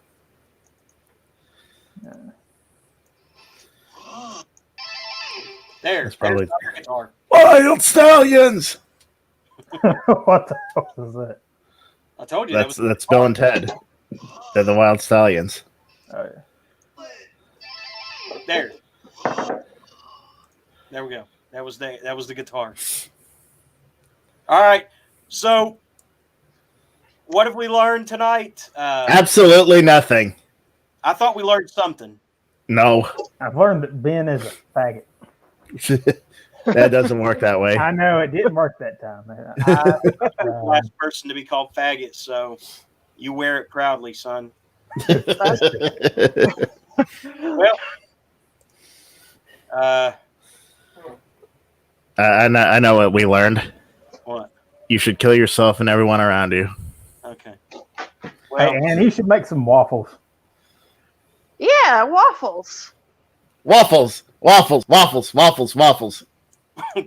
We should go out on that, just chanting waffles. Waffles. That's all right. Party on, Ben. Party on, waffles. You can't silence me. You have no control over me, bitch. Party on, Zach. Party on, Ann. Party on, that waffles. movie sounds autistic. I want a sample of you saying that. What, like Chris Paul, you're all fucking autistic. That was amazing. Fucking autistic. That was that. Jerry, pull up that dang clip. That was amazing. Fuck it. The Christoph Paul, you're all fucking autistic. That one. If I can remember where it is. We're on like we're on the echo thing right now where I'm getting ready to play music, so it may not. I ought to stick this dick in your mom's ass. Damn it! Hang on. Are you still there, Ann? You have to hear it. I can't find it right now. I know it's on a different thumb drive. Sorry. So no, go get it. No, Shut I up. can't find it right now. No. We need to end this shit. Yes. Before I end myself. Okay. Now I know how to end it. So all right, so leave. You're echoing back right now. It's over. Play us out, Jeremy. I am. Party on, dude. Now, this is how you end it. Yes. Goodbye. Party on, dudes! Seriously, it's over now. Need to end it on the dang multiverse. Well, I didn't realize that I was broadcasting my dirty kitchen everywhere. Click on share. Click on me. Shut up! Click on me and make the pyramid. Shut up! The pyramid.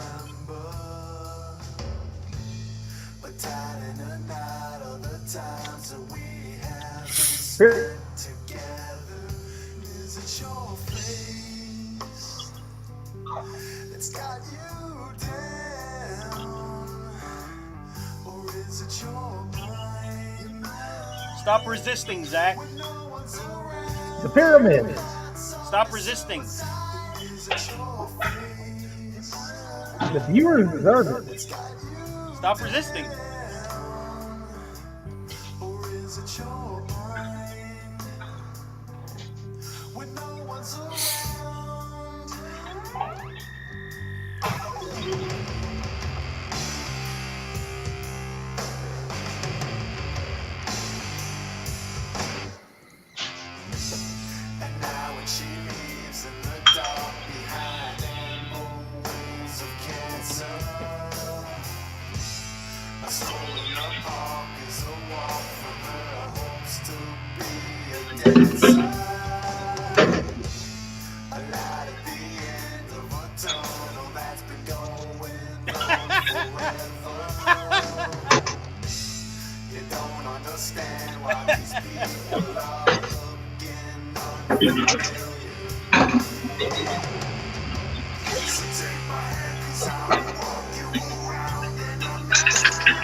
I can't go out like that. Here we go. This is my jam now.